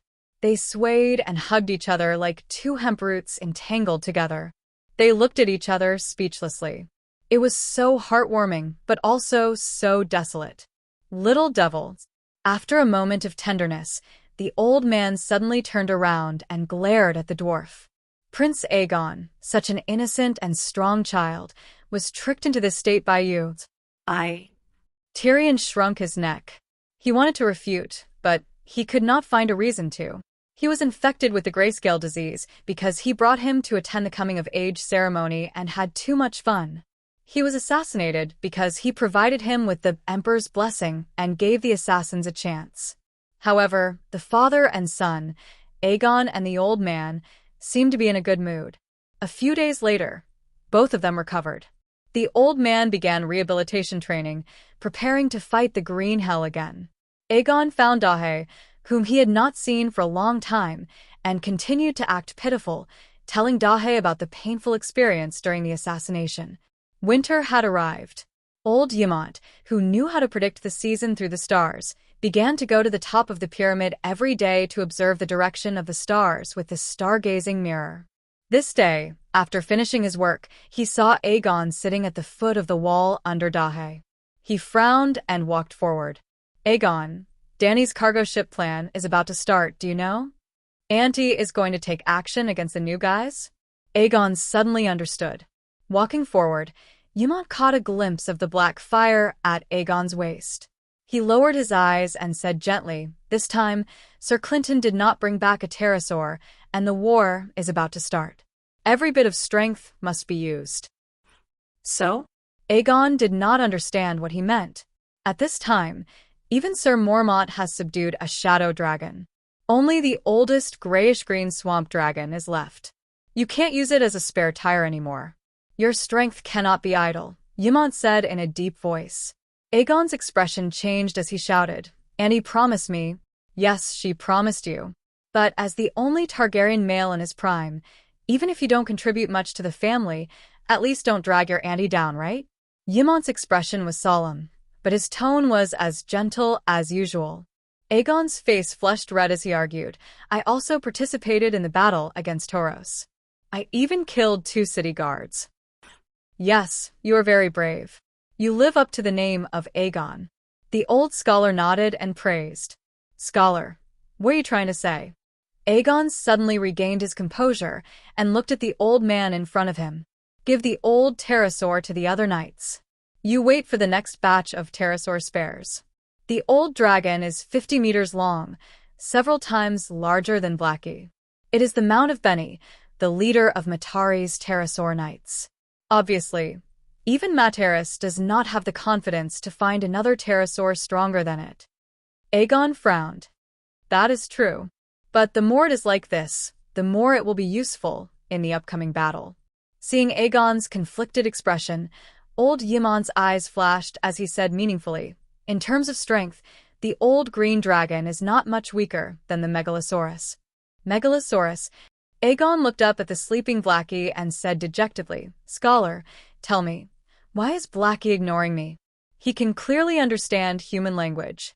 I told him about my ambition to fight for the Iron Throne and told him about the sorrow in my heart.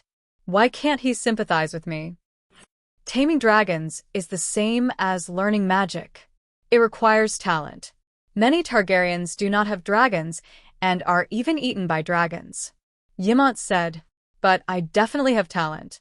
You know about the prophecy of the dragon having 3 heads." His words were too logical. Ymont could not refute and could only say reluctantly, "Then continue your relationship with Blackie. After 8 to 10 years, he will eventually respond to you." 8 to 10 years? Aegon shrieked in despair. 8 to 10 years is a normal phenomenon. Many Targaryens sleep with dragon eggs in their arms from infancy. When the dragon eggs hatch, the man and the dragon grow up together. Even so, a 14-year-old dragon knight is rare. "You are not lying to me." Aegon was even more desperate. "If you don't believe me, you can ask Tyrion. He is an expert on the Megalosaurus," Ymont said unhappily. Tyrion was fanatically fond of dragons and was an expert on the Megalosaurus. Old Ymont was the same. The silly Aegon actually went to ask Generally speaking, Scholar Yamant is not wrong. However, they spent more than 10 years as children. Their willpower and temperament are not mature yet. Hence, they are unable to subdue the Megalosaurus. Your Highness, perhaps it is more than 10 years. Tyrion said hesitantly. Actually, the dwarf wanted to say that Aegon had no talent at all. However, he was afraid that the prince would fly into a rage and beat him up. Do you think that I have no talent? Aegon said coldly. He was not stupid. He could guess the dwarf's thoughts from his expression. Everyone says that my lifeblood has magic. I also want to learn magic, but I still have no talent. The dwarf spread his hands and said, Dragons have 3 heads.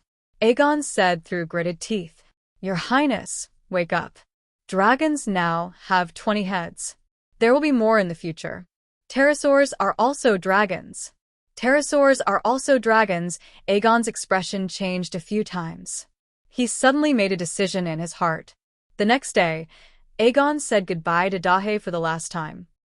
Dahe, if you continue to ignore me, I will go look for the old green dragon. Dahe could not be bothered to look at him. On the 3rd day, Aegon said again, This time it's true. If you ignore me, I will really go and contract the old pterosaur. Dahe, on the 4th day, Aegon stood in front of Dahe and swore, Please give us a chance to be together. This is the last chance. This is not the 3rd time. I swear, this is the last time. Dahe wanted to bite him, but reason stopped him.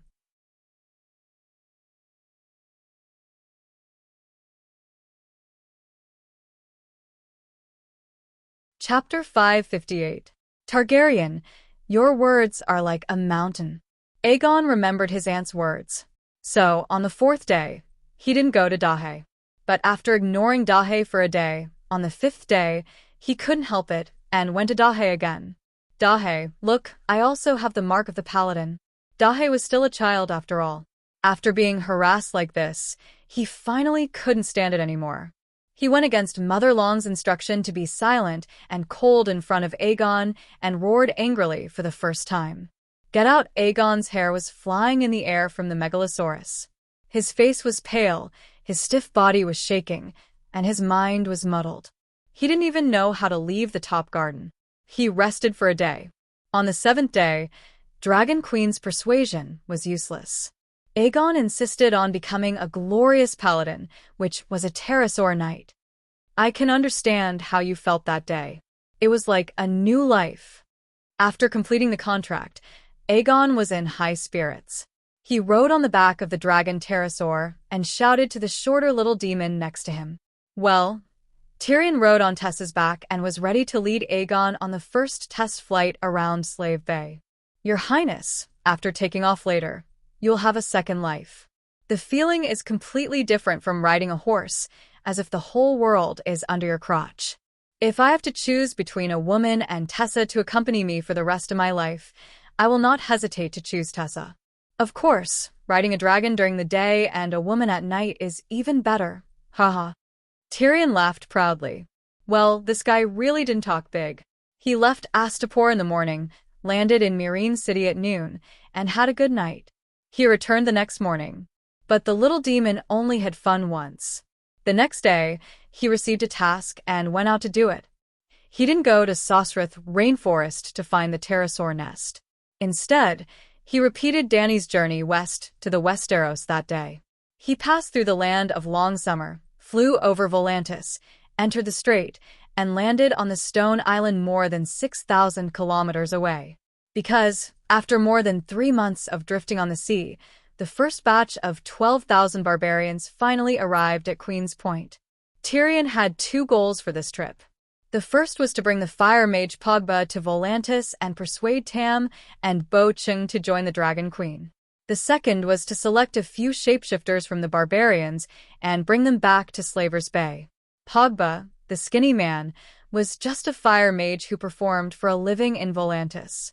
He was not the best young man in the East, with a bright future like Lisbon. Not many people knew him, but the man knew Tam. On the other hand, Dany already had the idea of recruiting her 2 old friends, Tam and Bo Chung, to help her. Needless to say, the more the merrier.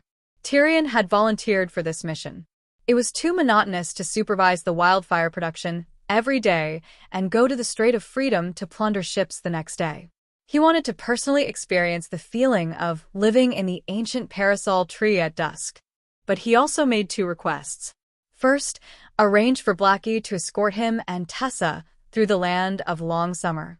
Second, if the dragon battle was lost, the Dragon Queen would allow him to surrender to the Alliance. That guy didn't even think about how much the Alliance hated him. He was still dreaming of going to the Alliance's prisoner camp to enjoy the treatment of Westeros. But if he really surrendered, the Alliance probably wouldn't kill him. In this world, killing noble captives who surrendered was a taboo. Even for the slave owners, the Dragon Queen rarely acted recklessly. She first sent them to reform through labor, and when the war was over, they would be put on trial. Luckily, Tyrion didn't meet the winged dragon knights of the Alliance. The Alliance only had a few dozen winged dragons in total. After arranging for the winged dragon squads to be stationed in Materis, Tolos, and New Jis, their military strength was already empty. Including the escort of the Flying Brigade, the Alliance had no ability to control the vast airspace of the land of long summer. In fact, Zero had already brought back more than 30 winged dragon knights as captives and retrained them. In other words, the Dragon Queen's spies had already played a role in locating them. After Tyrion left the skinny man in the outskirts of Volantis, he didn't stop to wait and continued to head west. Unlike Blackie, who left early and arrived late, Tessa took 2 days and 2 nights. Even so, when he arrived at Queen's Corner and saw the true dragon flag in the camp below, Tyrion was still filled with emotions. Back then, he used more than half a year to travel from King's Landing to Slaver's Bay.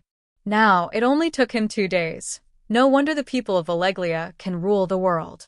Perhaps the Dragon Queen can really create an unprecedented Targaryen empire, he thought with mixed feelings.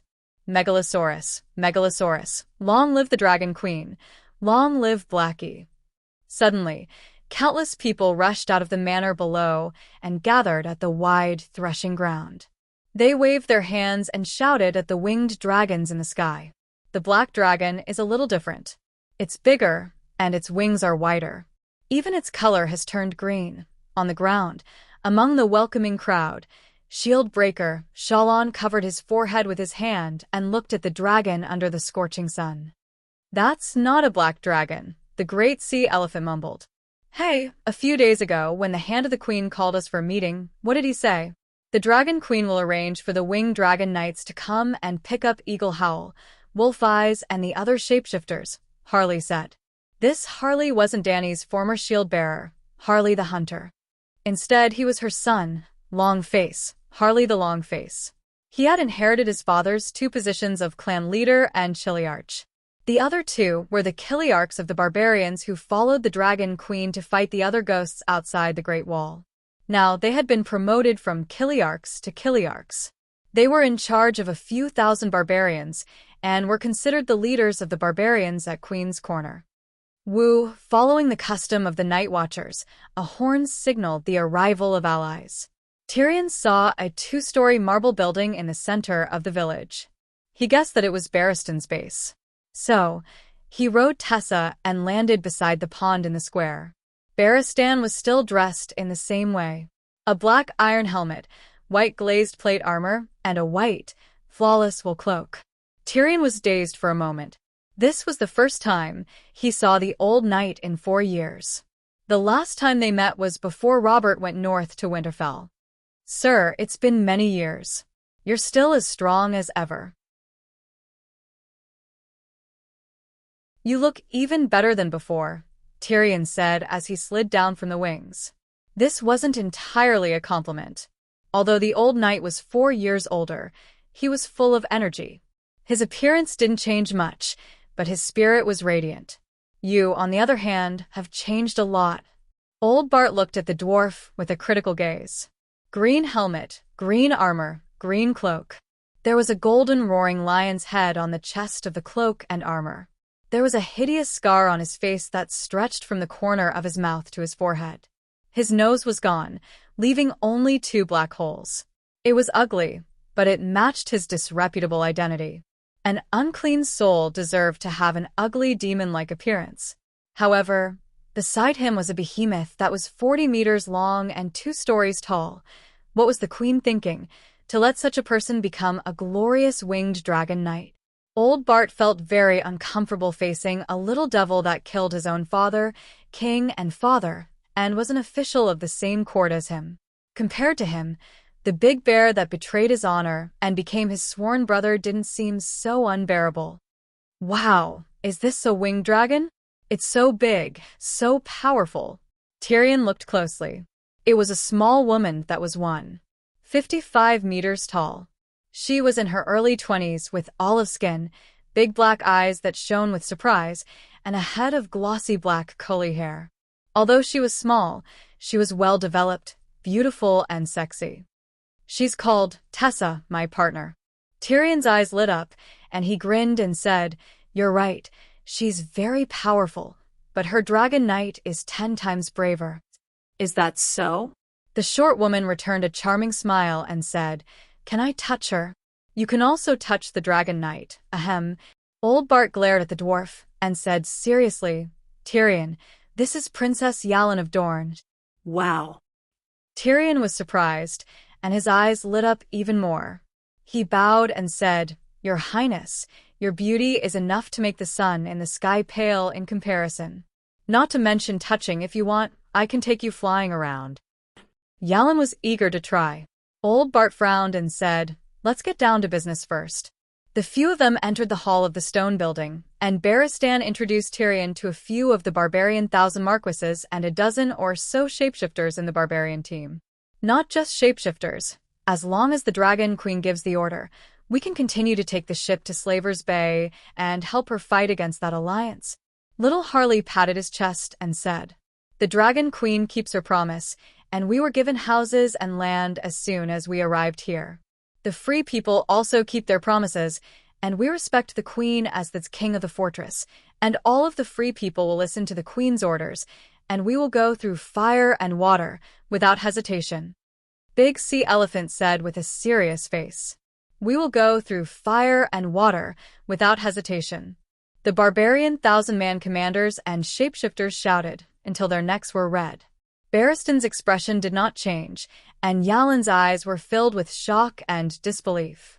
On the other hand, Tyrion, who saw the barbarians beyond the fortress for the first time, had a very calm reaction to them and was as calm as Barristan. It was because they had followed the Dragon Queen for many days, and they had seen too many of such scenes. The slaves all had this kind of fanatical attitude when facing the Dragon Queen. Slaver's Bay is too far from here, and the night is coming. Let's stick to our original plan and focus on planting winter wheat and sweet potatoes. Barristan shook his head and said, "Sigh, it's too hot here, and I even forgot that it's winter." Big Sea Elephant tugged at his long beard and cried out,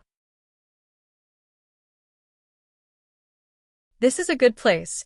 It's warmer than beyond the fortress, and the land is more fertile. Yeah, I haven't eaten sweet apples in months at the Great Wall, and I'm sick of eating fruits here. The people here are more amiable too." Amiable? The corner of Tyrion's mouth twitched. "Didn't the Tyroshi people come to encircle you once?" Tens of thousands of barbarians had taken root in 200 kilometers of Tyroshi land. It would be strange if the Tyroshi people did not react at all. Actually, the Tyroshi people already knew that the Dragon Queen would transport the barbarians to the land of strife. There was no way to hide it. The northerners near the Great Wall knew about it, and so did the Bravosi people. Many people saw the fleet going south from East Seawatch and replenishing water and fruits at Widow's Bay, Valley Seagull Town, Dragonstone Island, and other places in the Northern Territory. The Tyroshi people even sent out a fleet to intercept the barbarian fleet. However, the naval forces of the 3 sister cities, Myr, Tyroshi, and Lisi, were mostly at Slaver's Bay to participate in the World War. The remaining fleets were no match for the Dragon Queen's Royal Navy. Then, the Tyroshi people sent 5,000 infantry and cavalry south to attack the barbarian village. Before the army set off, they were discovered by the shapeshifters' animal companions.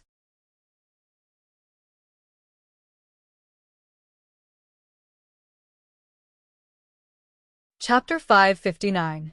Danny had originally planned to leave Whitey in the Narrow Sea to stabilize the situation, but because the enemy in the Narrow Sea was unexpectedly weak, and because of the pterosaur, she called Whitey back to Slave Bay. Now that she had received news that the Tyroshi were going to attack the Savage Manor, she naturally sent Whitey back to support the barbarians. The barbarians had the advantage in numbers, and the 12,000 of them were all brave and fearless warriors, including the former #1 general of the Seven Kingdoms, Commander Barristan. With the addition of the Megalosaurus, the Tyroshi army was wiped out when they were still 100 kilometers away from the Queen's Horn. It was also because of the battle that shook the cities on both sides of the Narrow Sea that Elaine did not immediately return to Sun Halberd City. She wanted to stay here and observe the Dragon Queen's next step for her father. Sigh, those Tyroshi are worse than women, and they can't compare to the fierce Night Watchers at all. Compared with the barren hills and turbulent rivers and unruly people beyond the Great Wall, the people here are really kind. Little Harley concluded with emotion. The dwarf looked at the barbarians with a blank expression. Other than the shapeshifters, what other plans does Her Majesty have? Elaine asked. Tyrion understood the true meaning of Princess Elaine's words. He glanced at the silent Barristan and guessed that Princess Elaine did not have the Queen's full trust. Nothing. Her Majesty is now focused on the upcoming Battle of Meereen and can't pay much attention to the Westeros and the Free People. Sigh. The East Sea has the White Knight Geralt, and the Queen's Horn has the hand of the Queen, Barristan. We Free People don't need Her Majesty to take care of us anymore. Big Sea Elephant waved his hand. Yes, we can protect ourselves. Her Majesty can deal with the slave masters at ease. The barbarians nodded in agreement. Elaine's eyes flashed, and she did not mention this topic again. She only asked, the shapeshifters' animal companions are not as strong as the pterosaur. What can they do at Slave Bay? The barbarian commanders immediately looked at Barristan, and seeing that he did not respond, they all locked their mouths. Only little Harley smiled and said, whatever the Queen tells us to do, we'll do it. Why are you asking so much? This time, Tyrion was completely sure that even though Quentyn had already pledged her loyalty to the Dragon Queen, Dorne Martell was still not her ally. Hi, Dragon Knight. After the meeting, Tyrion walked on the Yellow Road and observed the living conditions of the barbarians in the town. Suddenly, a fragrant wind blew and 2 huge mountains appeared in front of him. He looked up and saw the sexy and enchanting princess of Dorne looking at him with a smile. What's wrong? Tyrion's expression did not change as he slowly shifted his gaze away from the mountain. You said that you would take me to ride a dragon. In the end, as soon as I turned around, he disappeared. Yen pursed her lips and said in a seemingly angry and resentful manner, your brother Quentyn also has a pterosaur. Tyrion said, is that so? Yen was pleasantly surprised and said excitedly, how big is Quentyn's dragon? It's not as big as mine. Other than Prince Aegon's Ilya, my dragon is the biggest because I'm the first pterosaur knight. Tyrion said proudly, Ilya? That's my aunt's name. Yen was puzzled. Prince Aegon's pterosaur is the name of Prince Aegon's pterosaur. I originally planned to call him Riga, but Sir Clinton's pterosaur already has the title of Silver Prince, so you don't even know about Prince Aegon? Tyrion frowned. Barristan might hide the secret of the Dragon Queen and Slave Bay, but Aegon was different. Yen was Aegon's cousin. Big cousin. I know, but... Princess Dorne's big black eyes looked around and said softly, that should be an imposter, right? The corner of Tyrion's mouth twitched. Eldest cousin sister and eldest cousin brother were really siblings. You can be suspicious, but there is no clear evidence to prove that Prince Aegon is an imposter. If my aunt's child was still alive, anyone who took him in would ask my father for help as long as they still had a brain. At least, they would tell him. Then, does Varys have a brain? Yen smiled charmingly, but her tone was filled with obvious disdain. This was indeed a question that could take one's life. If Uncle Dowling could not be trusted, then there was no need to ask him for help in the future. If he could not be trusted 18 years ago, then he would be even more untrustworthy 18 years later. If Uncle Dowling could be trusted, then he and Dorn would be an important pillar of support in the future. If he could be trusted now, then he would definitely be trusted 18 years ago. Since he could be trusted, why not trust him? Tyrion sighed in his heart. A man and a woman quickly came to Tessa's side. The dwarf climbed up first and pulled the Dorn princess in front of him enthusiastically. He hugged her and pulled the reins. Amidst the woman's excited cheers, the pterosaur leaped and spread its wings to soar. In an instant, they rose into the blue sky. Clouds that looked like cotton candy floated around them. The golden sun seemed to be hanging above their heads. Several small islands were like black dots on the dark blue tablecloth.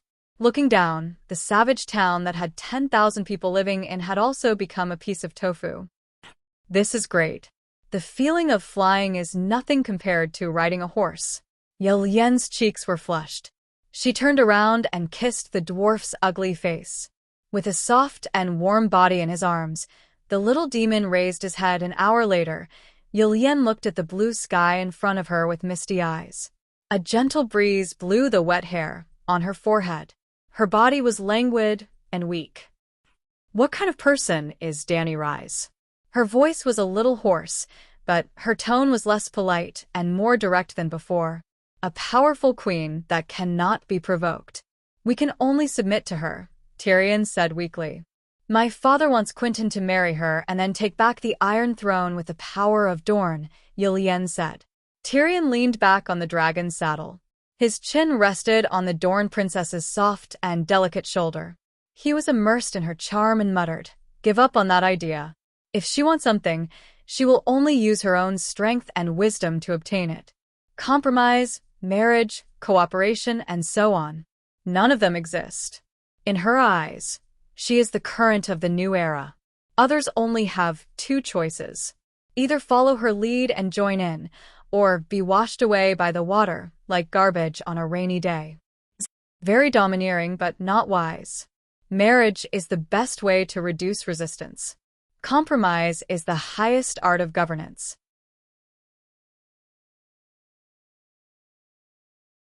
My father is very happy that Quentyn is valued by her, but he will not sacrifice his life for his son's title. The misty look in Ylyen's eyes lessened. Do you know what she said about your Dorne's legendary hero, Nymeria? The dwarf chuckled. Tell me about it, Ylyen said with interest. Nymeria is a great heroine. What's wrong with that? Do you think she's wrong? The Dorne princess was puzzled. There's also another sentence.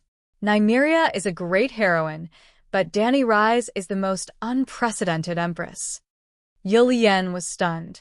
Heroes are never free. Empresses are unrestrained. If you don't use marriage as a condition for the alliance, she might have taken a liking to your brother. She said that he is a good person. But I heard that she keeps her promise. Targaryen, her words are like a mountain. Ylyen frowned. My dear, keeping her promise is her virtue. She is the most arrogant person in her personality. These are not contradictory.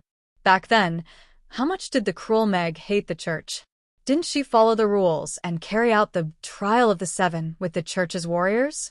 The contract that Quentyn brought has nothing to do with Dany Rise. Her name is not even on it.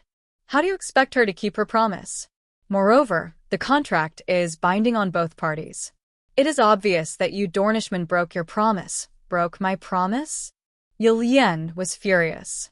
She turned around and pinched the little demon's head.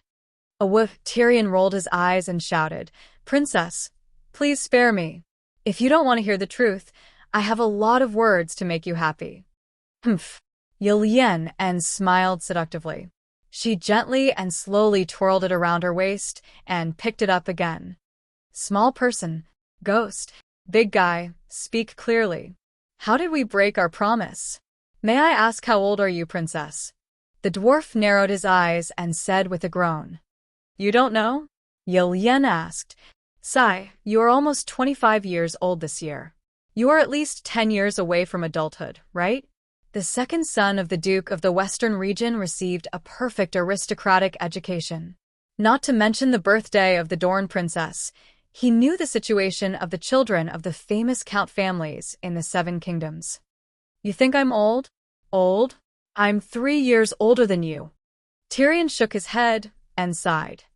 I got married late because no one wanted to marry me. Actually, since I was 14 years old, my father had been trying to arrange a marriage for me. He didn't care about me until I was 24 years old. He despaired. It wasn't that he didn't care about me. When I was 26 years old, he finally found me a young and beautiful virgin of noble birth. Speaking of this, the dwarf's eyes flashed with a mixture of sadness, regret, and sorrow. To be honest, other than not allowing him to inherit Casterly Rock, the old lion was barely a qualified father. As for Tessa, it was not targeted at anyone. The patriarchal old lion was extremely harsh to every child in the family. Cersei and Jaime were not any happier than the dwarf. Tyrion could use a joking tone to boast about killing his father in front of anyone. Only to himself. He had to tell the truth. He regretted it so much. He should not have gone to find his father that night. If he had followed Jaime's plan, he would have escaped the Red Keep and become a pure and innocent little demon. It would have been 10,000 times easier and happier than being an evil creature now. Perhaps he could let go of the evil thoughts in his heart. His mind would no longer be filled with revenge, Lannister, and Westeros. He could stay at Slaver's Bay and be a knight for the Dragon Queen. He could be a true knight like Barristan, like Clinton. Yes, he was an evil creature now. Patricide was the greatest crime in the world. If he was not an evil creature, who was? If he was a true degenerate like Cersei and Wade Fry, he would not be so tormented. Unfortunately, he was not. He was one of the few kind people in the Seven Kingdoms. Just like his brother Jaime. He had the true spirit of a great knight, but because of fate, he became the most shameful knight in the Seven Kingdoms. Both brothers were tormented by fate and did not know when they would be free. Jaime met his destined girl and was on the road to redemption. Tyrion met the Dragon Queen. It seemed like, shaking his head to get rid of the distracting thoughts, Tyrion continued, if Prince Adoulin strictly adhered to the sacred marriage contract with Sir William Darry, he should have secretly married you to Viserys after you reached adulthood. At least, the poor second prince would have known that he had a fiancée.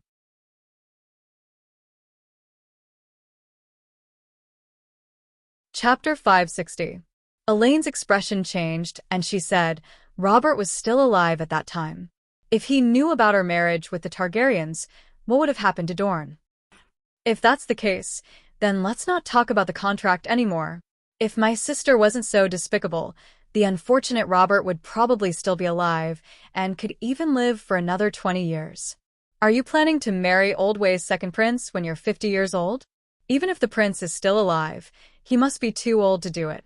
Tyrion shrugged and joked. Go to hell. Elaine angrily slapped the dwarf and said, How many people have proposed to me over the years? Renly, Loras, Tully, Rob's uncle, and even that old bastard Walder Frey shamelessly sent marriage letters to my father. But my father has always kept the contract in mind, and let me guard it for Prince Viserys. The dwarf opened his mouth and wanted to say, Don't try to lie to me.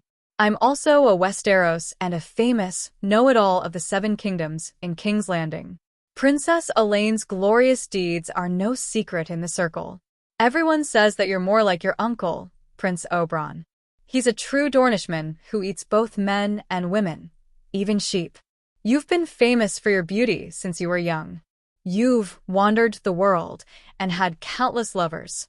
You're also fascinated by handsome men or men with adventurous and forbidden temperaments. For example, I'm a winged dragon knight. For example, Renly. Although he's not very handsome, he's definitely one of the most handsome men in the Seven Kingdoms. He didn't propose to you at all. Instead, you seduced him time and time again. There's also the Knight of Flowers, Loras Tyrell, who's also very handsome. You even disregarded the thousands of years of blood feud between Dorne and the Riverbend and planned to elope with him. Loras himself didn't even know you were going to find him. In King's Landing, these stories were the same as Littlefinger stole the Tully sisters' virginity. Renly and Loras got together. Queen Circe had an affair with someone, and the dwarf stayed up all night in a brothel. They were all talked about enthusiastically by people in the circle. Well, the little devil was the son of a duke, and Elaine was the daughter of a prince duke. In modern society, they were the standard insiders. Then your father should have at least told Viserys, was all he could say. You don't understand. My father has been observing the second prince, but he was fine when he was young, but when he grew up, he slowly became irritable just like the Mad King. If he were to find out about my marriage with Dorne, he would definitely run to Dorne to look for me. He might even announce it to the entire world. For Dwayne's safety, father even hid it from me. How could he take the risk on the Mad Prince too? Elaine said. Sigh, that's where the problem lies. You guys don't want to take the risk, but you want to reap the rewards. Is that even possible? Tyrion said helplessly. Elaine shook her head and sighed. It's not that we don't want to take the risk, but my father is very cautious. Just 3 years ago, he was going to arrange for me to go to the other side of the narrow sea to serve Lord Tyroshi. He wanted to take the opportunity to meet the prince and tell him about the sacred marriage. Unfortunately, after a few months, news of his death at the hands of the Horse King arrived. Tyrion sneered. In the end, you guys still despise the second prince, who is nothing. When he had nothing, you guys never thought of looking for him. When he became the second uncle of the strongest Horse King in the Dothraki Sea and was about to gain the loyalty of tens of thousands of roaring warriors, Prince Dawson was ready to send you to bond with him. Elaine narrowed her eyes and looked at the dwarf. You are also the son of a duke. How can you say something so naive? He has nothing, and his character is not good. Of course, we ignored him. With the power of Dorne alone, we can't take the Iron Throne. When he has the capital to call himself king, even if we don't get a return on our investment, at least we won't lose money. We can also tolerate his character flaws. The dwarf was stunned on the spot and was speechless. Now, I have told you about the Dragon Queen's character and way of doing things. Can you also tell me about Prince Dawson's thoughts? He changed the topic. The little demon was never stupid. He knew that this was not just because of his nature. The Dornies wanted to understand the Dragon Queen through him. But he knew the other party's goal. He still chose to tell them the truth and make the most accurate judgment for them. Because he also had a request. Elaine looked at the dwarf deeply and said, The Dragon Queen rejected the marriage alliance with Quentyn. My father was very disappointed, but he was not angry. Because Dorne only wants revenge. He wants to seek justice from Lannister for my aunt's death. We don't have any extravagant hopes for the Iron Throne other than marriage. If the Queen officially challenges the Iron Throne in the future, Dorne will support her just like when Aerys was in the past. He can even make Quentyn her White Knight. But that's all. Dorne will not be the main force, and will not use the power of the whole country to help her. Oh, very wise. The Queen will most likely be able to accept it. Tyrion nodded. His eyes flashed as he said, but now, there is an additional variable. Aegon. Aegon. Elaine's beautiful face showed a hint of difficulty. After a while, she sighed and said, If he does not meet my father personally and obtain my father's approval, Dorne will not give him any substantial help. Sigh. It is also Dany Rise's fault. Otherwise, things would not be so troublesome. Blame her? What does she have to do with this? Tyrion asked curiously. If Viserys is still alive, it does not matter whether Aegon is real or fake. I will marry him according to the holy marriage contract. His inheritance rights are far above Aegon, Elaine said. Without a doubt, Viserys's inheritance rights were higher than Aegon's. First of all, Viserys was definitely a Targaryen. The people of the Seven Kingdoms knew and recognized him.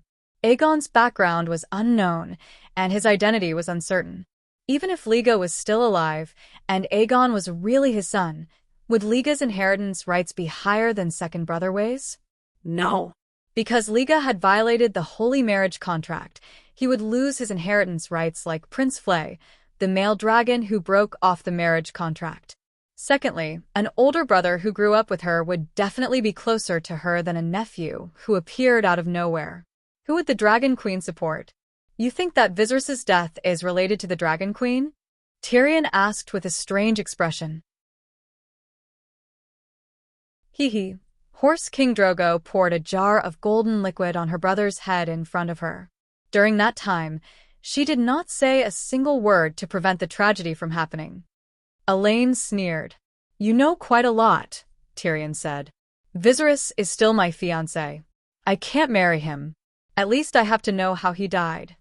Elaine said with disappointment. Then tell me, why did she want her brother to die? Tyrion asked. Elaine hesitated and shook her head. Previously, I thought that she wanted the Iron Throne. Without Viserys, she would be the only Targaryen. But now, from her actions, it seems that she does not have such an urgent desire for the Iron Throne. Perhaps, with the presence of dragons and the prosperity of Slave Bay, her mentality had changed. But no matter what, she is responsible for Viserys's death. I can imagine the despair Viserys felt when he placed his hopes on his only family in a tent filled with barbarian centaurs, but did not receive any response. Your emotions are really cute. Tyrion chuckled. What? Am I wrong? I am not the only one in the Seven Kingdoms who thinks so. Elaine frowned. If I did not understand centaur customs, I would have the same thoughts as you. Sighing, Tyrion slowly explained, First, you have to understand that when 14-year-old Dany Rhys married Drogo, it was not a Westeros marriage. Instead, she was sold to the Horse King like a slave. Her selling price was 20,000 Dothrak roaring warriors. This. Elaine was shocked and said in disbelief, they had a wedding in Pentos. This is not contradictory.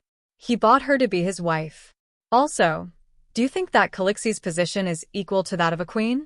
In most colossus, the Khale's horse has a higher position than Khaleesi. So, among the centaurs, there has never been a situation where Khaleesi is the regent after the Khale dies. But I heard that she has a group of loyal centaur warriors under her command.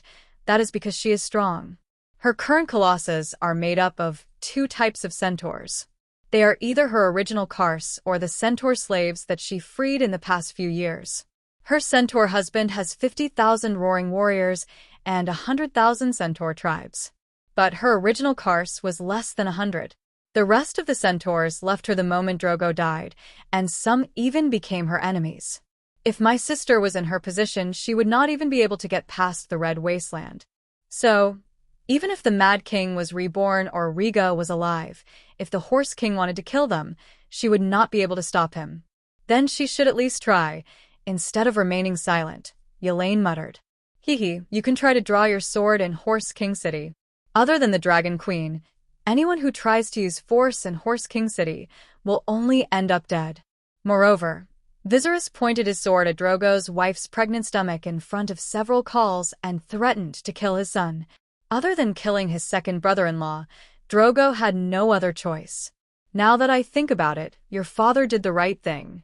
What is scarier than marrying the Mad King is marrying a Mad King who has no power and no crown. The two of them were silent for a moment before Tyrion asked, How is my niece, Myrcella? Why are you suddenly asking about this? Elaine was surprised. Hee, you forgot that I was the one who sent her to Dorne. If something happens to her, I will feel guilty for the rest of my life. Tyrion looked at the Princess of Dorne and said, I'm sorry, she's not good. Elaine turned her head away, not daring to look into her lover's eyes. I harmed her. Uncle Oberyn's death made me lose my mind and try to. Tyrion waved his hand and interrupted her. I know that the Darkstar cut off her ears and cut her face. I only want to ask how she is now. She is a strong and brave child. My father had sent people to High Hidden City to search for Jiro Dane to avenge Myrcella, but Jiro went to Braavos and became Dany Rhys's White Knight. What do you mean by she is? Or is Jiro a spy that she planted in Dorne? He is looking for opportunities to destroy the relationship between Dorne and the Iron Throne. Elaine was ashamed and confused. My dear, your imagination is too rich. She had just stepped onto the land of Westeros for the first time.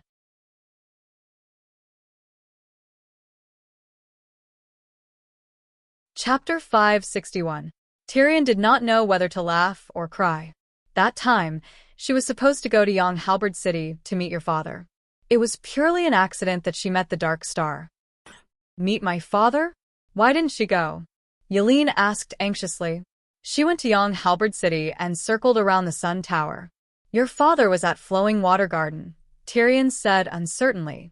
Sigh, according to the time she arrived at the old town, my father is really at Flowing Water Garden. Yelene sighed regretfully. Can I bring Messai back? Tyrion suddenly asked. Seeing his serious expression, Yelene became curious and asked, You dare to return to King's Landing? No, I'll bring her to Slaver's Bay and hand her over to the Dragon Queen as a hostage. She's your niece. 7 layers of hell. Do you hate your sister that much? Yelene asked in disbelief. You don't understand. I'm saving her. To the current Lannister, the safest place in the world was Dany Rise. Well, except for me. What did you do with Princess Yelene? After the adulterous couple finished their business, they roared in the sky for more than an hour. It was not until the gold and red dusk appeared in the west that they flew over the golden, empty ocean and landed in the town of savages, where the houses were arranged in the shape of the letter Hui. Princess Yelene walked away with a satisfied expression. Barristan immediately called out to the dwarf. Hey, we're a perfect match. She's like dry wood, and I'm like fire. What can we do? What does it have to do with you? Tyrion said lazily. Tyrion, I have to remind you. Now that you're serving Her Majesty, you should at least be loyal. White Knight said sternly. I swear, I did not betray the Queen. Tyrion raised his hand and said, She did ask me about the Queen's personality and behavior, and I did tell her. However, this is the most basic rule between nobles. Unless Her Majesty sees Dorne as her mortal enemy, it's necessary to understand and communicate with each other. You might not believe me, but just now, I resolved a misunderstanding between Princess Elaine and the Queen. When I return to Slave Bay, I will report to His Majesty the way the Dornishmen do things and think. Yes, I'm the bridge between Her Majesty and Dorne Hill. I'm working. Barristan opened his mouth, but did not know how to refute the dwarf's fallacious reasoning. He could only mutter, You should leave now. The shapeshifter has already packed and can depart immediately. No, it's not easy to fly thousands of kilometers at a time. I have to make a trip back to the Westeros. Tyrion shook his head. Where are you going? White Knight frowned. What a coincidence. Today is the day my sister and you Luan are getting engaged. I have to go to King's Landing to give the newlyweds a gift, Tyrion said with a grin. Are you crazy? The expression on Old Ba's face was as if he had seen a ghost in broad daylight. Tyrion shrugged and smiled meaningfully. Sir, think about it. If I wanted to betray the Queen, why would I tell you in advance? Also, do you think my sister will accept me? What do you want to do? Old Ba looked at him coldly. No matter what I do, I will explain it to Her Majesty later. Tyrion did not even take his supper. Instead, he set out in the red and gold of the sunset. He was not alone. He was accompanied by a strong shapeshifter. The imp was right about one thing.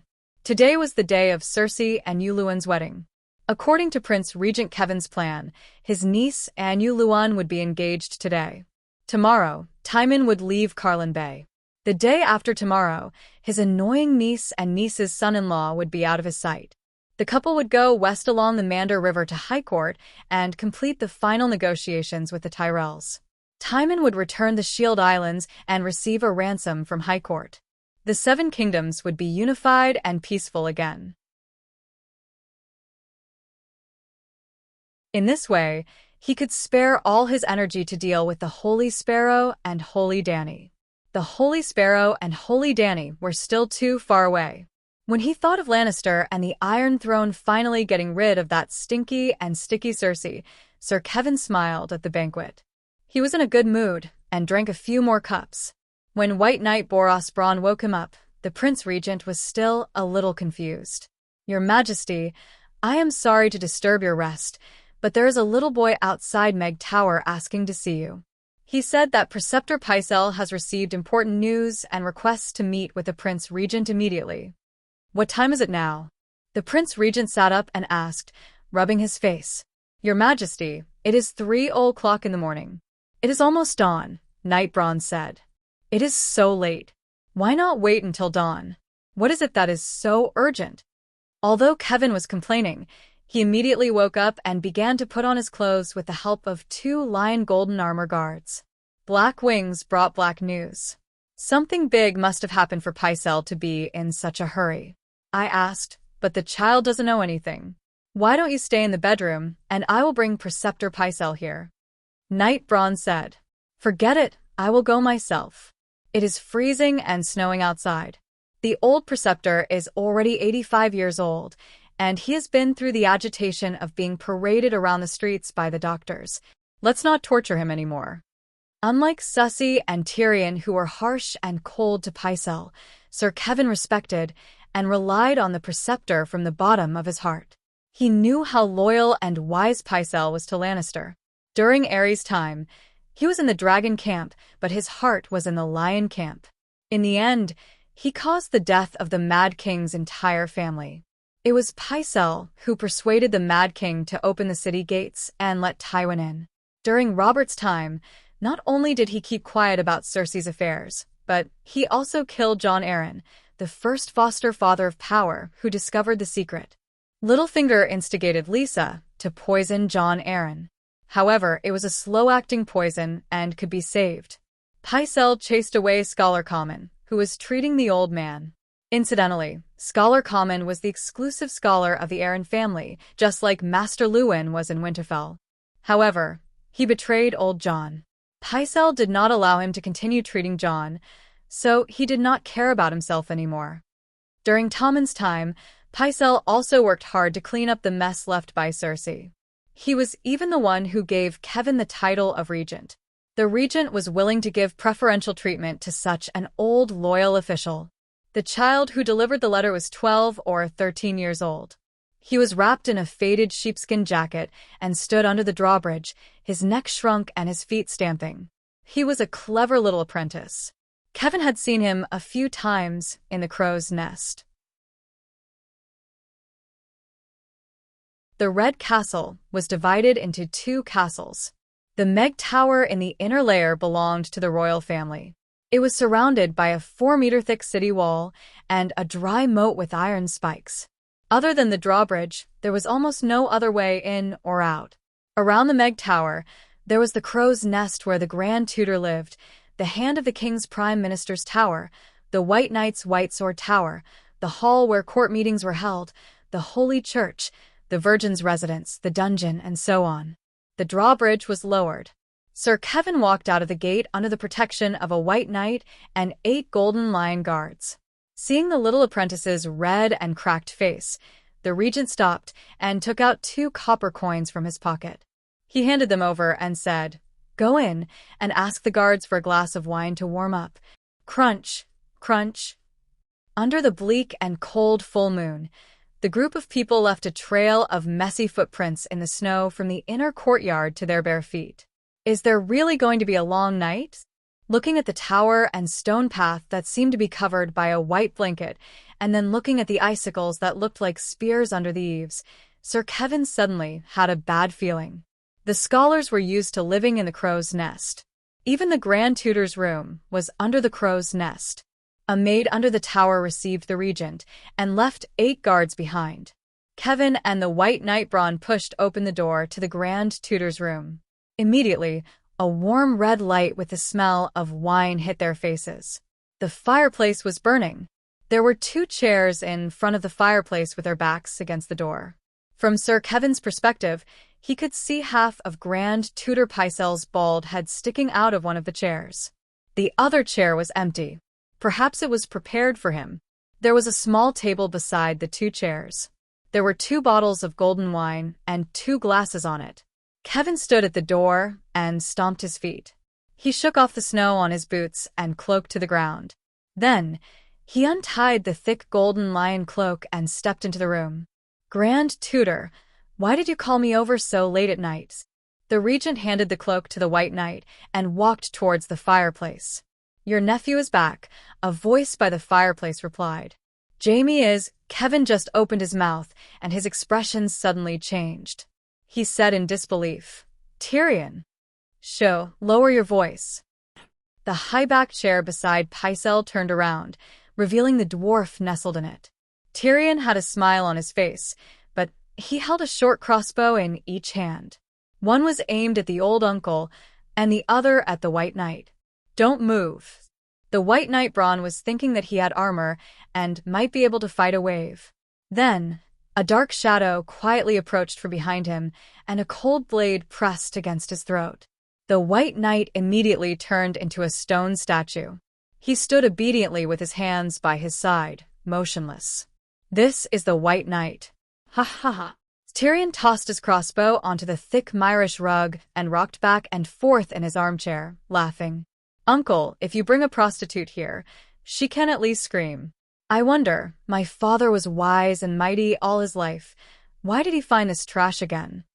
During the rebellion of the Four Kings, Cersei was worried that her son would fall into the evil hands of Tyrion, so she arranged for Boros Bronn to escort Tommen away from the King's Landing.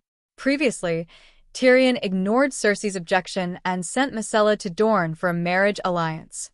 The imp arranged for the clansmen to disguise themselves as bandits and rob them halfway. The White Knight did not resist and directly handed Tommen over. For this, he became the second White Knight to be expelled by Cersei. When Tywin was in control of the King's Landing, he called back the coward knight again and entered the palace for a second time. At this moment, being mocked by Tyrion to be worse than a prostitute, the White Knight's face turned red, but he did not dare to say a word. "So Cersei was right. You have been hiding in the Red Keep and causing trouble," Kevin said with a pale face. "Sigh, now I finally understand why everyone says that Westeros are poor and remote. They are too uninformed. To think that I am the Wildfire General, a second-grade officer who has obtained the Yellow Magua and have done a few shocking things in Slaver's Bay. Uncle, you don't know anything about it at all." Tyrion shook his head. "Slaver's Bay?" Kevin was stunned and said in anger, "You have joined Dany Rise, and now you are here to kill me?"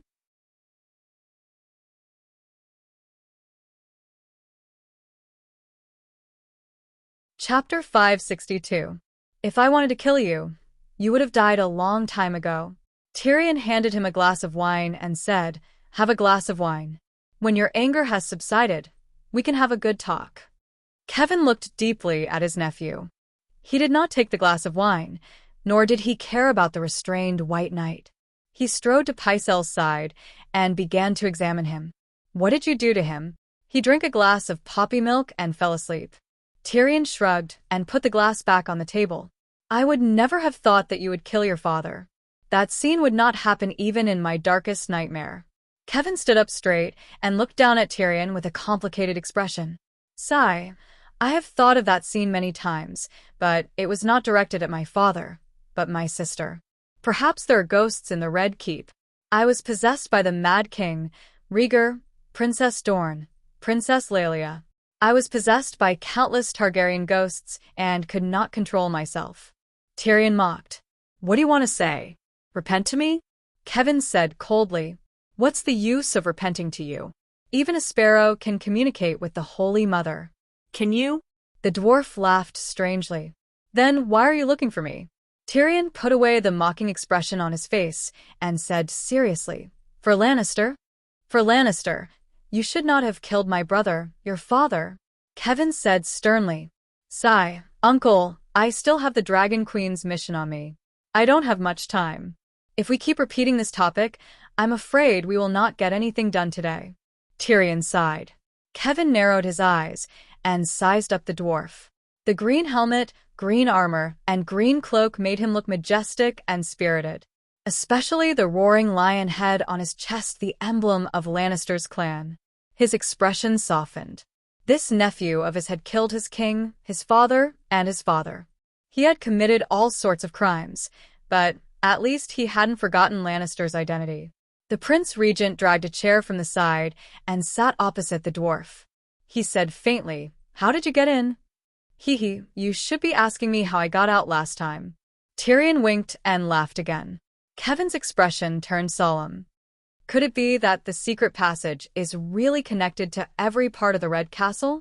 There was a secret passage in the tower of the Prime Minister that led outside the Red Keep. This was discovered after Tywin's death, but Cersei burned the tower of the Prime Minister to the ground with wildfire. Tyrion shook his head. The secret passage is too complicated. I don't know where it leads to, but it was clear that Varys knew. Uncle, you made a stupid and fatal mistake.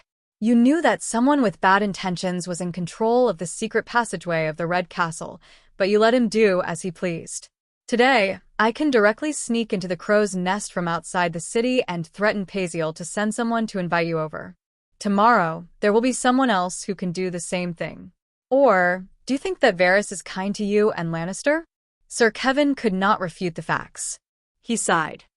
I have also arranged for people to explore the secret passage, but as you said, it is too big and too complicated. 7 or 8 people died, and still could not figure out the direction of the passage. Since we can't control it, but the enemy can easily use it, then we will destroy it. Tyrion said faintly. Destroy it? Kevin's body trembled. At first, he had a look of disbelief, but after thinking carefully for a while, he suddenly felt that he was really stupid. The Lion family's old dog sighed. You are right. Dangerous things that can't be controlled should be destroyed. But the secret passage is huge and under the Red Castle. How can we do it without damaging the foundation? If we fill it with soil, it will be too much work. He frowned and asked. Tyrion laughed eerily and said in a low voice, How do hunters hunt? You can arrange for people to set up hundreds of traps inside. There is an 80% chance that they will catch the big rat in the dark. You mean? Kevin glanced at the man with messy hair who was holding White Knight hostage. He also lowered his voice so that only he and Tyrion could hear. Varys is still under the Red Castle? He did not go to Slaver's Bay, so he must be at King's Landing. He will attack you sooner or later. Just as the Dragon Queen said, Lannister's enemies would be happy to see Cersei put on a clown show on the Iron Throne. You are the pillar of support for the Iron Throne and Lannister. You are the first target that all enemies want to take down. This is why I took the risk to come here today. Tyrion said confidently. Kevin was not moved by his nephew's compliment. He had always been clear about his position. He only asked in confusion, Didn't Varys save you? Jaime and I were both used by him. Tyrion's ugly face was gloomy. His heterochromatic eyes flashed with hatred and regret. He gritted his teeth and said, I am guilty. I do not deny it. But that was also a trap set up by Varys. He created the conditions for my patricide. Did he give you the crossbow? Or did he hold your hand and pull the trigger? Kevin's eyes were cold. He was disgusted by his nephew's sophistry. Forget it. Tyrion waved his hand and sighed. Since the Holy Mother has appeared, I also have the resolve to go to the 7th level of hell to reunite with my father. I just want to remind you that you are very dangerous now. Varys, Cersei, and Stark all want to kill you. They have the means to kill you easily. Kevin was touched for a moment, but he still said expressionlessly, I have 10,000 warriors of the West. Haha, luckily you did not say, I am the Prince Regent, I have a White Knight. Tyrion said with a smile as he pointed at the White Knight in the corner of the door. I will set a trap in the secret passage and make sure Varys does not return.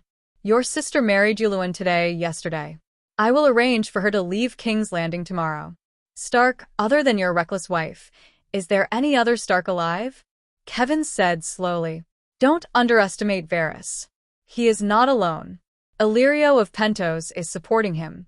The funds he used to train Little Bird all came from the spice merchants. Tyrion had no loyalty to Varys and Illyrio. Without hesitation, he told them Aegon's secret. This is too scary. What are they trying to do? Kevin was shocked. Cold sweat broke out on his back. Tyrion laughed coldly as he revealed another big secret. I am not sure about Aegon's mother's identity, but I am 90% sure that he is Illyrio's son. They want to use Targaryen's name to usurp the Iron Throne. That fatty is too arrogant. Does he really think that he and Varys are the only two smart people in this world? In Pentos, he showed me a statue of him when he was young and a portrait of his wife Syra. Unfortunately, I also met Prince Rhaegar and Princess Illyrio at the same time. When we were still at the Lorne, I was already suspicious of little Aegon's identity. When they first met, little Aegon had dyed his hair blue to disguise his identity. Even Clinton and Ashera had called him by his alias. Everything was hidden from Tyrion.